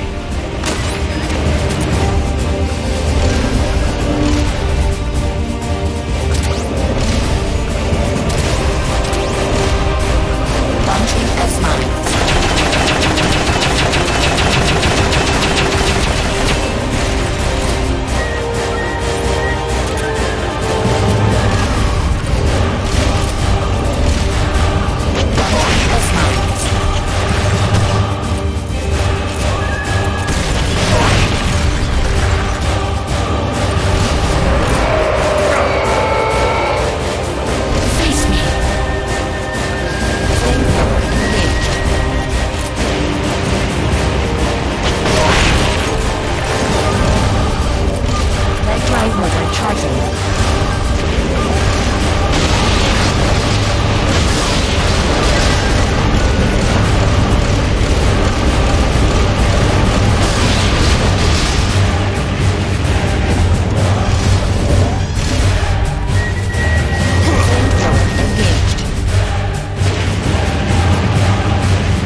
platform.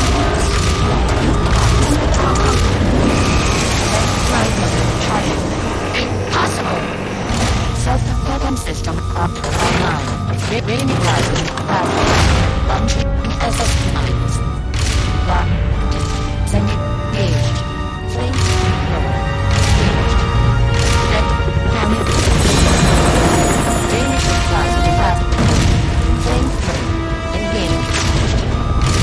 Switching. Online. Lock. Disengaged.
Snake, it's getting away!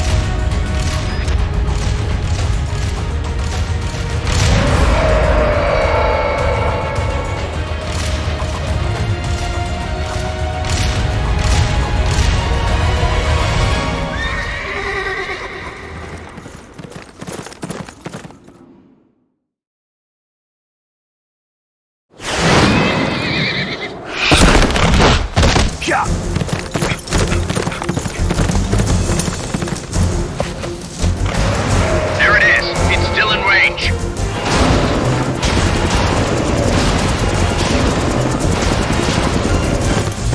Peace Walker's estimated top speed on level terrain is 25 miles an hour. Come on, I bet you can do at least 30. Haas is on board the Hind too. I noticed that. She's our client. We have to protect her. Snake, don't let Peace Walker get away! The day is dawning. Go!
Kaz, Peace Walker's gone. They've got Paz, too. Yeah, but Why, Kaz? What would Coleman want with Paz? Paz was with the professor, i.e. the KGB. Once Coleman discovered that, he figured out what was really going on between Paz and Galvez.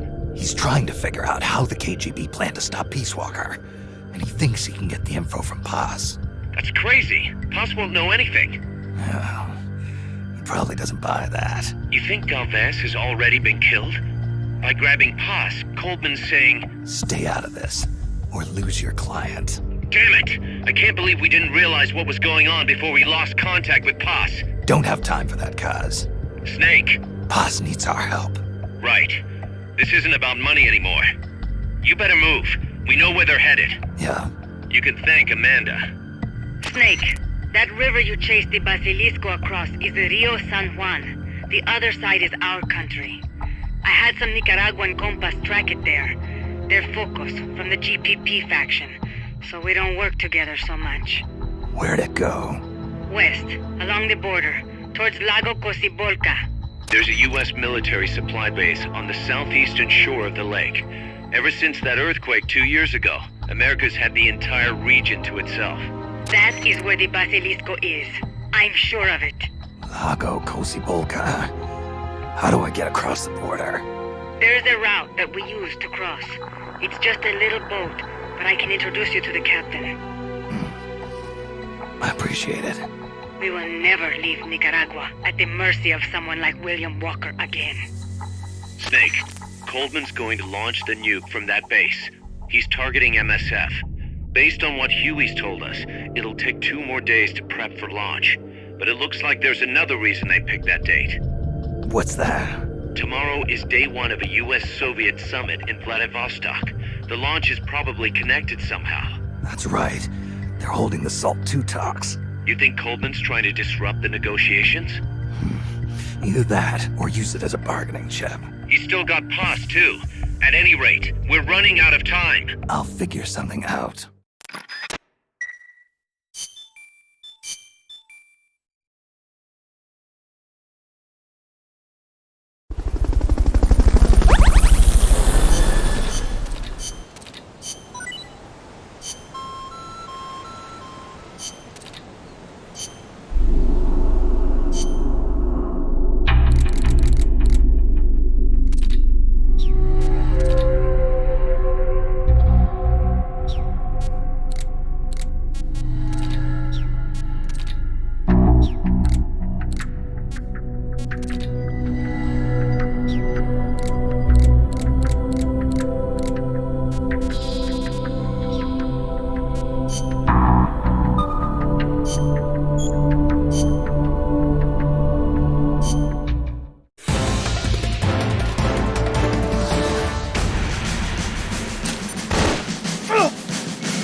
Snake, Peace Walker has crossed the border and entered a U.S. military supply base on the southeastern shore of Lago Colcibolca. Coleman's targeting the MSF plant. That's us.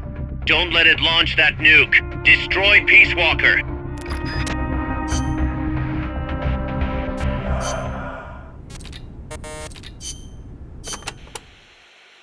The river that flows between Nicaragua and Costa Rica is el Rio San Juan.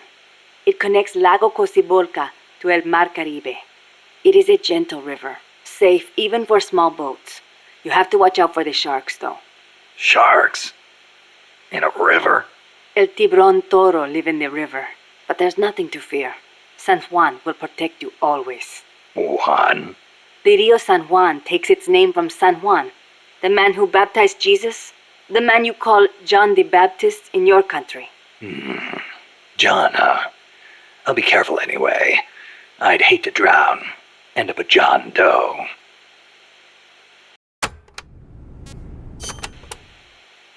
There is a volcanic island in Lago Cocibolca called Ometepe. It's formed from two connected volcanoes shaped like a porongo. The one with smoke coming out of it. That's the one. The smoking volcano is Concepcion. It erupts once in a while. The other one is Maderas. It's never erupted in recorded history. There's a lake in the caldera at the top. A crater lake. Let's hope there's not another underground factory inside. Don't say that. If Peace Walker's nukes detonated there, it would destabilize the magma underneath. It could cause the volcano to erupt again. If that happens, my country is doomed. Snake, you must stop Peace Walker.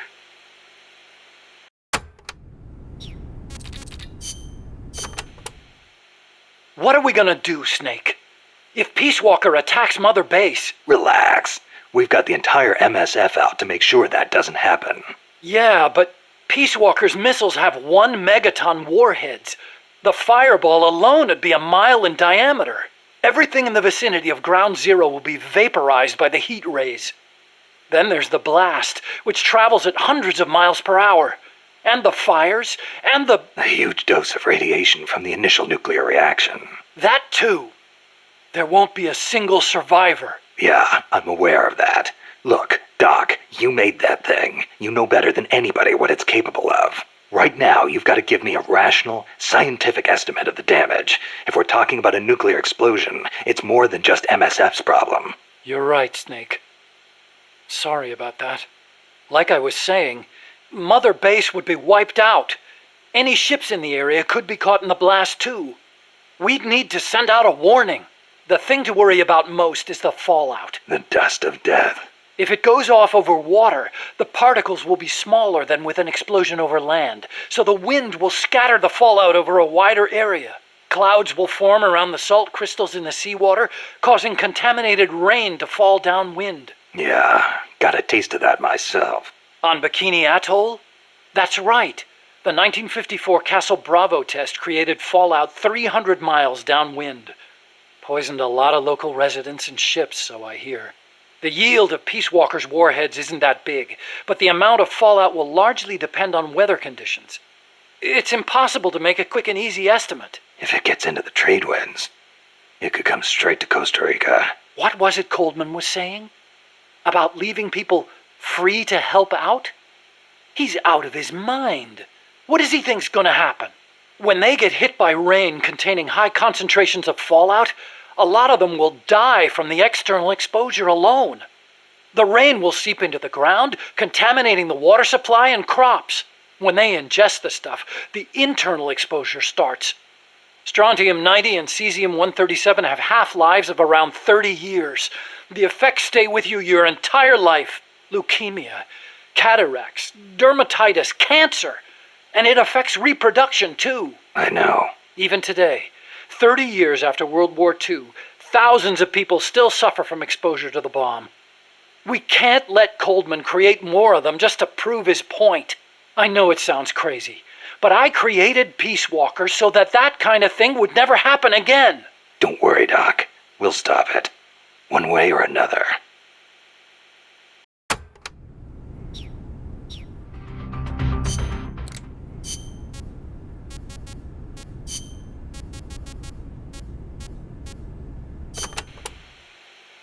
battle dress uniform is the opposite of the sneaking suit, in that it's specialized for combat. It lets you carry plenty of weapons and ammo, and provides excellent protection. Not the best choice for sneaking, but if you feel like playing one-man army, this is the uniform of choice. Looks pretty damn heavy. It is. You won't be able to move as fast with it on, meaning it's not good for running away either. Keep that in mind.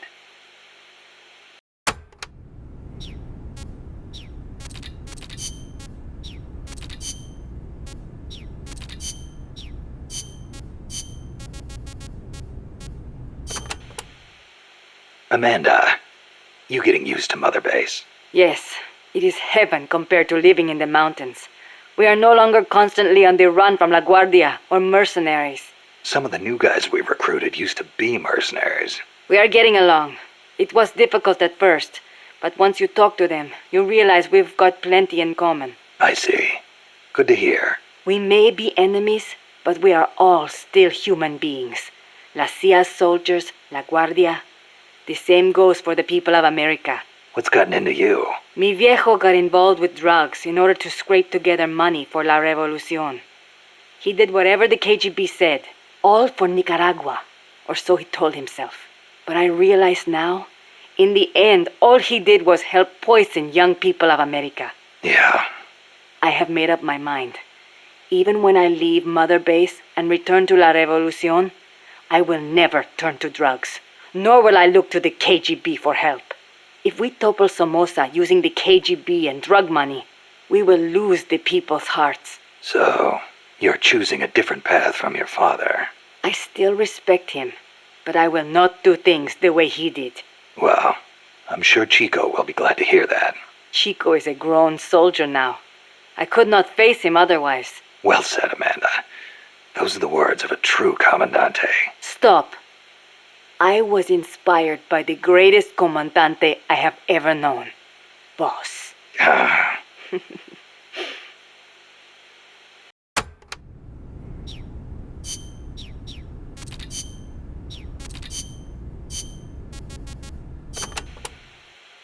But you know, there's something I've never been able to figure out. Is the Cold War really a war, or is it really peace? Doc, what do you... People called it a Cold War, but I disagreed. Sure, nuclear stockpiles are increasing, threats are multiplying. The US and the Soviet Union have enough power to destroy the human race 100 times over. But nobody's actually being killed. Small-scale conflicts and proxy wars, maybe, but nuclear deterrence has averted another world war. The world's far more peaceful today than it was before, and the breakthroughs we've made in space exploration thanks to Cold War competition? Fantastic, don't you think? No. We didn't need to rush into space like that. Going into space may have been mankind's dream, but good people were sacrificed in the scramble. Maybe so. NASA's definitely got some skeletons in its closet. Same goes for the nuclear arms race. Atomic testing has killed civilians and exposed thousands to radiation. Believe me, I know. And now, this. What peace was I trying to protect anyway? The more I think about it, the less I understand.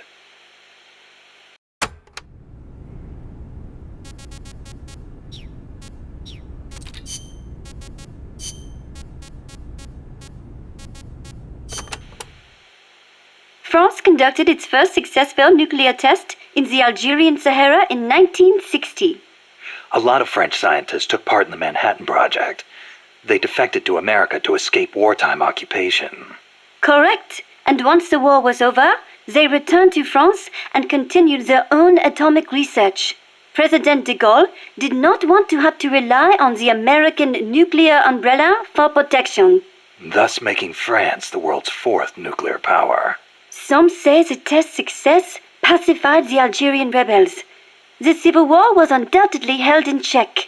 But never have I equated nuclear weapons with peace.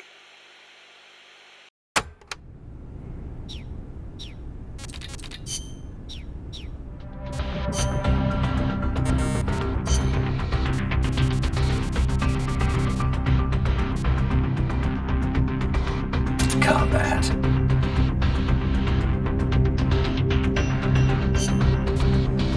stealth.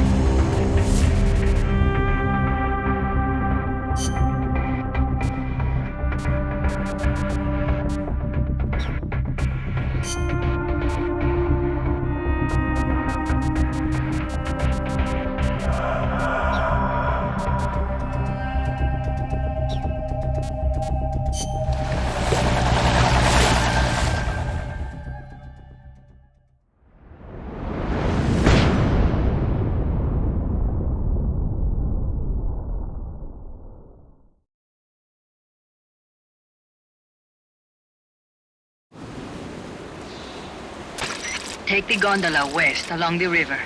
When you reach the northern bank, you are in Nicaragua. I've arranged for a guide to get you close. Snake! Chico. Sorry about the horse. He sure was pretty. Life's end. Isn't it beautiful? It's almost tragic.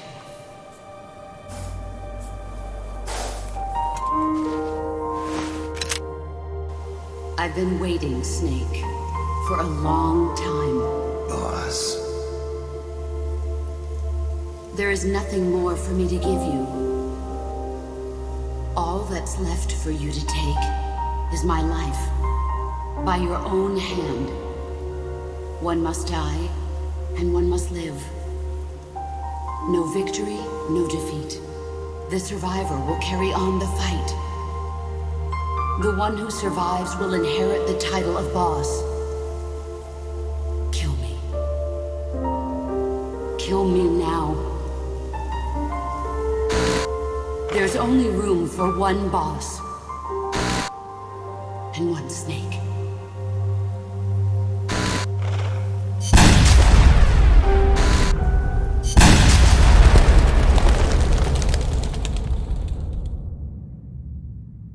The boss's defection was a ruse set up by the US government. But then something happened that no one could have predicted.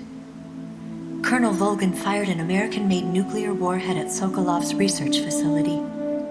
So the operation itself was greatly expanded and revised. The authorities in Washington knew that in order to prove their innocence, they'd have to get rid of the boss. And that one of their own would have to do the job. The boss wouldn't be allowed to come back home alive. And she wouldn't be allowed to kill herself. Her life would be ended by her most beloved disciple. That was the way that the government wanted it. That was the mission she was given. The taint of disgrace will follow her to her grave. Future generations will revile her. In America as a despicable traitor with no sense of honor. And in Russia as a monster who unleashed a nuclear catastrophe. She will go down in official history as a war criminal. That was her final mission.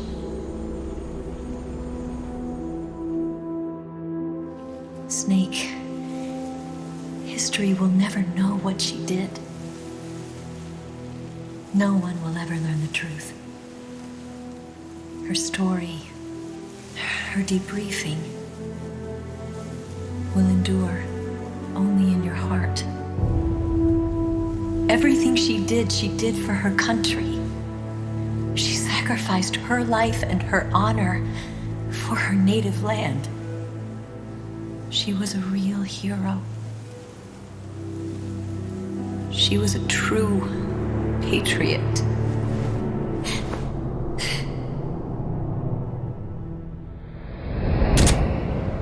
Something's not right. Key card doesn't look too bad. What do you think? Gonna need some help.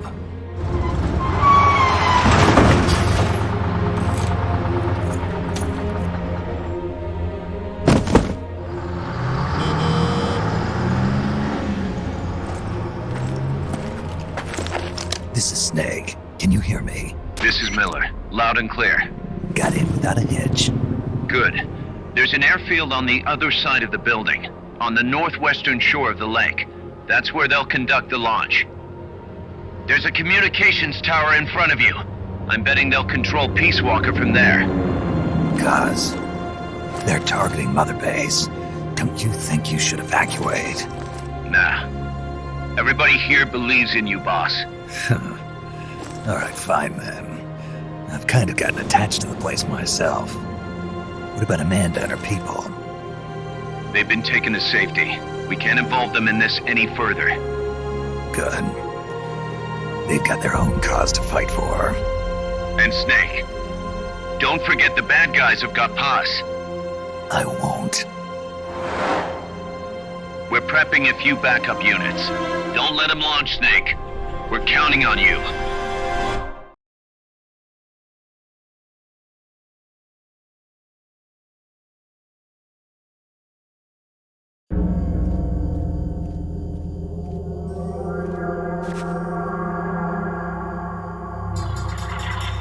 See the communications tower to the west? Head for that, Snake.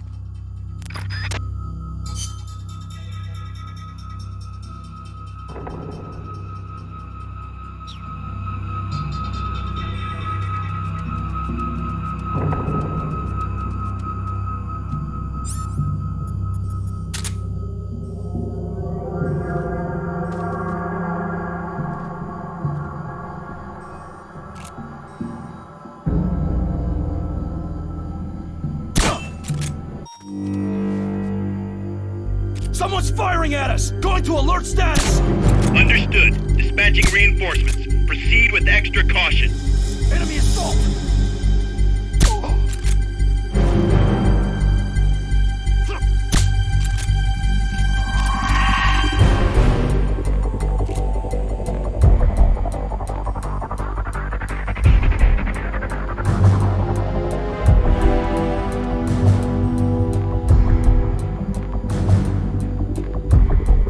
Soviet soldiers on an American base.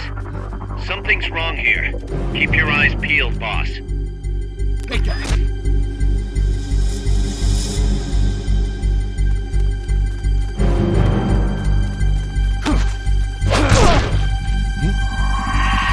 The enemy's close!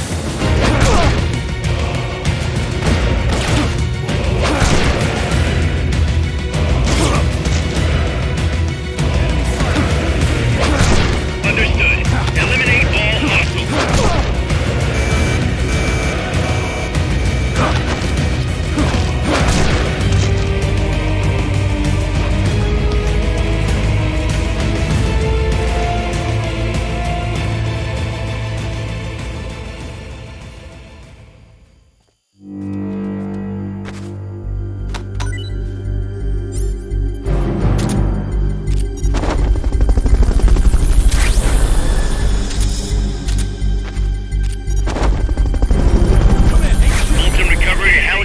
Is complete. This is Patrol. Contact lost. Going to alert status. Bolton recovery subject confirmed onboard helicopter. Find him.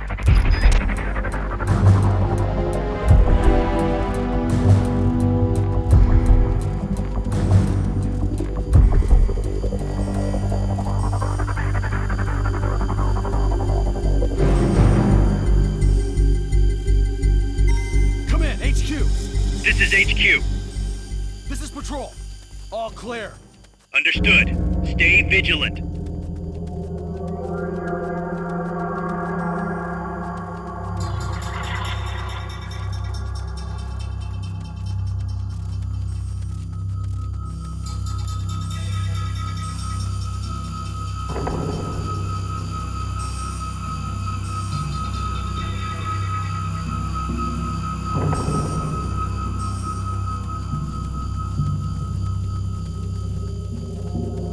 What's that?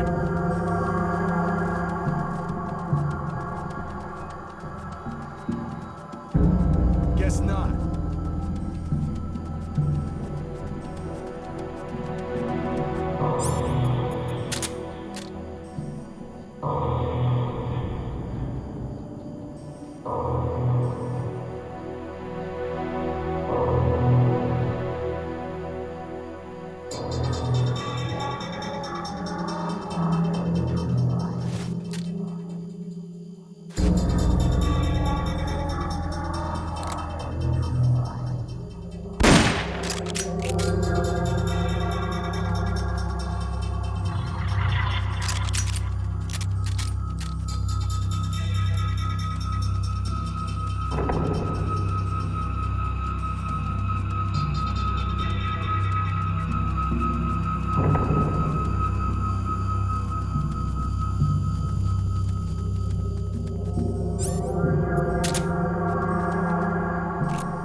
assault and recovery helicopter is complete.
You can't move on if the enemy knows where you are.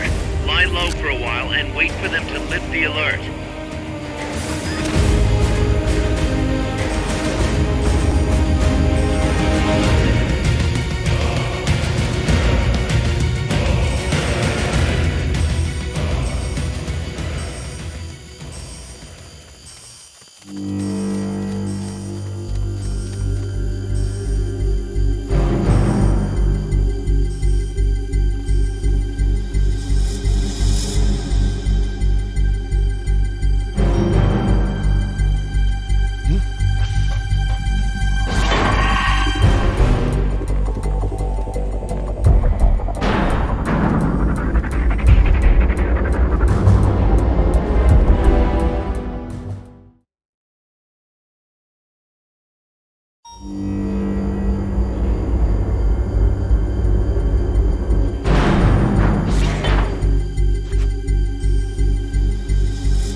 Patrol!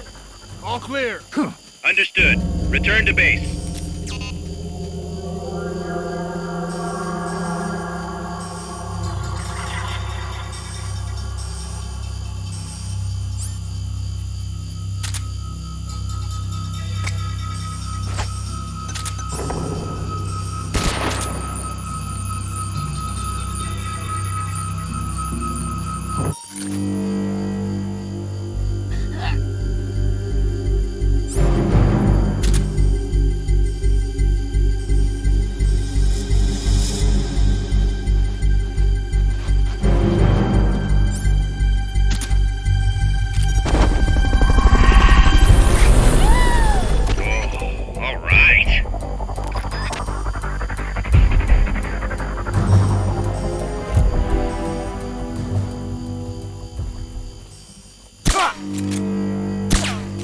We're being shot at! Going to alert status!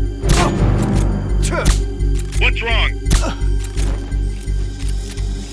We have a situation. Backup team. Head over and investigate.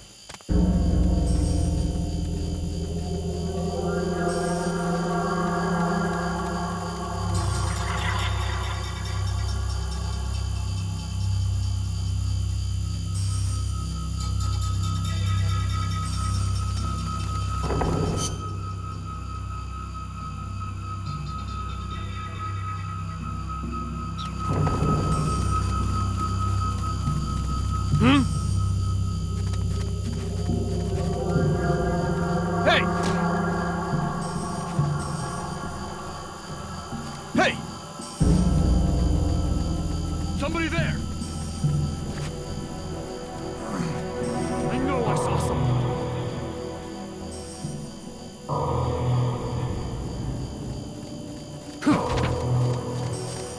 Hey! Somebody there.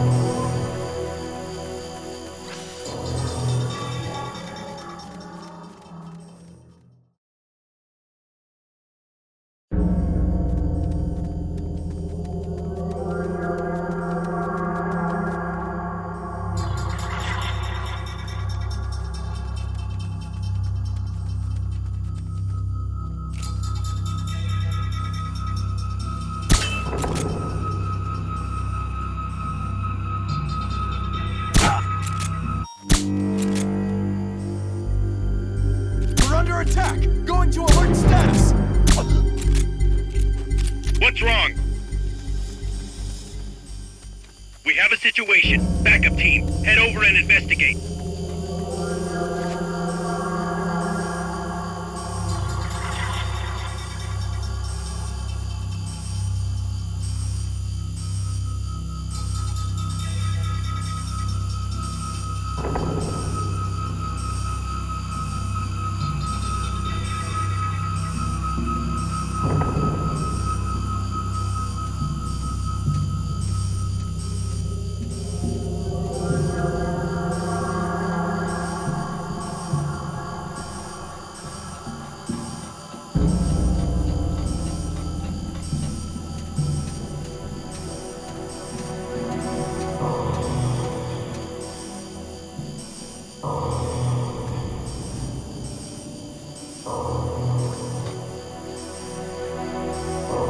Can't be imagining things.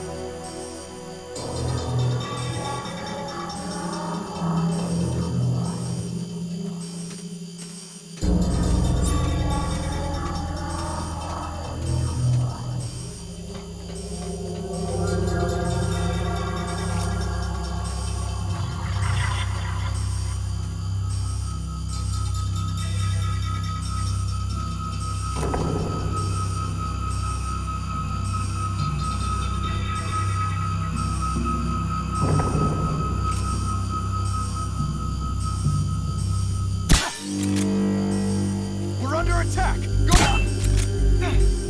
What's wrong? We're under attack! What's wrong? What's going on over there?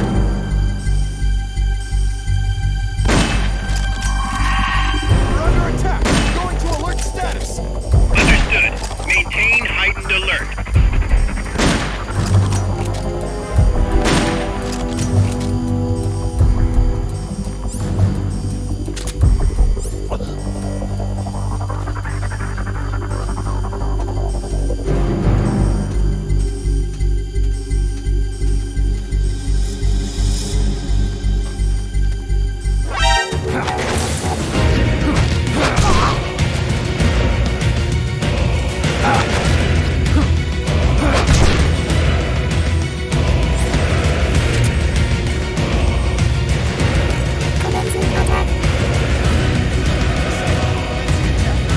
Understood.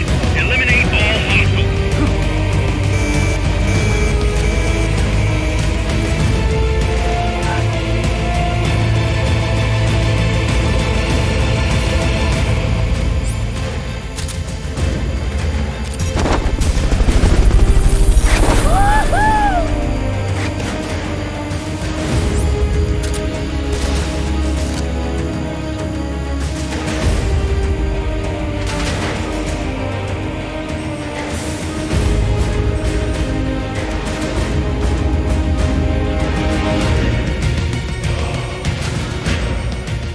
You can't move on if the enemy knows where you are. Lie low for a while and wait for them to lift the alert.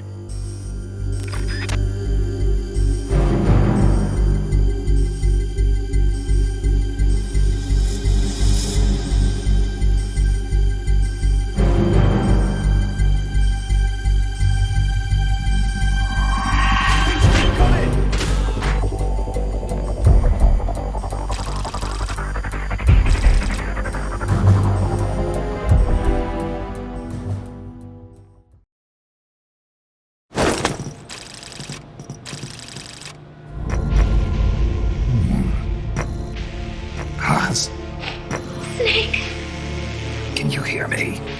see, I can hear you. Where are you? I am not sure. I don't recognize it. What about Coldman? He just left for the control tower. Said something about entering the final data. What is the matter? They found me. Snake! Kaz, Snake, you okay? All MSFs ready to move out. They're headed your way on the double. are you serious? There's a skeleton crew manning the base. Everyone else is en route to the base in Nicaragua. Snake, think you can make it to that control tower? Not sure why, but this place is crawling with Russian troops. Gonna have to force my way through. What the hell's going on? Damned if I know. Get over there quick as you can. You're almost there, Snake. Stay steady. Snake, I'm coming, Baz. do not worry about me. I am an angel of peace. I will be watching over you. Here goes nothing.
Walker's being controlled from the control tower.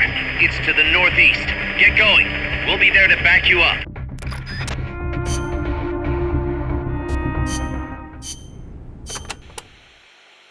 Damn, that base is even more heavily guarded than Amanda's men said it would be. No kidding. It's gonna be tough to crack without some serious hardware. You may end up having to fight fire with fire, so be ready to use force if necessary. Take as many weapons and items as you can carry. The more protection you have, the better. Roger. I'll keep that in mind when I pick my suit. I'll meet up with you ASAP, Snake. Hang tight for just a little longer. You got it.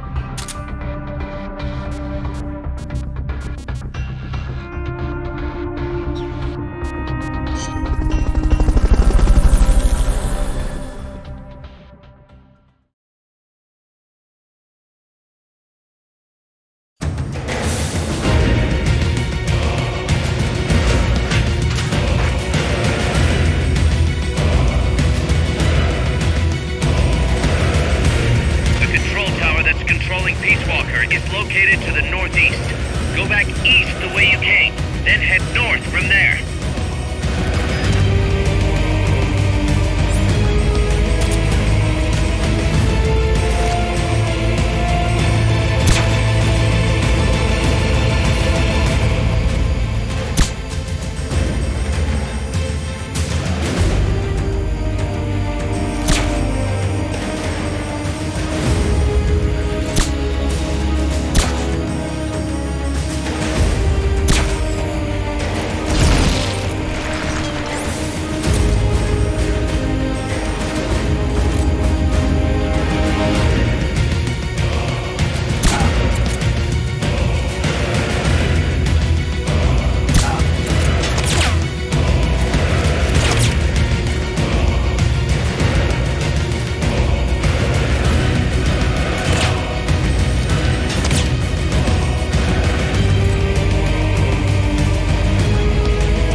objective lies beyond the gate.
Huh!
Come in, Snake!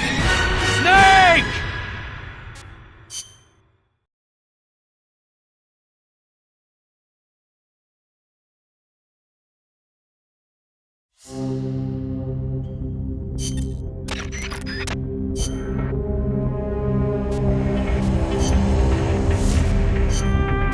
Combat.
is located to the northeast.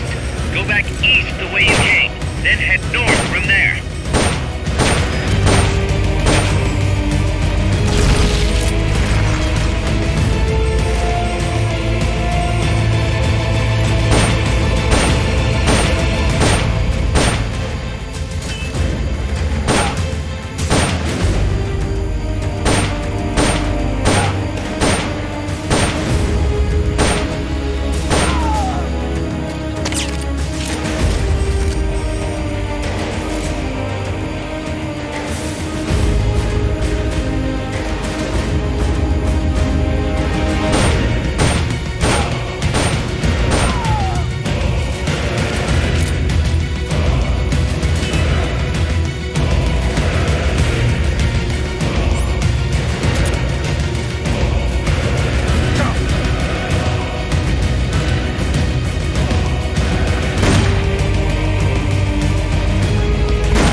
on the gate.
Something to conceal yourself?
Are you all right? Snake? Snake!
objective lies beyond the gate.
This terrain leaves you completely exposed.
Good job. Now get in there.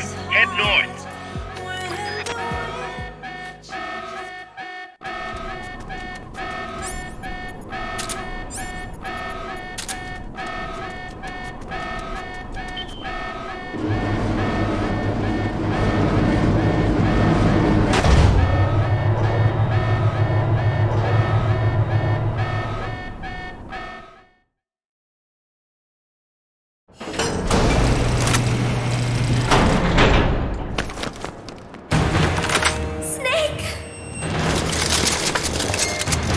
Big Boss, you made it. Too late, though. The false data's already in place. False data? That's right. Peace Walker is designed for deterrence, nothing more. She is incapable of initiating a nuclear attack on her own. She will only awaken and attack when it's time to retaliate. Peace Walker is a weapon of peace, after all. First, we'll enter data for an imaginary Soviet nuclear strike on the U.S. homeland. After assessing the data as a threat, Peace Walker will automatically enter retaliation mode, selecting the optimal target from a predefined list.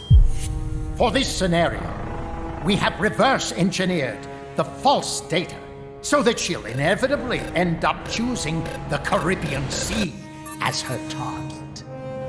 You're really gonna do it, aren't you? Know this. Peace Walker's retaliation will be the first and last of the Cold War. It is the only way we will ever come close to achieving true peace. All that is left is to enter the code.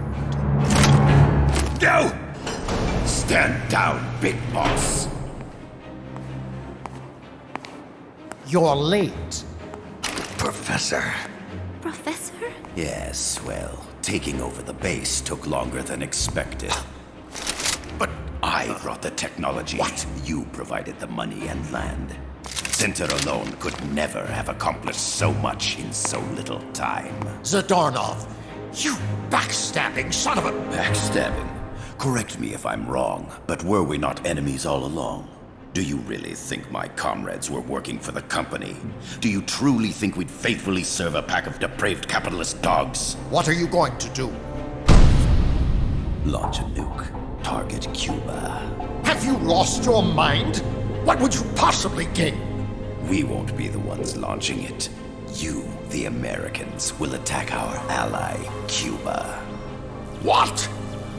Think, Coldman. We're on an American base, eagerly endorsed and supplied by a pro-American regime. What's the international community to think? The world will burn with anti-American sentiment. Communism will spread across Latin America unchecked. Let the age of deterrence be undone by the deterrent itself. Such is the Kremlin's plan. You son of a bitch! Us, come here. Shoot him. Professor Galvez. I am Vladimir Zadornov. And Vladimir means ruler of peace. Now, do as you're told, boss. Don't do it! Remember what they did to you at their base on the coast. For what Coldman's done, he deserves nothing less than death.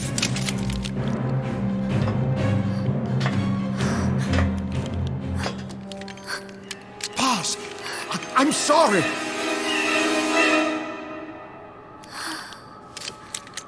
I can't. Truly a child of peace. No! Wait!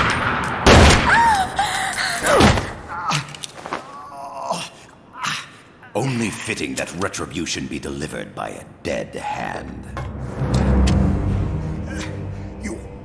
You missed on purpose. Your part in this isn't done. I need you to enter the code. Doctor, the target is now Cuba. Please make the necessary modifications. and don't even think of resisting. I'll crush you, but only after I crush your beloved first. No. Not that! Cuba is now the retaliation target. Very well. Good. It is done. As for you, Big Boss, I've been watching you all along. You've performed beyond even my highest expectations. A true Comandante. What are you talking about? Why do you think I summoned you to Costa Rica? Had you make contact with the Sandinistas? A true intelligence operative never gets his hands dirty. Need a revolution?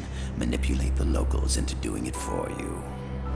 You mean Amanda and the Sandinistas? You've done well. You took a ragtag band of guerrillas, children, and shaped them into a full-fledged, formidable army. And now, you'll truly become our century's most complete human being. Che Guevara? None other. A hero who, gunned down by the CIA, becomes a legendary icon. The Sandinistas will rise up in revenge, overthrowing the pro-American regime and wresting Nicaragua from U.S. hands. And the nuclear strike on Cuba naturally will be the last straw. Mammopod data entry is complete. Dead at age 39, just like El Che. Ironic, isn't it? In the end, a legend is merely fiction. You'll die as the boss did, and become as did she, an eternal fraud. Go! Go! Go!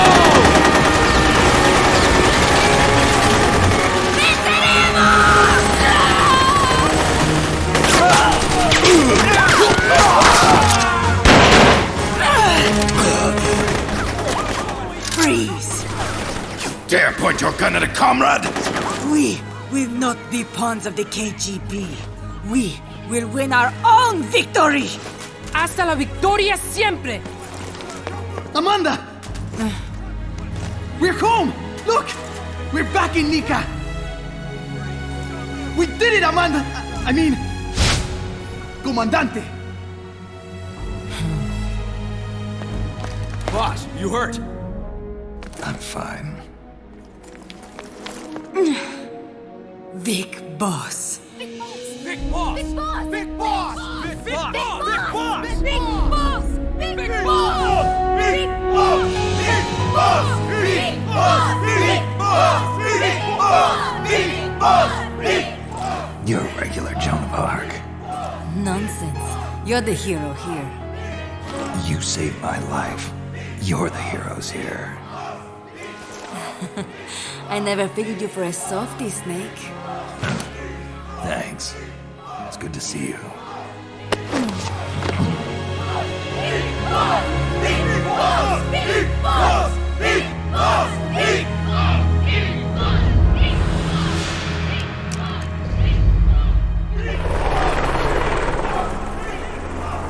Paz can stay with us until she's back on her feet. And the professor? We'll find him a nice, comfy cell. Coldman's lost a lot of blood. He may not make it. Where's Amanda? Back with her compas. She'll catch up later. How about you, Snake? I'm not done yet. The AI. I have to finish this. That boss is a fake. I'm gonna bury it. We'll save the champagne until you get back. May as well celebrate peace while it lasts.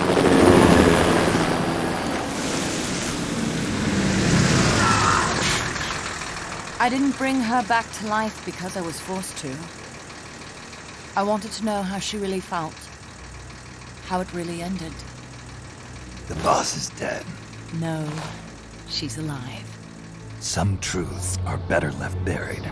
You don't mean that. Be honest. You want to know too, don't you?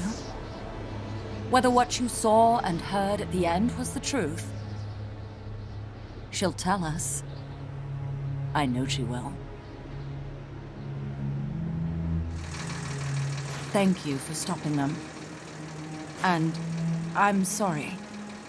I can't imagine how it hurt. I'll live. I'm used to shock therapy. You are? Well, it's very kind of you to say.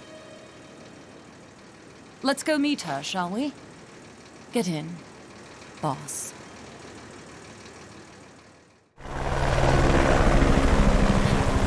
Don't pick up a gun unless you know how to use it. Aiming a weapon alone doesn't make it a deterrent.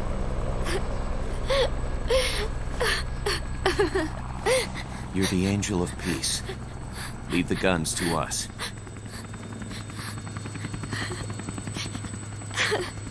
That was our agreement, remember? The army's leaving Costa Rica now. The mission is complete. Paz?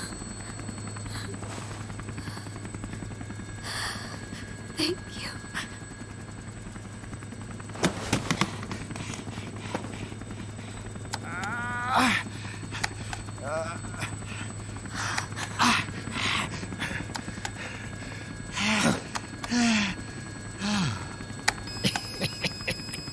What's that noise?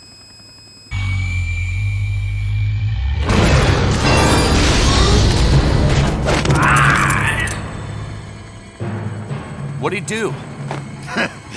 I should have killed you when I had the chance. NORAD's nightmare is about to begin. What? Peace Walker determines retaliation targets based on enemy nuclear strike data. That data can be sent to third parties as well. We got big problems, Snake. Coldman's activated the nuclear launch switch. What? And the target's Cuba. Yeah, but that's not it. The son of a bitch has screwed us all over.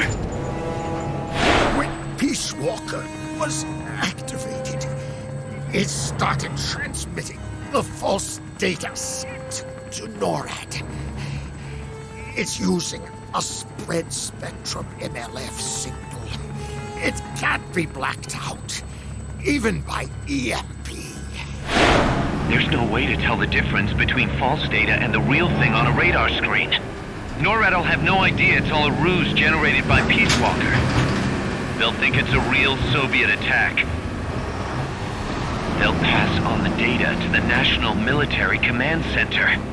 And Washington will have to choose whether or not to retaliate. This could get ugly. Unless we stop it, we're looking at a retaliatory chain reaction. No. No need to panic. The nightmare will end soon enough. What do you mean? Coldman's aim is for the bureaucrats in Washington to see the importance of a machine like Peace Walker. He's trying to prove that humans don't possess the will to launch nukes. Everything will be fine. They'll never retaliate. They're only human. Kaz, where's the president? Last I heard, he was in the middle of SALT II negotiations in Vladivostok. With the president gone, Nuclear Launch Authority passes to the next person in the chain of succession. The vice president's gone too. So after him comes the speaker. President, vice president. Not one among them has the courage to push the button. No one willing to enter history as the great destroyer. In the end, it's not their lives that people value most. It's their reputations. The bureaucrats in Washington may not be able to retaliate. Peace Walker, on the other hand, she's loyal to the mission above all. And she's well aware that guaranteed retaliation is essential for nuclear deterrence to work. Peace Walker is the perfect deterrent. Cuba would not have been my choice of targets. But you can't make peace without breaking a few eggs.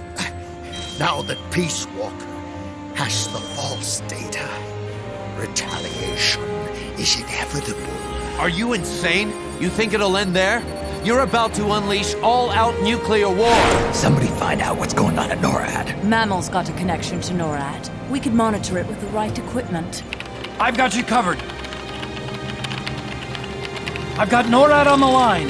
Sir, we're tracking unidentified targets. Current apogee 20 degrees. Estimated time of re-entry is 2250 Zulu. Have you contacted the president? Coverall is not responding. Warning system checks out. No corresponding natural signatures. Data is assessed as reliable. Cut the data transmission. We can't say for sure Washington isn't going to retaliate.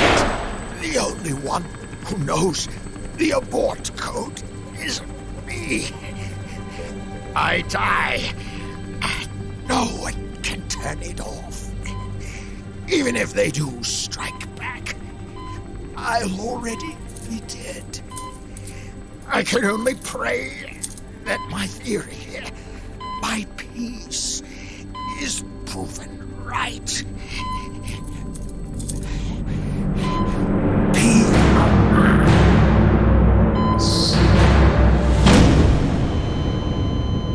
Go to DEFCON 3. Get Zach on the phone. This is Crystal Palace. Stand by for an emergency meeting. They're at DEFCON 3. The false data and the nukes are both coming from the same source. We have to stop Peace Walker. The only way is to destroy her. She's entered launch mode. Peace Walker's rendered her judgment. The target is Cuba. Snake, don't let it launch the nuke.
Don't let it launch the nuke.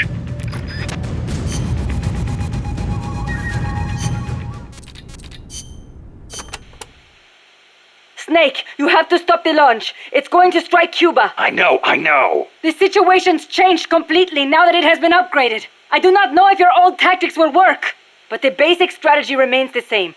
Try to anticipate what it's going to do before it does it, so you probably won't have as much time to stand around staring. Wasn't counting on it. I'll manage somehow.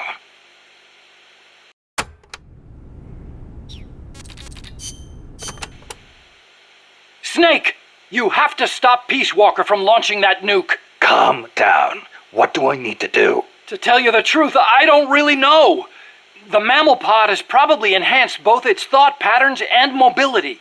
The S-mines, rockets, flamethrowers, they're all the same, but I don't know what else to say. You'll just have to stay sharp and watch for how it behaves before each of the attacks. I'll give it a shot. There's no time for anything else. Sorry I can't be more helpful. You can do it, Snake!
Before she can launch her nuke.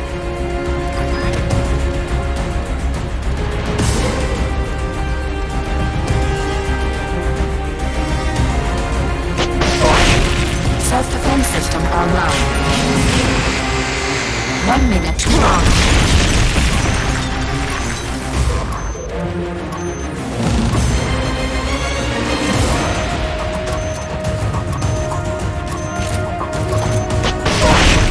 Firing rocket launcher.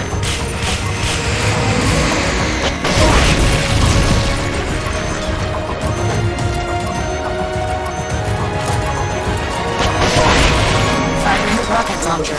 Commencing reignition. 30 seconds to launch.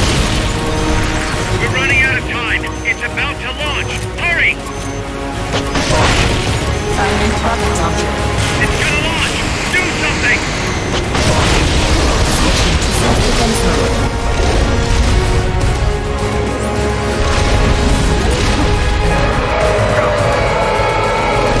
Face me. Jump engaged.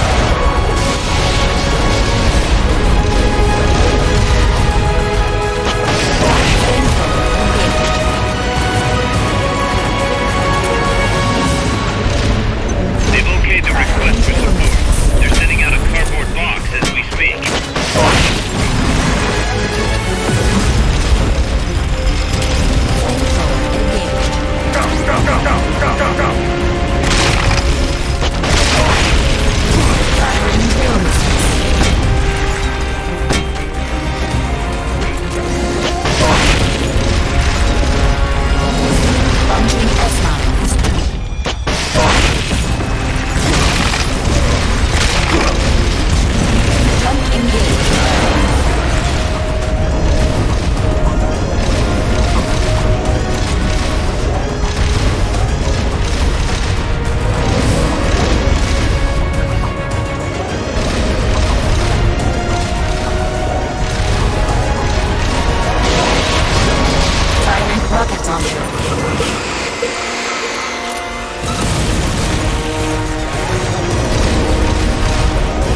back into nuclear launch mode. Stop her sink.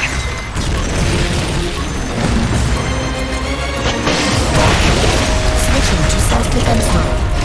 Firing rockets on board.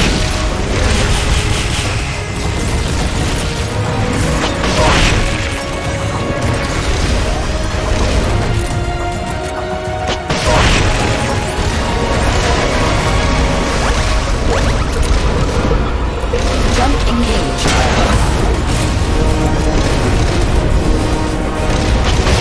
EM pulse at maximum. Firing drill missiles.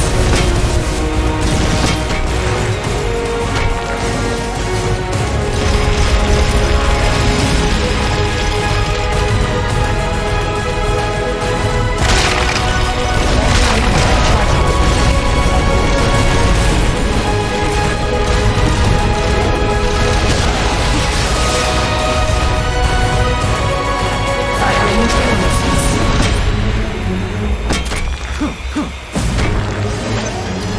They've okayed your request for a cardboard box. It'll be sent out shortly.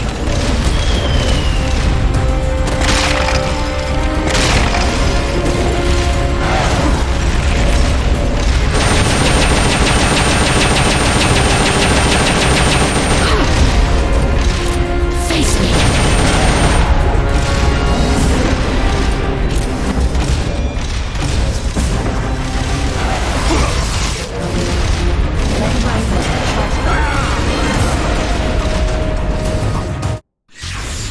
Are you alright? Snake? Snake!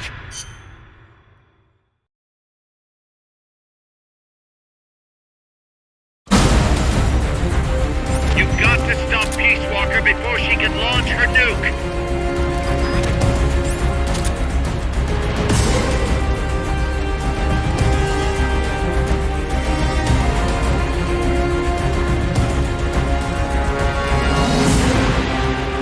One minute to launch. Self-defense system online.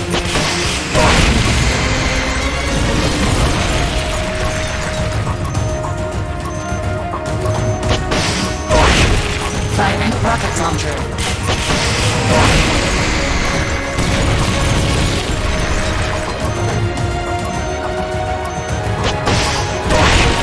Firing rocket launcher. Commencing ignition. 30 seconds to launch. We're running out of time. It's about to launch. Hurry!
Launch angle set. 1 minute to launch. You've got to stop Peace Walker before she can launch her nuke.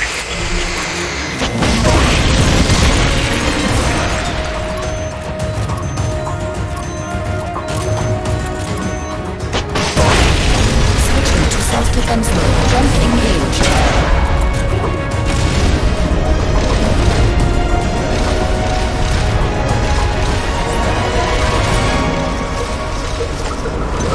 They've okayed your request for a cardboard box.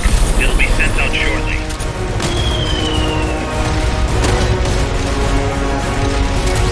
Factory rocket launcher.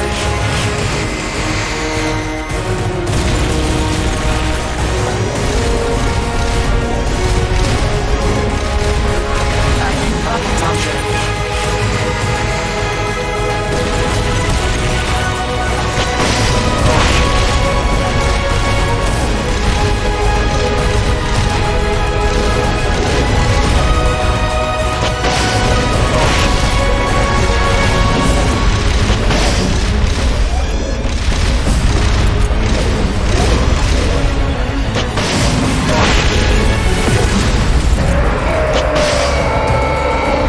Face me. Jump engaged. Initializing the nuclear launch sequence. Launch angle set. 1 minute to launch. She's going back into nuclear launch mode. Stop her, Snake. Switching to self-defense mode. Jump engaged.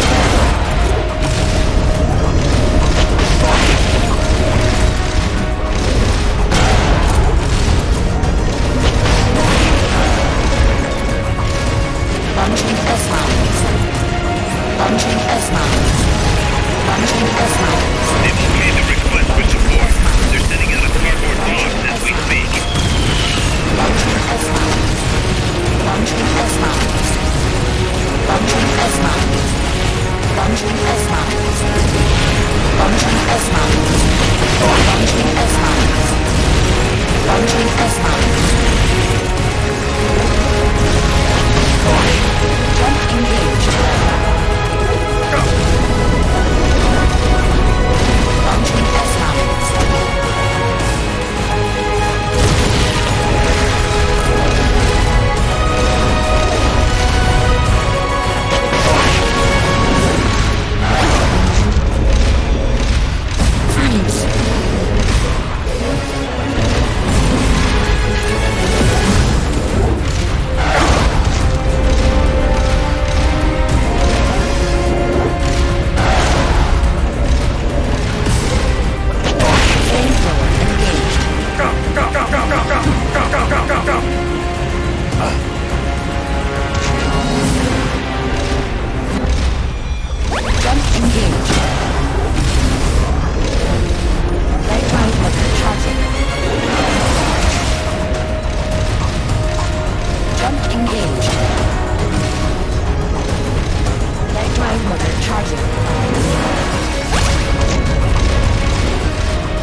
It stopped moving. Snake, you did it! You stopped the launch! Huey, how's NORAD? Not good.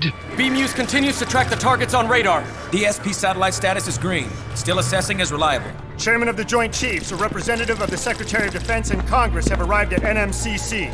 You've only damaged the drive system. The data uplink's still intact. We've got 1,500 Soviet ICBMs crossing the North Pole. Target region is confirmed as the west coast of the United States. Go to DEFCON 2. Prepare to launch ICBMs. How do I make it stop? Peace Walker is a fully autonomous system. Unlike the other machines you fought, its command authorities are all located inside its cerebrum, the mammal pod. We've got to stop the mammal pod. I don't have the abort code either. Coldman was the only one. Snake, destroy the AI inside the mammal pod. The inner barrier protecting the mammal pod is designed to be as strong as a bomb shelter. What's it gonna take to get through? I guess an atomic bomb would do it. You trying to be funny? No, I'm telling you, that armor was designed to withstand a nuclear war. We can't get through to the president. The decision is on us. You can't be serious. There's no way I'm gonna wipe out the human race. This is the president's call. There's no time for that. We need a decision now. Huey, call NORAD. We have to tell them the nukes aren't real. I'll give it a shot. Forget the order of succession. If we're all going to hell, let's take those bastards with us. We have 12 minutes to impact, sir. May God have mercy on our souls. Jesus. Coldman guessed wrong. They're gonna go through with it! The platform sustained a lot of external damage. All we need is some pressure. Pressure? Sink it in the lake. With that much water pressure, even the tiniest crack should be enough to flood the innards. The AI pod is a mass of highly sensitive electronics. Short the contacts and the signal will stop. How much does that thing weigh? 500 tons. It's hopeless. We can't move that thing. Get NORAD on the phone. Incoming MIRV warheads have separated. Estimated time to impact now, 11 minutes. Sir, we've got a call. The president? No, sir. Then who? He, Spit it out! He claims to be Big Boss. Big Boss? Patch him through. Mr. Chairman, I'll get straight to the point. Cancel the retaliatory strike now. What? The radar blips you're seeing are all fakes. No one's launched any nukes. How do you know? The launch data is fake, part of an experiment that leaked. You weren't supposed to receive it. Your radar is showing missiles that don't exist. If you're lying, then we've got 10 minutes till we're toast. We have to retaliate or more Americans die. The experiment was planned and executed by the CIA station chief in Central America. Then put him on! He's dead. I can give you his name, though. We need more than the authentication code you gave the switchboard. We need proof you're actually Big Boss. Do you have any? All right. If you know the name Big Boss, then maybe you were there at the ceremony when I received the title from President Johnson. Indeed I was. We don't have time for this bullshit! Hold it! Let's hear him out. You were saying? At the ceremony, the DCI tried to shake my hand. I refused. What happened in that room is classified, top secret. Only a handful of people would know. He's making it up! Don't listen to him! Wait! Why did you refuse to shake his hand? Because I knew where my loyalty belonged. Everybody, listen to me. Those Soviet missiles are fakes. What? You're actually going to believe him? He's right. This is some sort of commie trick. No, it's the real Big Boss. Trust me. How can you know for sure? Because I was the Army Chief of Staff back then, and I was standing right next to the DCI when it happened. I saw everything.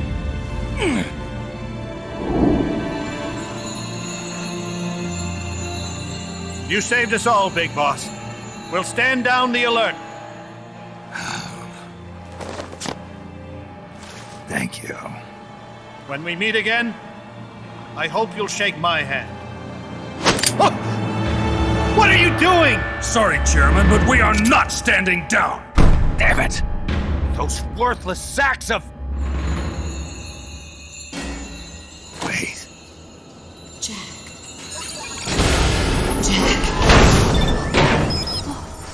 opening.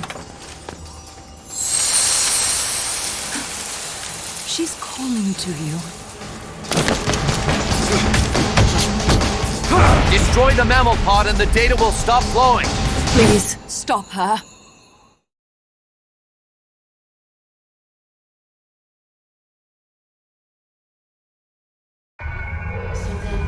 I've been waiting, Sneak, for a long time. Waiting for your birth, your growth, and the finality of day. Boss. Like us, all for you to take. I didn't raise you and shape you into the man you are today, just so we could face each other in battle. A soldier's skills are meant to use to hurt friends. So then, what is an enemy? Is there such thing as an absolute timeless enemy? There is no such thing, and never has been. And the reason is that our enemies are human beings like us. They can only be our enemies in relative terms. The world must be made whole again. The philosophers must be reunited. I will devote my skills to that purpose, and with the Colonel's money, I will achieve that end. Just as I once created the Cummings. They are my family. I may no longer be able to bear children, but I still have a family. The latest 10 minutes of our lives listening to your lazy dog is my life. I gave up and my child. Kill me now. Do it. There is nothing left inside me now, waiting for you. For the rainy I may no longer be able to reach my fear, but I still have it. Is it 5, 4, 6, 3, 7, 3, 6, 9, 8, 10 minutes of our lives. All that's left for me is my life. I gave up from my country for a long time. There is nothing left inside me. The rainy plain of Spain. Your clothes, they are my I may no longer be able to bear my enemies, but I still have it. About commence the operation. The latest 10 minutes of our lives. Listening to me. You're a soldier. All that is left for the garnishing of the Gucci is my life.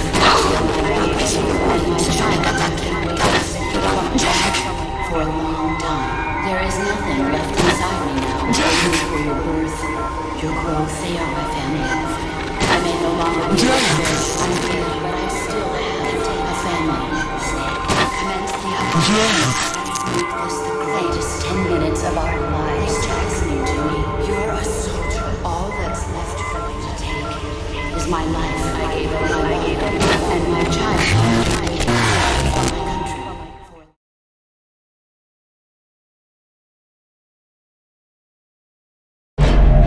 Valid data regions.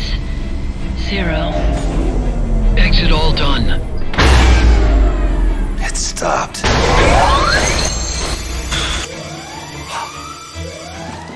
The data uplink's bypassing the mammal pod.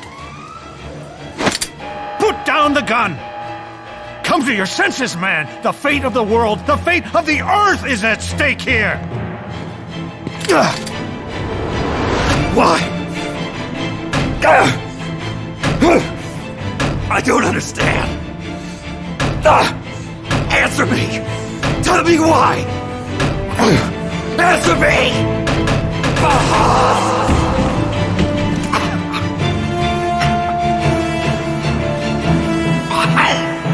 6 minutes remaining.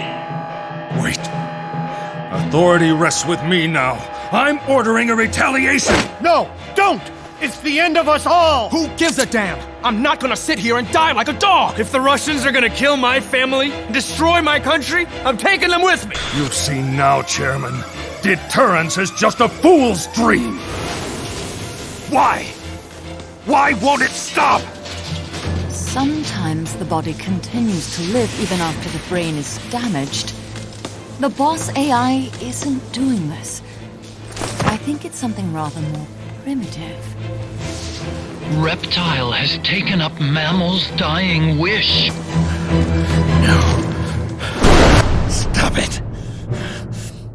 Don't just sit there. Stop it!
You have to stop that data from being sent.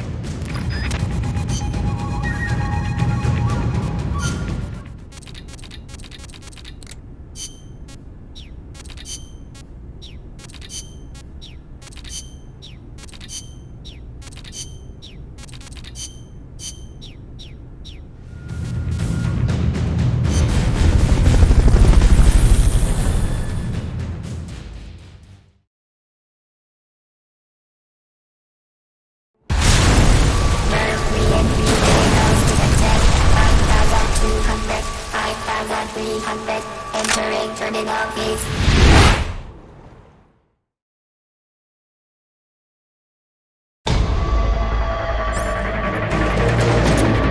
Snake, you have to stop that data from being sent.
going on? That song.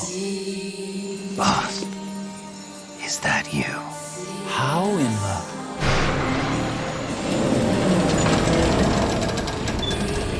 A ghost in machine?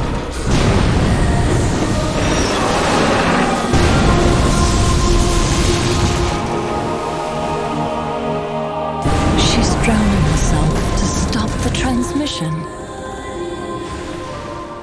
Look!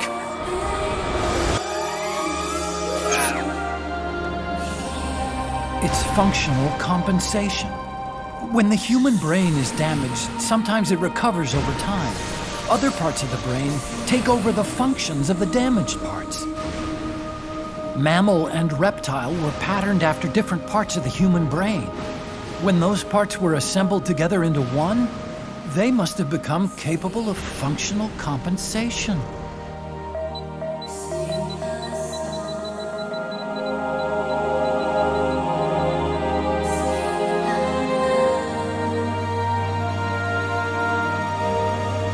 Her memories remained with her. Is this her answer? The song. It's clearly not thinking rationally. It's not using its head. It's using its heart. This is the fate she chose for herself.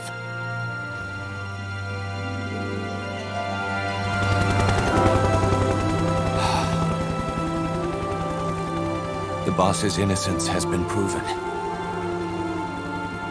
Do you hear it, Snake? Do you hear the boss's song?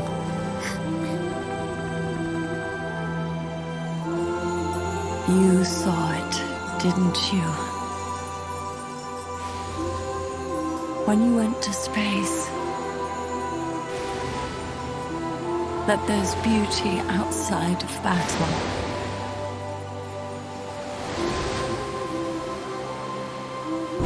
At last, I understand. In the end, it was you who put down your gun and chose instead to sing. They can all hear you. I know they can. And your will shall surely live on. That's what you wanted. So much that you gave up everything you had. But you couldn't achieve it. Isn't that right? And still, all you can do is sing. There's no peace to be found anywhere. And so, we can only keep on hoping. Hoping for the illusion we call peace.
Not good enough for anyone else to hear.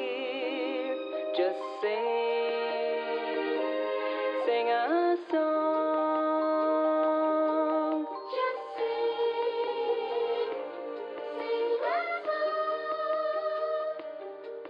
Just sing, just sing a song.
Petals of white cover fields flowing in grieving tears, and all the hearts once new, old and shattered now. Love can kill, love will die. Give me wings to fly, fleeing this world so cold. I just wonder why. Cold as a dog, now my words are frosted with every breath. Still the hate burns wild, growing inside this heart. When the wind changes course, when the stars align, I will reach out to you and leave this all behind. When heavens divide.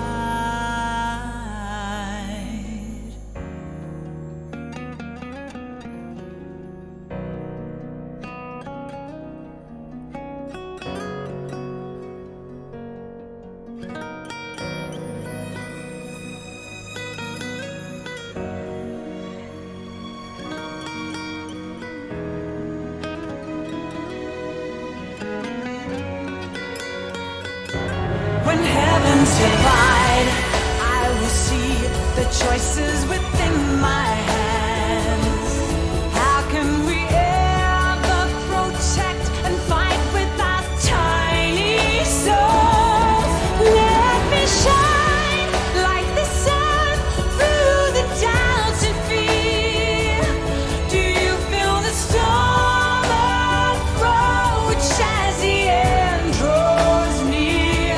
When heavens divide, time will come to softly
can we ever protect and fight with our tiny souls?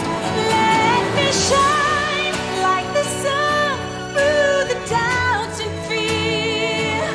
Do you feel the storm approach as the end draws near? When heavens divide, time will come to softly lay me down. Then I can see a face that I long to see. And for you, only you, I would give anything, leaving a trace for love to find the way. When heavens and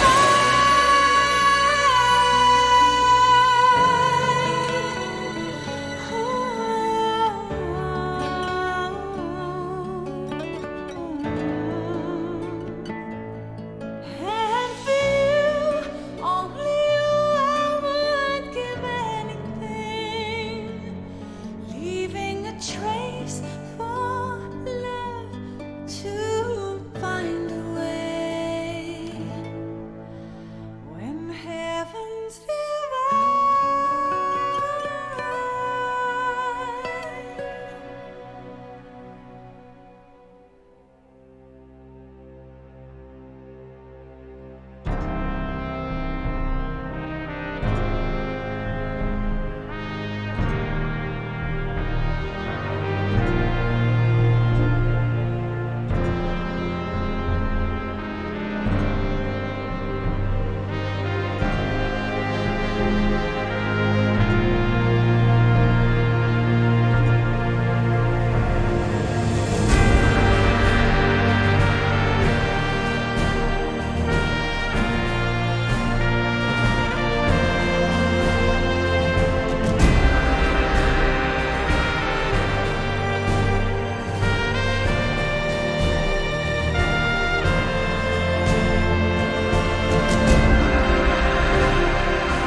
Snake, you still here?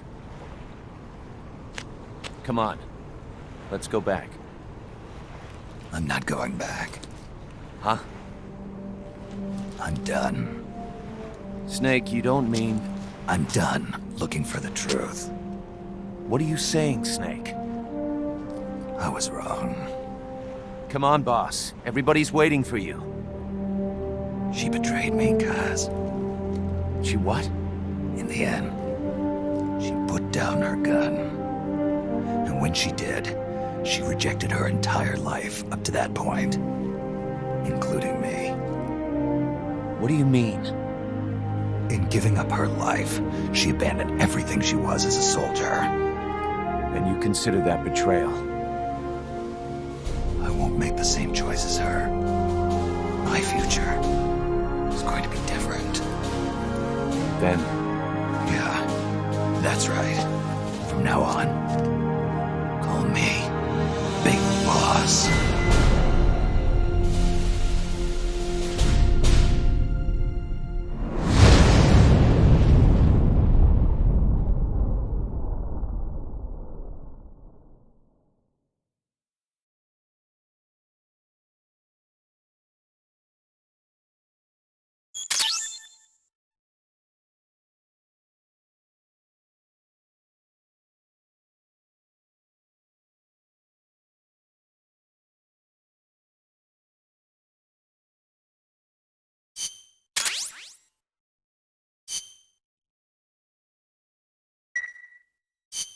Got a sec, Snake? What's up? It's about Paz. You know she doesn't have any family. She got a scholarship thanks to Zadornov and was living at the dorms, but he was KGB. All signs are her scholarship came from the KGB too. Even if they let him go, she's not going to be seeing any more money. It wouldn't have been much anyway. So, I was wondering, what about letting her stay here for a while? What does she think? She says she wants to help out. It would only be temporary. She's still in shock. Right now, no one understands her better than we do. Okay. But Kaz, don't take your eyes off her. What do you mean? It won't be easy getting used to this kind of life. I know, Snake. I'm not trying to turn her into one of us. You should talk to her yourself later. Okay. And, Dr. Strangelove wants to come too. Strangelove? Well, she's out of a job now, and she'd have a problem returning to England. You can talk to her about it. Anyway, you don't need me to tell you how good she'd be for R&D.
How's Paz doing? Okay so far.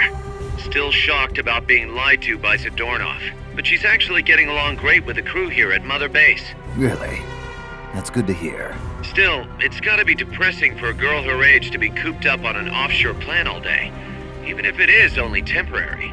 I bet she'd love it if you took her out somewhere once in a while.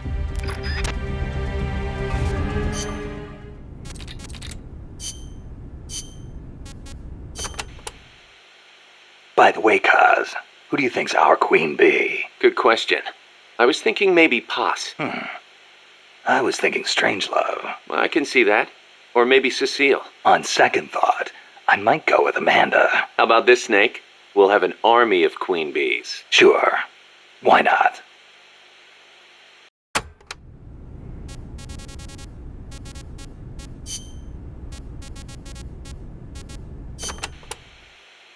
Can you believe the CIA and KGB were actually in cahoots? Never thought I'd see that at the station chief level. but I'd heard stories of operatives in the field being on friendly terms. Seriously? Most espionage takes place in political hotspots, as you'd expect, but there aren't that many of those kinds of places, especially in a small country. Hang around long enough, and you're bound to run into fellow spies, like it or not. You start saying hello, and soon enough you're eating dinner together. Strange bedfellows, huh? Well, I don't know about that. At any rate, this kind of fiasco is what happens when spies get too familiar. Hard to believe, but some people will betray anyone and anything if it suits their interests. The strength of human is in its appeal to human emotions, but its weakness is in its susceptibility to those same emotions. That's why the tide in the intelligence world is shifting towards SIGINT, a network of cold, digital data, where feelings are irrelevant.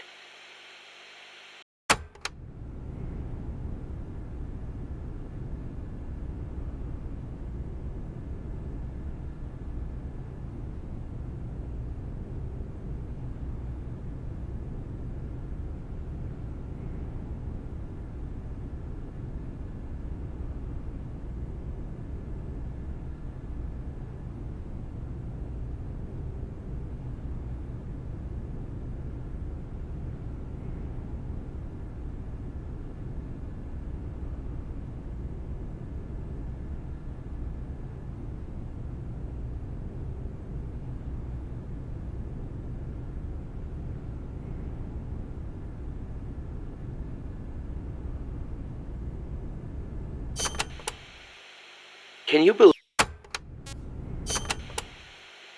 Snake, you got a sec? What's up? Prime Minister Gary of Grenada is asking the UN to set up an agency to study the UFO problem. Grenada? That island in the Caribbean? He gave the press a bunch of photos. Says they prove the existence of UFOs. One of them caught my eye. That's the... Yep. The weapon Huey called the Chrysalis. Kaz, this is the photo I gave to Chico. He said something about selling it off as a photo of a UFO. Looks like it found its way into the pages of a magazine. But why would the Prime Minister of a country believe tabloid trash like that? There's been reports all over the Americas of abductions and cattle mutilations lately. You think that's true? I think the CIA might be involved. If they are, then Gary could be. I know.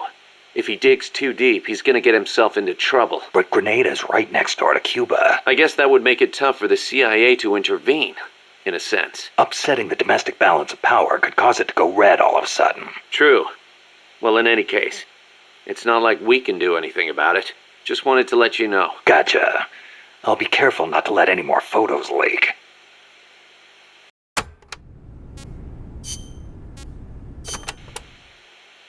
Hey, Snake.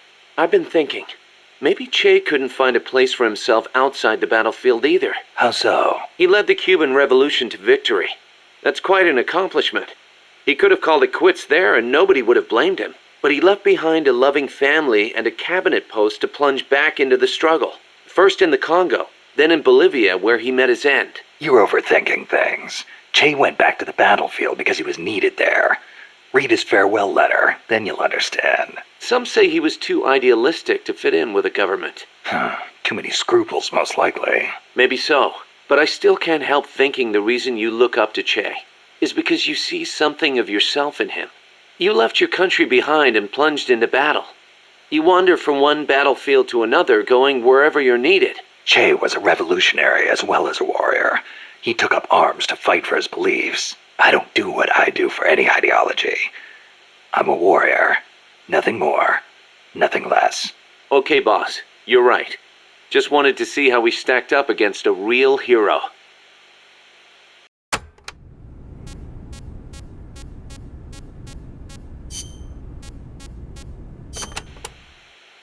March 10th, 1945.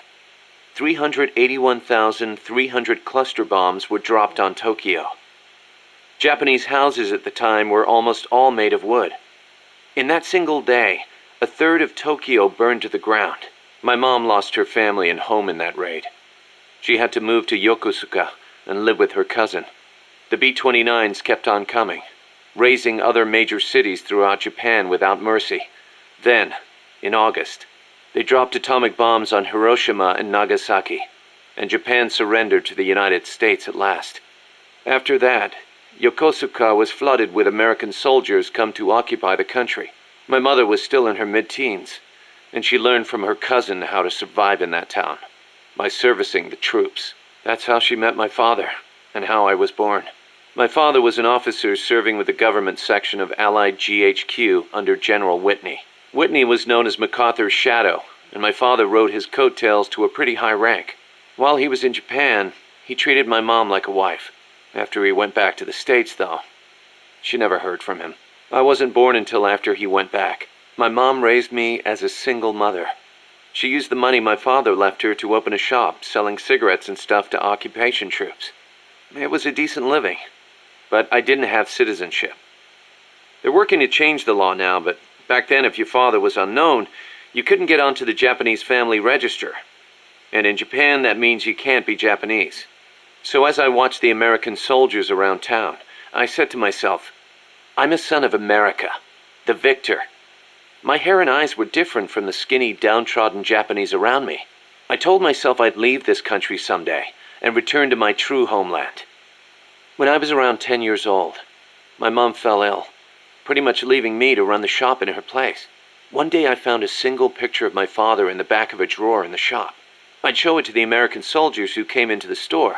A few years went by before one of them told me who he was. I know him, that's Miller. I started asking other guys, do you know where Miller is now? Can anybody tell me where Colonel Miller is now? Turns out he'd left the service and was making a living as an instructor for soldiers in Virginia. It was one of his students who finally told me that. I wrote him a letter in English. I'm your son. I want to go to the United States. Day after day I waited. Then just when I was about to give up, the post office delivered my future to the door. My father sent me some money. I thought my dream was going to come true. I was only thinking of myself.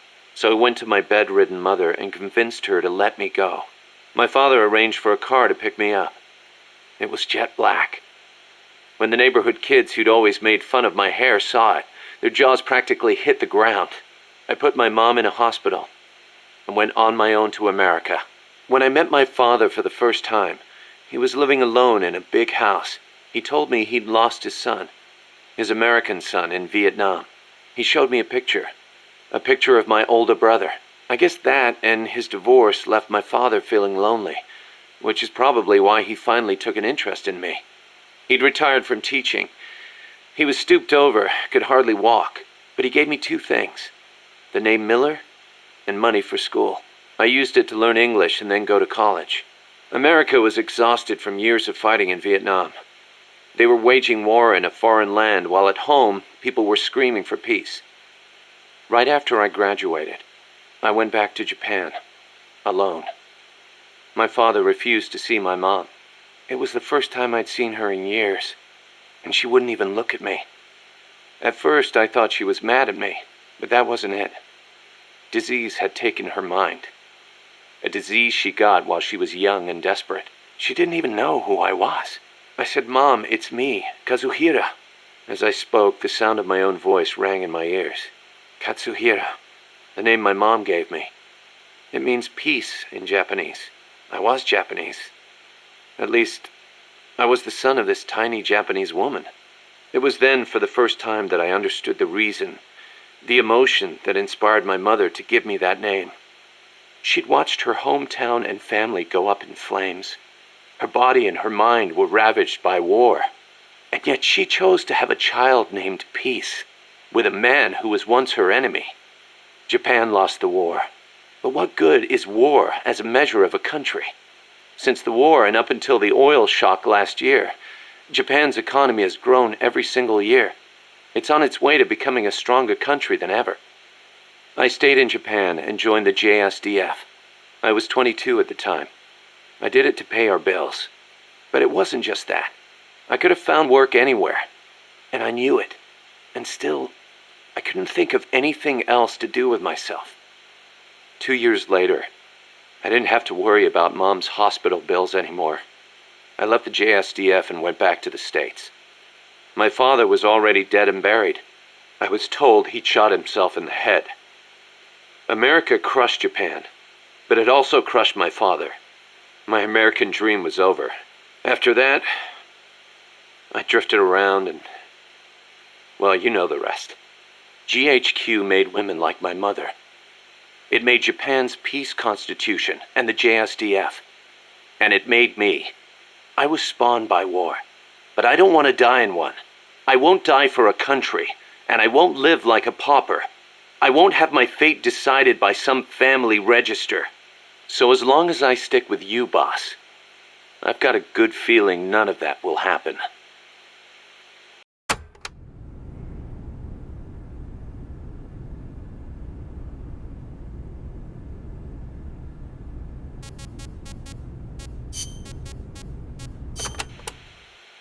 Snake, the R&D team came up with something new. What's this? It's a cardboard tank. It's got enough room for 2 people. Same as any other cardboard box. Apparently the guy in front drives, and the guy in back is the gunner. Hold on, Kaz. Who the hell came up with this thing? I'm sorry, boss. He meant well, I swear. I know it's nowhere as good as a real tank, but still... It's brilliant! Huh? The perfect synthesis of stealth and attack power. Compact, elegant design. The finest example of a weapon I've ever seen. Seriously, Kaz, I need to meet the guy who made this. I want to shake his hand. You serious? Snake, look at it. It's a masterpiece, in every sense of the word. You don't agree? No, What is that? A tank? I like it. Paz? I hate tanks, but this one I think I could get used to. I love that it's a zero-emissions vehicle. It will not hurt the forests of Costa Rica. What? Nice work, Kaz. I see I made the right choice making you second in command. But is there something wrong with me?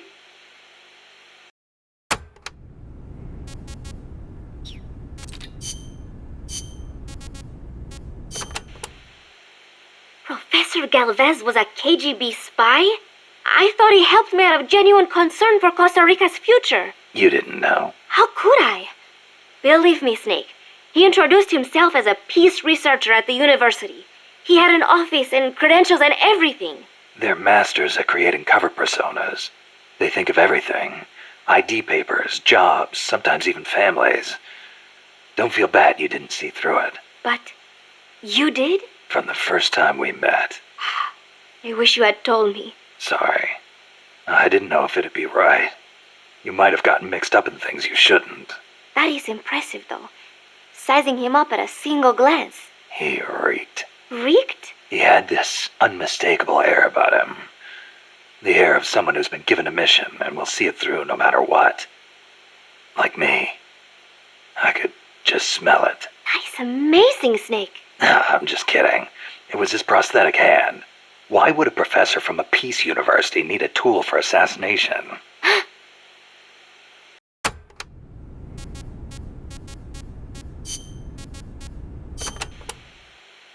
I have a favor to ask you, Snake. Name it. I want you to give me a job here. I want to help out. You sure? You just went through a hell of a time. You should probably take it easy until you're settled. Thank you. But there must be something I can do. You would not want me near a gun.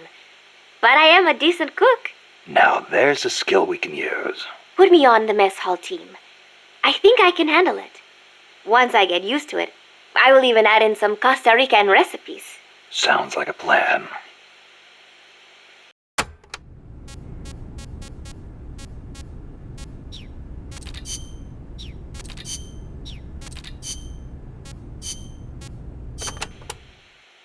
Nuclear deterrence means preventing the use of nuclear weapons in conflicts between states. But what about other situations? Like what? Terrorism has been on the rise in recent years, from separatist movements to far-left extremists. What would happen if nuclear weapons fell into terrorists' hands? Without a state, that is, without territory of their own, the chances of having nukes used against them are slim. They have no reason to fear a nuclear strike. Conversely, they have no reason to hesitate to use nukes against their adversaries. You've got a point. All the ICBMs and strategic bombers in the world amount to nothing against a terrorist group. Right. Of course, this is all still hypothetical. Countries keep their nukes under tight watch. There's no immediate danger of terrorists getting their hands on them. But the day may come when the proposition of nuclear terrorism makes nuclear deterrence theory a dead letter. Nuclear terrorism. Interesting.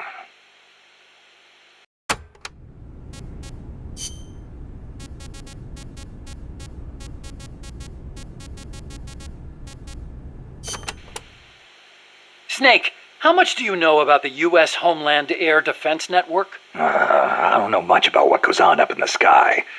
What I do know is that NORAD tracks Santa Claus on its radar. Nice one. I didn't know you were a comedian, too. Huh? No, I'm serious. It's true, NORAD tracks his... Listen to me. Every December they set up a hotline and... Okay, I get it. He's real, I tell ya. He used to bring me presents and...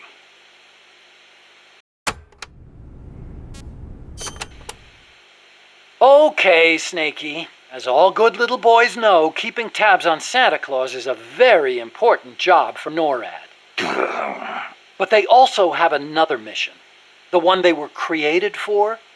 And the system they set up for that has been hijacked by Coldman. You mean Peace Walker's fake data transmissions? NORAD's early warning system is composed of DSP satellite-mounted infrared sensors and an array of surveillance radar stations across North America. The network sends out warnings to NORAD at Cheyenne Mountain, where the data undergoes human evaluation. Peace Walker, on the other hand, has to make its retaliation decisions autonomously. So it's set up to automatically receive the same data as NORAD through covert channels. Those channels were also used on the test platform to telemeter the AI's decision-making. Peace Walker reversed the system to transmit a fake warning about incoming nuclear missiles outside the usual exercise schedule. I mean, the system could have used better safeguarding. Nobody's going to argue with that. But cracking the AI? That seemed unimaginable. And you can see what happened.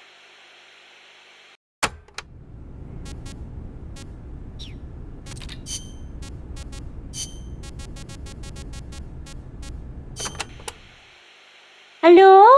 Snake? Mon chéri? You been drinking, Cecile? Can't you please do something about this pest? Who? Monsieur Miller!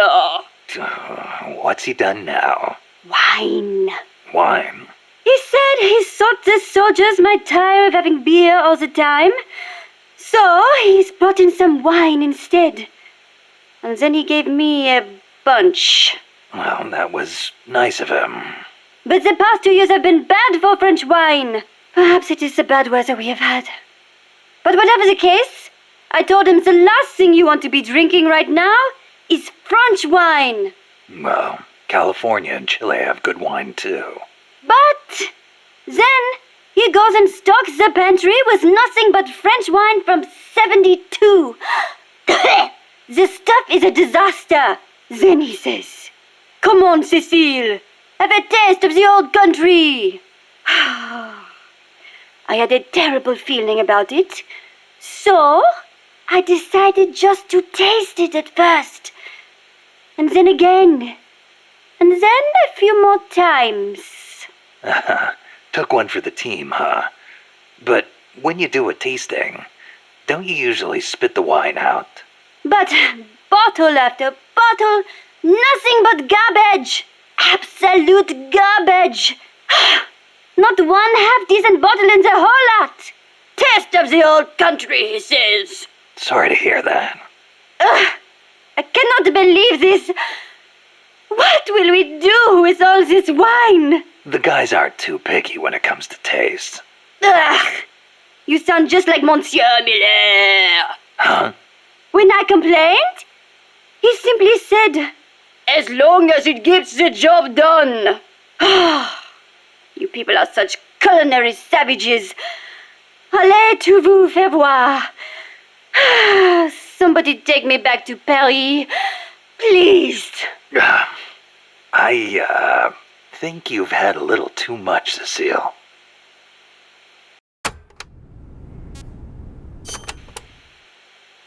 You seem like a very, how do I put this, uninhibited woman. You think so? I am no different from other Parisian women. Not since May 1968. May 1968? The general strike that almost brought down the president? Right. But it was more than just a strike. It started with the student movement at Strasbourg University in '66. They did not want anything from the country, but instead sought reform at the school. That helped ignite a fire in the hearts of scores of dissatisfied young people. And the movement spread all over France. It was more than just opposition to Vietnam and the de Gaulle administration. People also called for free love and the breaking away from other old values. Looking back, I am not sure what the main goal really was. But whatever the case, it was more of a young people's movement than a strike or a protest. So, it was like the hippies or something? In some ways, perhaps. But we weren't blinded by mysticism, nor did we seek a return to nature. I see. So, while they wanted to retreat to their closed communes, we tried to change the world. And in doing so, we learned that when everyone comes together, it can be done. you had a lot more success. In America, hippies have just become a social problem, while I hear Japan's student movements crashed and burned. I wonder what was different. Good question. I'd like to know myself.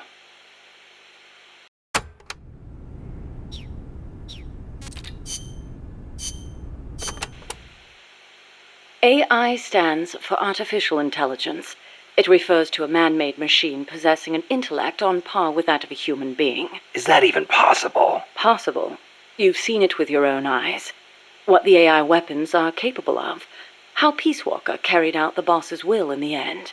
No mere machine could ever choose to sacrifice itself like that. I just can't see how a bunch of circuits and switches could have a will of its own. It's called the ghost in the machine, Snake.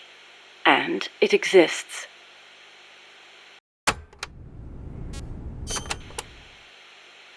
What did you mean by the ghost in the machine? Oh, that. It's a term coined by the philosopher Gilbert Ryle. You've heard of Descartes, yes? I think, therefore I am. That is the one.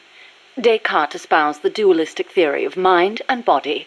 He believed that our thinking minds exist in a separate dimension from our bodies, which are governed by the laws of physics. But if that were true, then couldn't you say that a mechanical body, inhabited by a ghost mind, is a human being?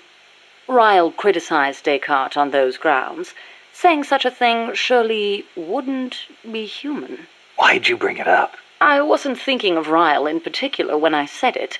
I simply thought that if a person is composed of a machine and a ghost, perhaps the opposite is true as well. Perhaps, by placing a ghost inside a machine, we could, in effect, give birth to a new person. And that was your idea for the boss AI? The moment you ripped the memory board out, the mammal pod ceased to function. It should have been dead. And yet, Peace Walker righted itself, singing a song of peace. I couldn't help but feel that her soul had come to inhabit Peace Walker.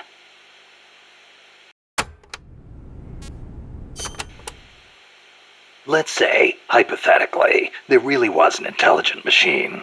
How would you prove it?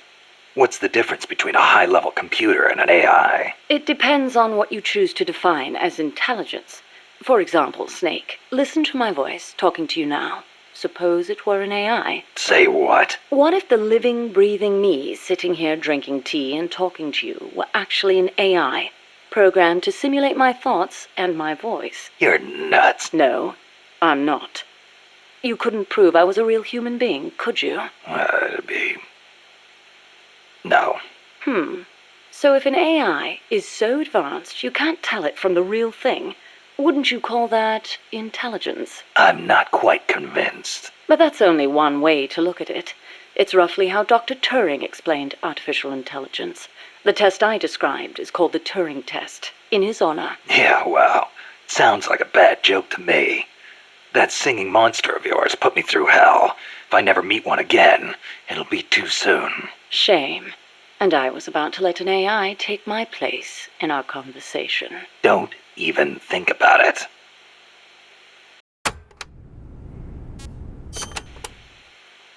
Dr. Alan Turing is known as the father of computer science. It was he who formulated the basic theory of AI. During the war, he worked for GC and CS. The government's cryptology school. The one that broke Enigma. The very same. Without him, they might never have been able to decipher the Germans' code. But then, they arrested him. Why? Weren't his some of the greatest contributions to winning the war? Homosexuality was a crime in Britain back then, and he was gay. I know exactly how crushed he was. I feel it's my duty to further his AI research. Like the Imitation Game, huh? Huh. You know it then. The clue that inspired the Turing test came from a trifling little party game. You exchange written notes with another person behind a screen and try to guess their gender, whether they're a woman or a man, pretending to be a woman. It's surprisingly difficult to tell the difference. Man or woman, human or machine. What do the differences even mean? Dr. Turing was fascinated by the differences between men and women. Perhaps that's what led him to formulate his test.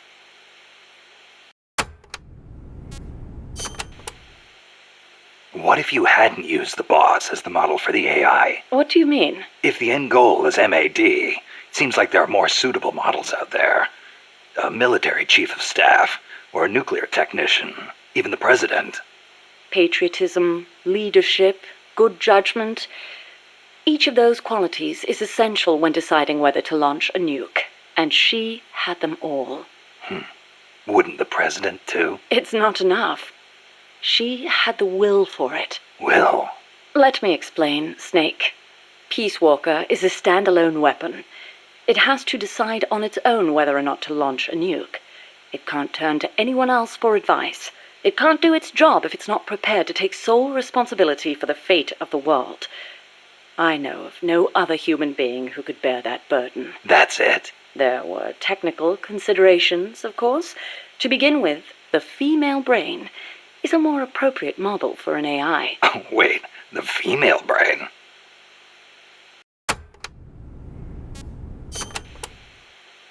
What do you mean by that, modeling your AI after the female brain? Snake, what is the human mind capable of that a computer is not? Being lazy? Interesting response. And not incorrect. But the answer I was looking for was empathy. Empathy? The ability to feel for others, to be more precise. Love for a child. Pity for the weak. Grief for the dead. All of these are particularly well developed in the female brain. That's stretching it a little. On the contrary, it's perfectly reasonable.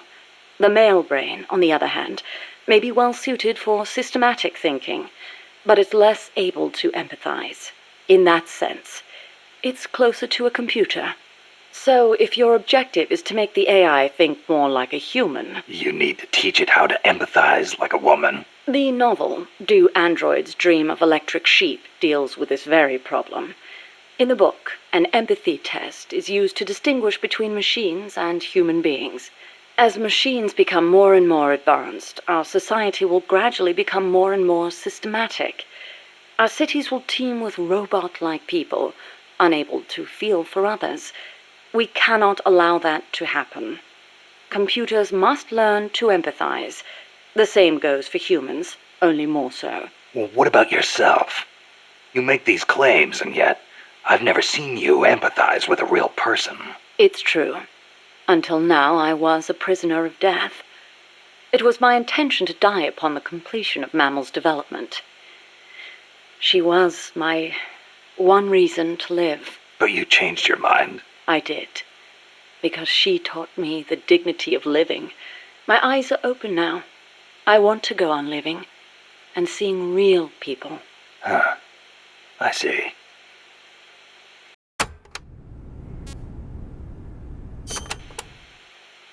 Is it really necessary to make machines think like humans? I think empathy would get in the way of making the decision to retaliate. I admit, human thought may not be fully compatible with level-headed decision-making. Then again, is there such a thing as non-human thought? The moment computers became so advanced that they could calculate faster than human beings, a new dream was born. Dream? If we can create a machine that can do advanced mathematics, why can't we create one that can think like a human? The 19th century author, Auguste Villiers L'Isle-Adam, wrote a book called Tomorrow's Eve, in which the protagonist fashions an artificial woman to serve as his ideal lover.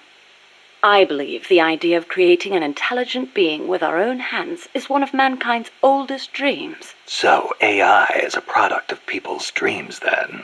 Not only AI, civilization itself is the process by which mankind gives form to its dreams. But not all dreams are pleasant. Some have expressed fears about non-human intelligence. Yeah, they want the benefits with none of the risks. Some fear that intelligent robots might rise up and rebel against their human masters, as portrayed by the Czech writer Karel Čapek in his Rossum's Universal Robots, or in the 1970 film Colossus, the Forbin Project, where intelligent supercomputers in the US and the Soviet Union join forces and plot to subjugate humanity. Isaac Asimov offered a specific solution to these fears with his 3 laws of robotics, which demonstrated that while robot intelligence is different from that of humans, the two can coexist. In order to endow computers with intelligence, we must first have a thorough understanding of what intelligence is, and that is where the need for a practical and feasible expert system arises.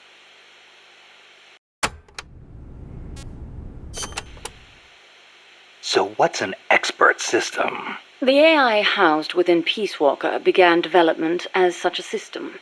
An expert system is a type of proxy program by which a computer makes decisions as an expert would. The program, Mycin, for example, is a system that decides which kind of antibiotics to prescribe. The system asks the patient a series of questions to narrow down the range of appropriate drugs. So you program Peace Walker to prescribe live nuclear warheads instead of penicillin. What I realized, however, was that a simple expert system wasn't up to the task. You need more than expertise to launch a nuke. Indeed, expertise is a necessary prerequisite, but insufficient on its own. Deciding to launch a retaliatory strike requires consideration of a wider range of factors. In such a scenario, the entire global situation becomes the criterion for making a decision. Makes sense. You screw up the prescription and the whole world goes into anaphylactic shock. A weak AI that only has a limited range of knowledge upon which to base its decisions won't cut it. Therefore, I had the AI study the boss's thought patterns, thus creating a true expert system. A strong AI. You couldn't leave the world in the hands of something with anything less than absolute worldview. I could have built a simple expert system in no time at all. Say, how would you like a system that decides which guns you should equip according to the mission's parameters? I'll pass. I'm not going to leave my life up to somebody else's judgment. Especially not a machine.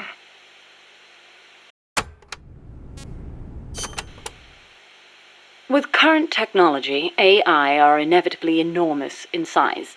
But as circuit integration continues to advance, they will become even smaller.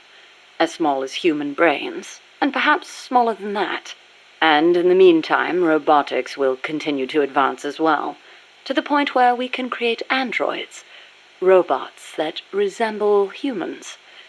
And then... And then what? Well, I don't need to spell it out for you, do I? Don't tell me you're thinking of making an android imitation of the boss. Surely the thought has crossed your mind as well. Of one day being reunited with her? Enough! I don't want any part of it. I see. I didn't mean to offend you. In reality, AI is more likely to evolve in the opposite direction anyway.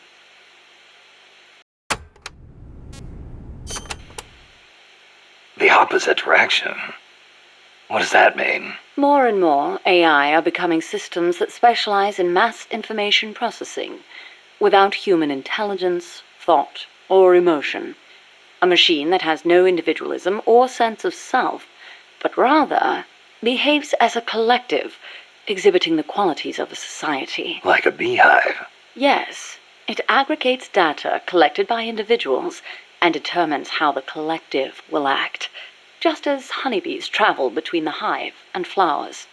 The key to achieving that will be networking AI together. I don't know how to say this, but that kind of gives me the creeps. But if your goal is to control society, it's the better model to use. It lets you filter data, disseminate only what you want disseminated. Of course, I myself have no interest in an AI without a shred of life to it.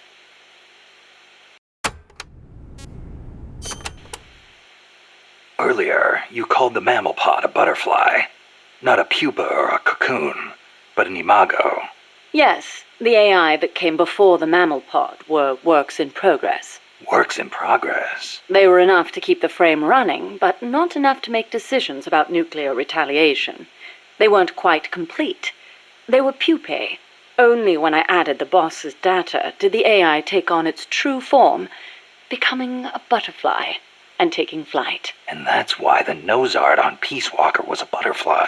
I gave the mammal AI the code name BS Imago. BS is short for boss.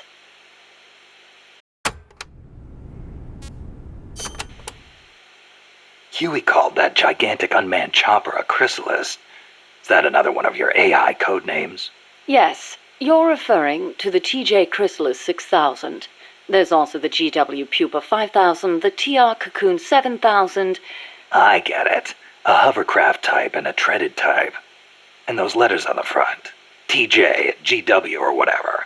Those are initials? Correct. The initials of the American presidents whose faces are carved into Mount Rushmore. Then you're missing one. I assigned that one to the reptile pod. AL Aurelia 8000. Aurelia. Another word for chrysalis. A pupa just before it emerges. All of the initials, except for BS, were of Coldman's choosing. I chose mine from the storied ranks of British royalty. MS, AV, EW. What do those stand for? You can't guess. Why, Mary Stuart, Alexandrina Victoria, and Elizabeth Windsor. All queens. Of course.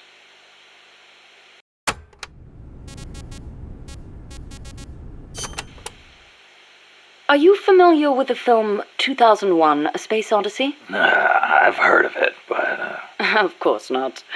I didn't expect you to be cultured enough to appreciate such things. Yeah, thanks. Anyway... 2001 features an AI called HAL, a highly advanced system that controls an exploration spacecraft. It can converse with people, and even play chess. Huh. Now where have I heard that before? The way HAL was portrayed was truly superb. How so? HAL is given secret orders that not even the ship's captain knows about. Naturally, he's not allowed to divulge them to the crew. The stress of it causes HAL to crack. Crack? Go crazy. Though there are those who interpret it differently. One by one, HAL kills off the crew until the captain finally shuts it down. The film offers amazing insights into AI, their growth, their utility, their faults, and their fear of death. Well, you must have found it useful in your research then. Must you always be so utilitarian? It doesn't matter whether or not it's useful. What matters is that it inspired me. Then it was useful. Never mind. The portrayal of Hal wasn't the only wonderful thing about the film. It was full of hints about the future of human evolution. Truly, a film for the ages.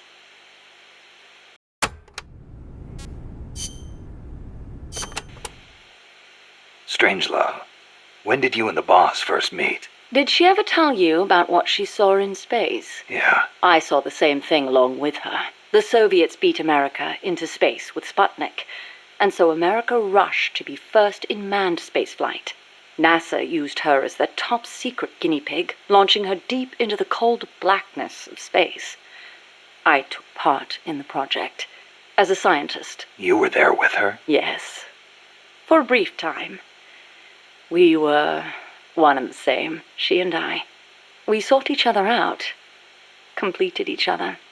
Did you know that inside every woman there's a universe, and that we are able to sense this in each other? We connected because of our empathetic female brains. As time went on, I began to have doubts about offering such a noble soul as sacrifice. Why did she have to... The flight test was a narrow success, and she miraculously made it back alive, but her mind and body were horribly mangled, and there was nothing I could do for her. We were no longer one and the same. She went away, and I, having nothing else to live for, immersed myself in AI research, hoping that no one would ever have to make her sacrifice again. I never knew. It's not really worth knowing. We were ships passing in the night, that's all.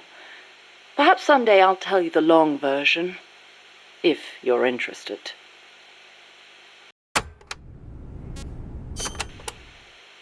That was quite a warm welcome you gave me at the base in Costa Rica. Sorry about that. But I simply had to know. The boss's final act. Yes, by inputting her thoughts and actions into the AI, I was imbuing it with her mind. The only thing I couldn't understand was her final act. Operation Snake Eater. Official history says she betrayed her homeland and defected to the enemy and was killed by you. But it didn't make sense.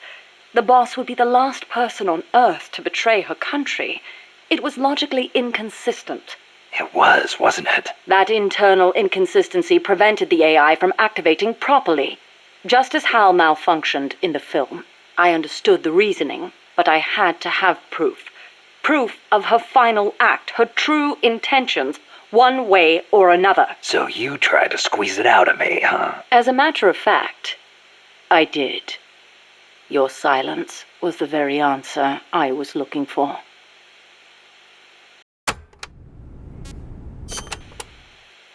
That white horse the boss rode. The Andalusian, yes. How'd it get to Costa Rica? I went looking for it. It was her final witness. Even if it couldn't speak, I found it and brought it here. Where? I thought for sure it'd be blown to ashes by those MiGs. I searched the ends of the earth for that horse, and found it at last in a horse market in Britain. Britain? Are you saying it came all the way over the Ural Mountains, through Europe, and across the English Channel? Who knows, really? Perhaps someone took it there. Wait, the thought never occurred to you that it might be a different Andalusian that only looks the same? I can't prove it. Or rather, I couldn't. What do you mean? You should know best of all. That horse wouldn't let anyone ride it. And believe me, I nearly killed myself trying. The only one it allowed on its back was you. That was the proof. Though I hate to admit it. And to think, I ran it to its death. But in that last run, it regained the glory of its youth, using the last of its strength to pursue its former master. Any horse would wish for such a fine end.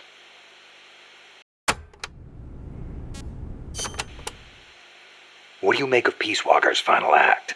I recreated her thought patterns exactly. It was exactly what she would have done. The world's most empathetic mind weighed the past, the future, and the entire world, and decided not to retaliate. Merely knowing that is enough for me. So, what you're saying is, we don't need deterrence to have peace? I didn't say that. What's important is that we wish for peace. MSF needs a way to protect itself from the might of nations. Survival requires pragmatic thought and action. But you must still retain your ideals. If the gap between reality and those ideals ever leads you to lose them, I doubt MSF will survive.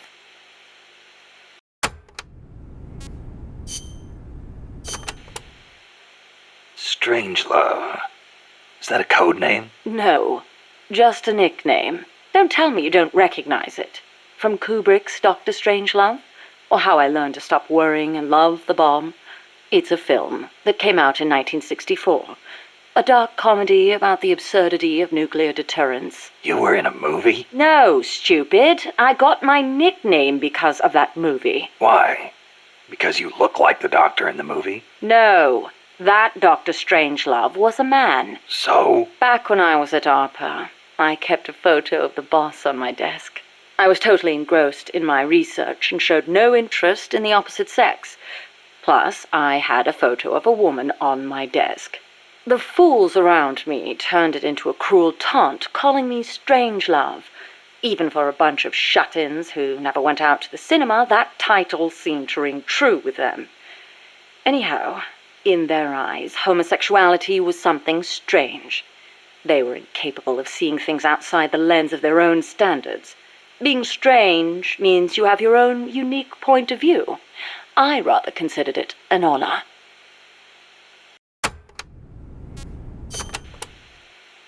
So, you were with ARPA before you came here, huh? Yes, back then it was really the only place I could make a living from my AI research. And before that? I started out at NASA. That's where I met her. When Boss went into space? Yes. It was that incident that turned me away from aerospace engineering. Space is entirely too hazardous a place for human beings. That was why I felt an immediate need to develop AI. As it turned out, rockets later became much safer, and mankind reached the surface of the moon. In any event, it was a hollow Cold War victory. When you get down to it, a nuclear missile is just a rocket with a nuclear warhead strapped to it. Thus, taking the initiative in the space race was tantamount to a military show of force. But the budgetary strain was too big for Washington or Moscow to handle. Yes, and then there was the Cuban Missile Crisis and the Vietnam War. And then came détente. Having leapt ahead of the Soviet Union with its moon landing, America shut down the Apollo program in '72.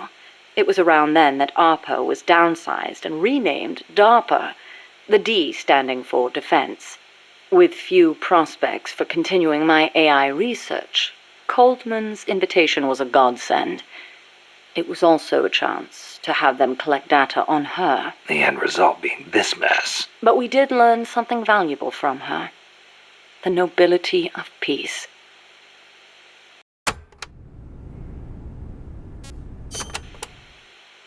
Why'd you agree to come here, to Mother Base? You intrigued me. Me?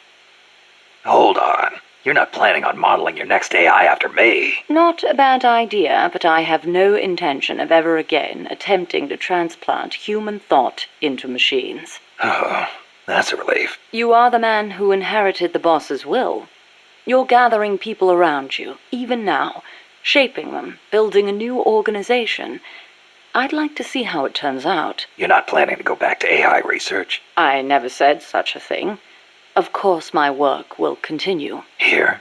In my eyes, the growth of MSF as an organization is analogous to the development of the nervous system. The way you become intertwined, stimulate each other, branch out in new directions. It's really quite inspirational. Interesting way to put it. Of course, I intend to repay you for your hospitality. The fruits of my research will be at your disposal. Why not assign me to the R&D team? I promise you won't be disappointed.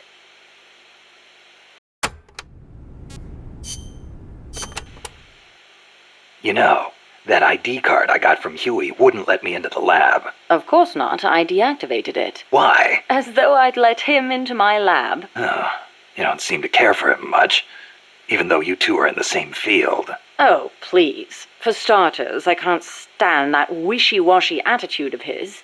If he's got something to say to me, he should be a man and come say it in person, not write some furtive letter. But if his card doesn't work, how's he supposed to— And another thing, the way he always demeans himself. Every other sentence begins with, I could be wrong, but... Why can't he just do what he does and be confident about it? Well, there was the thing about his dissertation being plagiarized. The real problem is he doesn't have a whit of independence in him. In Costa Rica, and even back at NASA, he was always following people around, asking if there was some way he could help. Why doesn't he stop his whining, take a stand, and face up to me? I think I know how he feels. And to top it all off, he seems to enjoy referring to himself by that nickname I gave him. I simply don't get it. How can he be so submissive? So, Huey was a nickname you gave him. That's right. I took it from the name of a drone in the science fiction film Silent Running. Drone?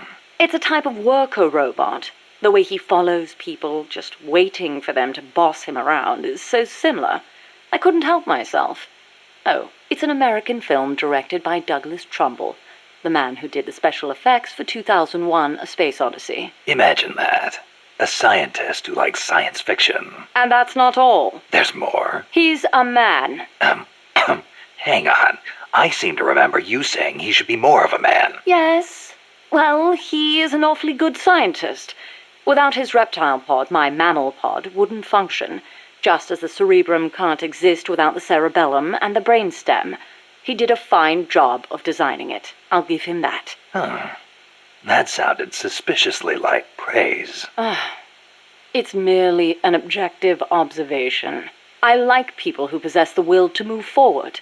I have no time for those who refuse to take control of their lives. Until he does, my opinion remains the same.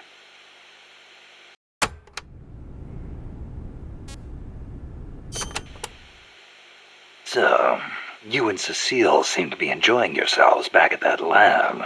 What are you insinuating? I only kept her because I didn't want our secret to be known. And the personal baths? You could have left her in there alone and locked the door from the outside. Yes, well, she seemed anxious, so I... Now, why would she be anxious? She was beautiful. I was only admiring her beauty. She was terrified. I never meant her any harm.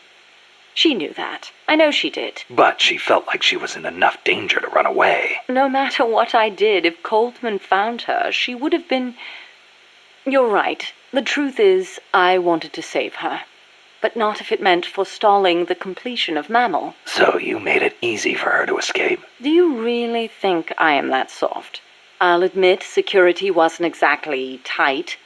It wouldn't have been difficult for her to escape from the building. Seemed like she had a rougher time after she got out. At any rate, I never did anything to her to deserve any blame. Is that clear? Okay. I believe you.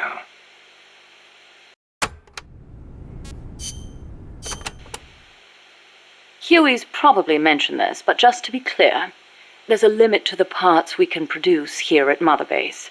Therefore, I've built Zeke's AI using memory boards you pulled from other AI weapons. Will that work? In the human brain, individual functions are spread across multiple regions. The same is true of AI. Multiple parts sharing the same function interlink to strengthen that function. For example, the more sensor memory boards you have, the greater Zeke's search and detect capabilities will be. Install more movement boards, and you'll increase its mobility. Meaning the AI's capabilities change depending on how much memory we give it? Exactly. The more boards you install, the more powerful a function will be.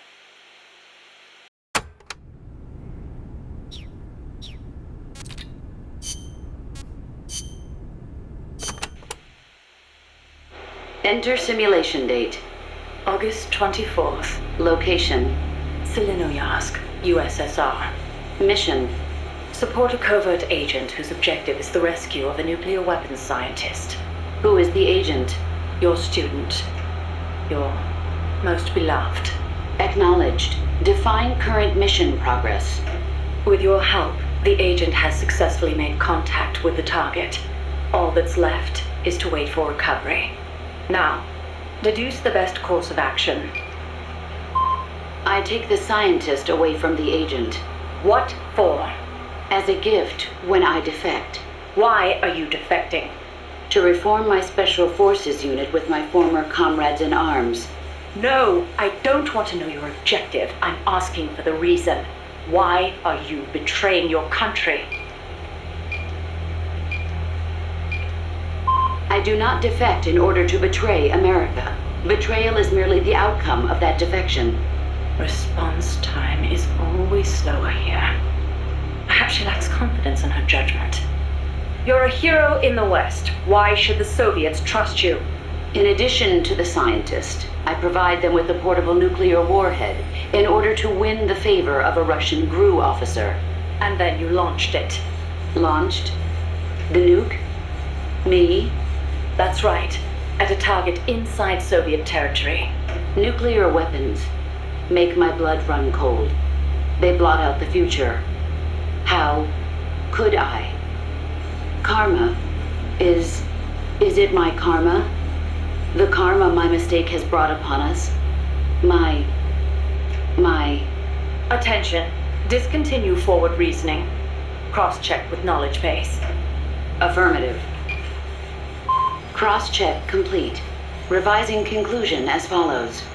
I steal the new weapons developed by the scientist, and then launch the nuke at the Weapons Design Bureau. Forward and backward reasoning are in conflict. Attention. Return to forward reasoning. Affirmative. Your apprentice returns for the scientist. I send him away. He doesn't give up. I send my comrades to defeat him. All of them fail. Even the GRU officer who oversaw your defection is defeated by your apprentice, along with the new weapon. Now, what is your course of action? I fight him. Why? With your GRU patron dead, there's no reason for you to fight. Why not just run away? I must fight him. I do not see the reason. With a soldier of your caliber on his side, how could the GRU officer be defeated to begin with? Did you betray him too? I've been waiting for a long time. You could switch allegiance from GRU to KGB and take the remaining nuke as a gift. There's no chance they wouldn't welcome a hero of your stature. Drift away. My place is with them now. I didn't ask you that. Give me the basis for your reasoning. Tell me the truth. Politics determine who you face on the battlefield. Why won't you answer me? It's like you were just waiting for him to kill you. I was disloyal. Betrayed my country. I deserve to die. How can you say that? You can't be a traitor. You're not that kind of person. Kill me. Kill me now. Stop it! Stop it! Attention! Discontinue reasoning. One must die, and one must live. Stop it, damn you! Discontinue! Life's end. Isn't it beautiful? Shut down! Always in the same place. Her reasoning goes haywire. Someone holds the key. Perhaps it's him. I'll get it out of him. One way or another.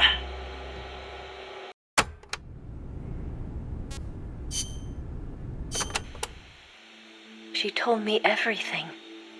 Why did she open her heart to me like that? At the time, I couldn't understand it. But now, I think I do. Snake, she wanted you to know the truth. She chose me to tell you. That's why she saved my life. I've lied to you so many times, but not this time. My orders from the government were to obtain the legacy and to eliminate everyone who knew the truth about what happened. In other words, I'm supposed to kill you. But I can't do it. Not because we loved each other, and not because you saved my life, but because I made a promise to the boss. And I intend to keep it. I just wanted you to know. And you have to live. Snake, listen to me. She didn't betray the United States. No, far from it. She was a hero who died for her country. She carried out her mission knowing full well what was going to happen. Self-sacrifice, because that was her duty. The boss's defection was a ruse set up by the U.S. government. It was all a big drama staged by Washington so they could get their hands on the philosopher's legacy. And the boss was the star of the show. They planned it so that they could get the legacy that Colonel Volgin inherited and destroy the Shagohod at the same time. Only a legendary hero like the boss could have earned Volgin's trust. Finding out where the philosopher's legacy was hidden was to be her greatest mission. Everything was going according to plan. But then something happened that no one could have predicted. Colonel Volgin fired an American-made nuclear warhead at Sokolov's research facility. Khrushchev demanded that the U.S. government provide proof that it wasn't involved. They couldn't just abort the operation to steal the legacy. So the operation itself was greatly expanded and revised. The authorities in Washington knew that in order to prove its innocence, they'd have to get rid of the boss, and that one of their own would have to do the job. The public couldn't be allowed to find out about it. Not ever. This, they concluded, would be the best way to keep the whole thing under wraps. The boss wouldn't be allowed to come back home alive, and she wouldn't be allowed to kill herself. Her life would be ended by her most beloved disciple. That was the way the government wanted it. That was the mission she was given. And she had no choice but to carry it out. Her death, at your hands, was a duty she had to fulfill. Out of duty, she turned her back on her own comrades. A lesser woman would have been crushed by such a burden. The taint of disgrace will follow her to her grave. Future generations will revile her. In America, as a despicable traitor with no sense of honor. And in Russia, as a monster who unleashed a nuclear catastrophe. She will go down in official history as a war criminal. And no one will ever understand her. That was her final mission. And like a true soldier, she saw it through to the end. But I think she wanted you, of all people, to know the truth. She wanted to live on in your memory, not as a soldier, but as a woman. But she was forbidden to tell you herself. And that's why she told me. Snake, history will never know what she did. No one will ever learn the truth. Her story, her debriefing, will endure only in your heart. Everything she did for her country. She sacrificed her life and her honor for her native land. She was a real hero. She was a true patriot.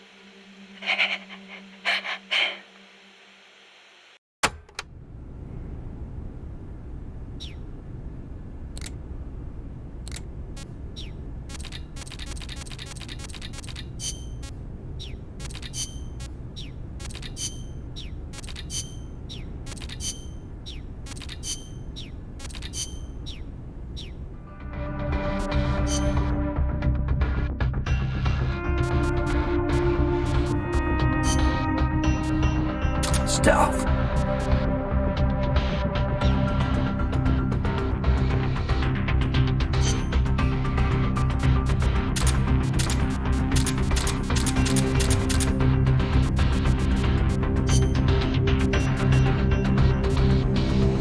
Let's rock.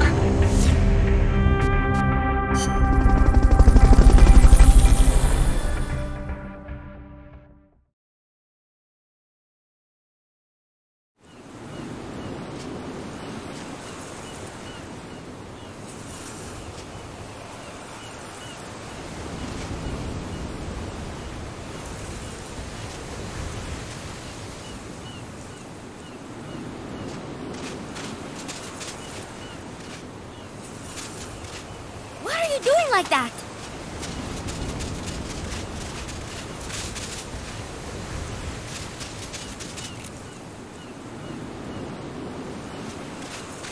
Did you come here to swim? It is too dangerous. Stay away from me.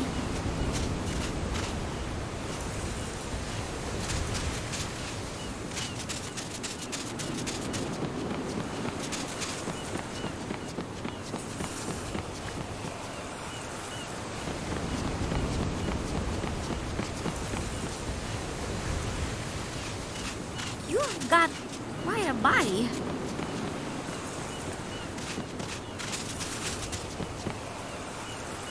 Do not come any closer.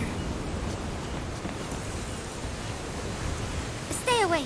I am not really comfortable with this. Why are you doing like that?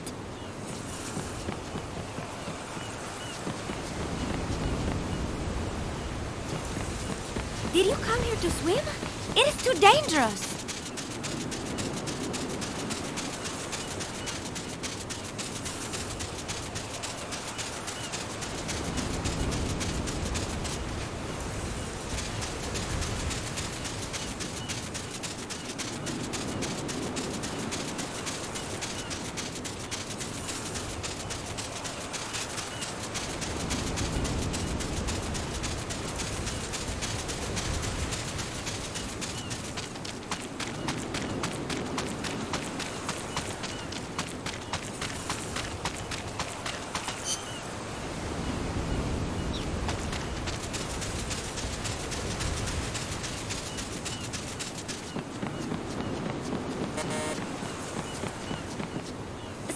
From me.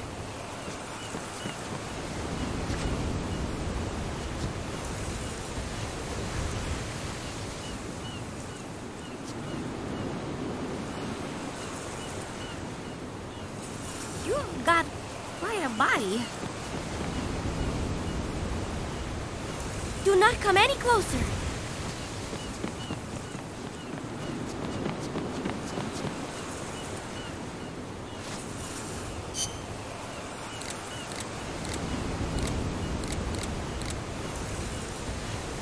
No, we are finally alone, Snake. Stay away. I am not really comfortable with this. Why don't you leave the radio alone for now?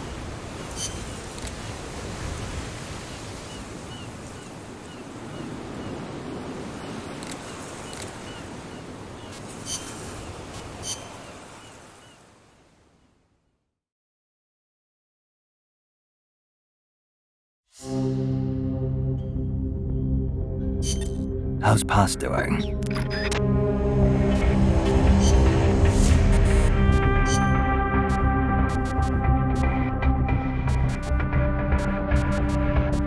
Stuff.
You're going to take a picture of me?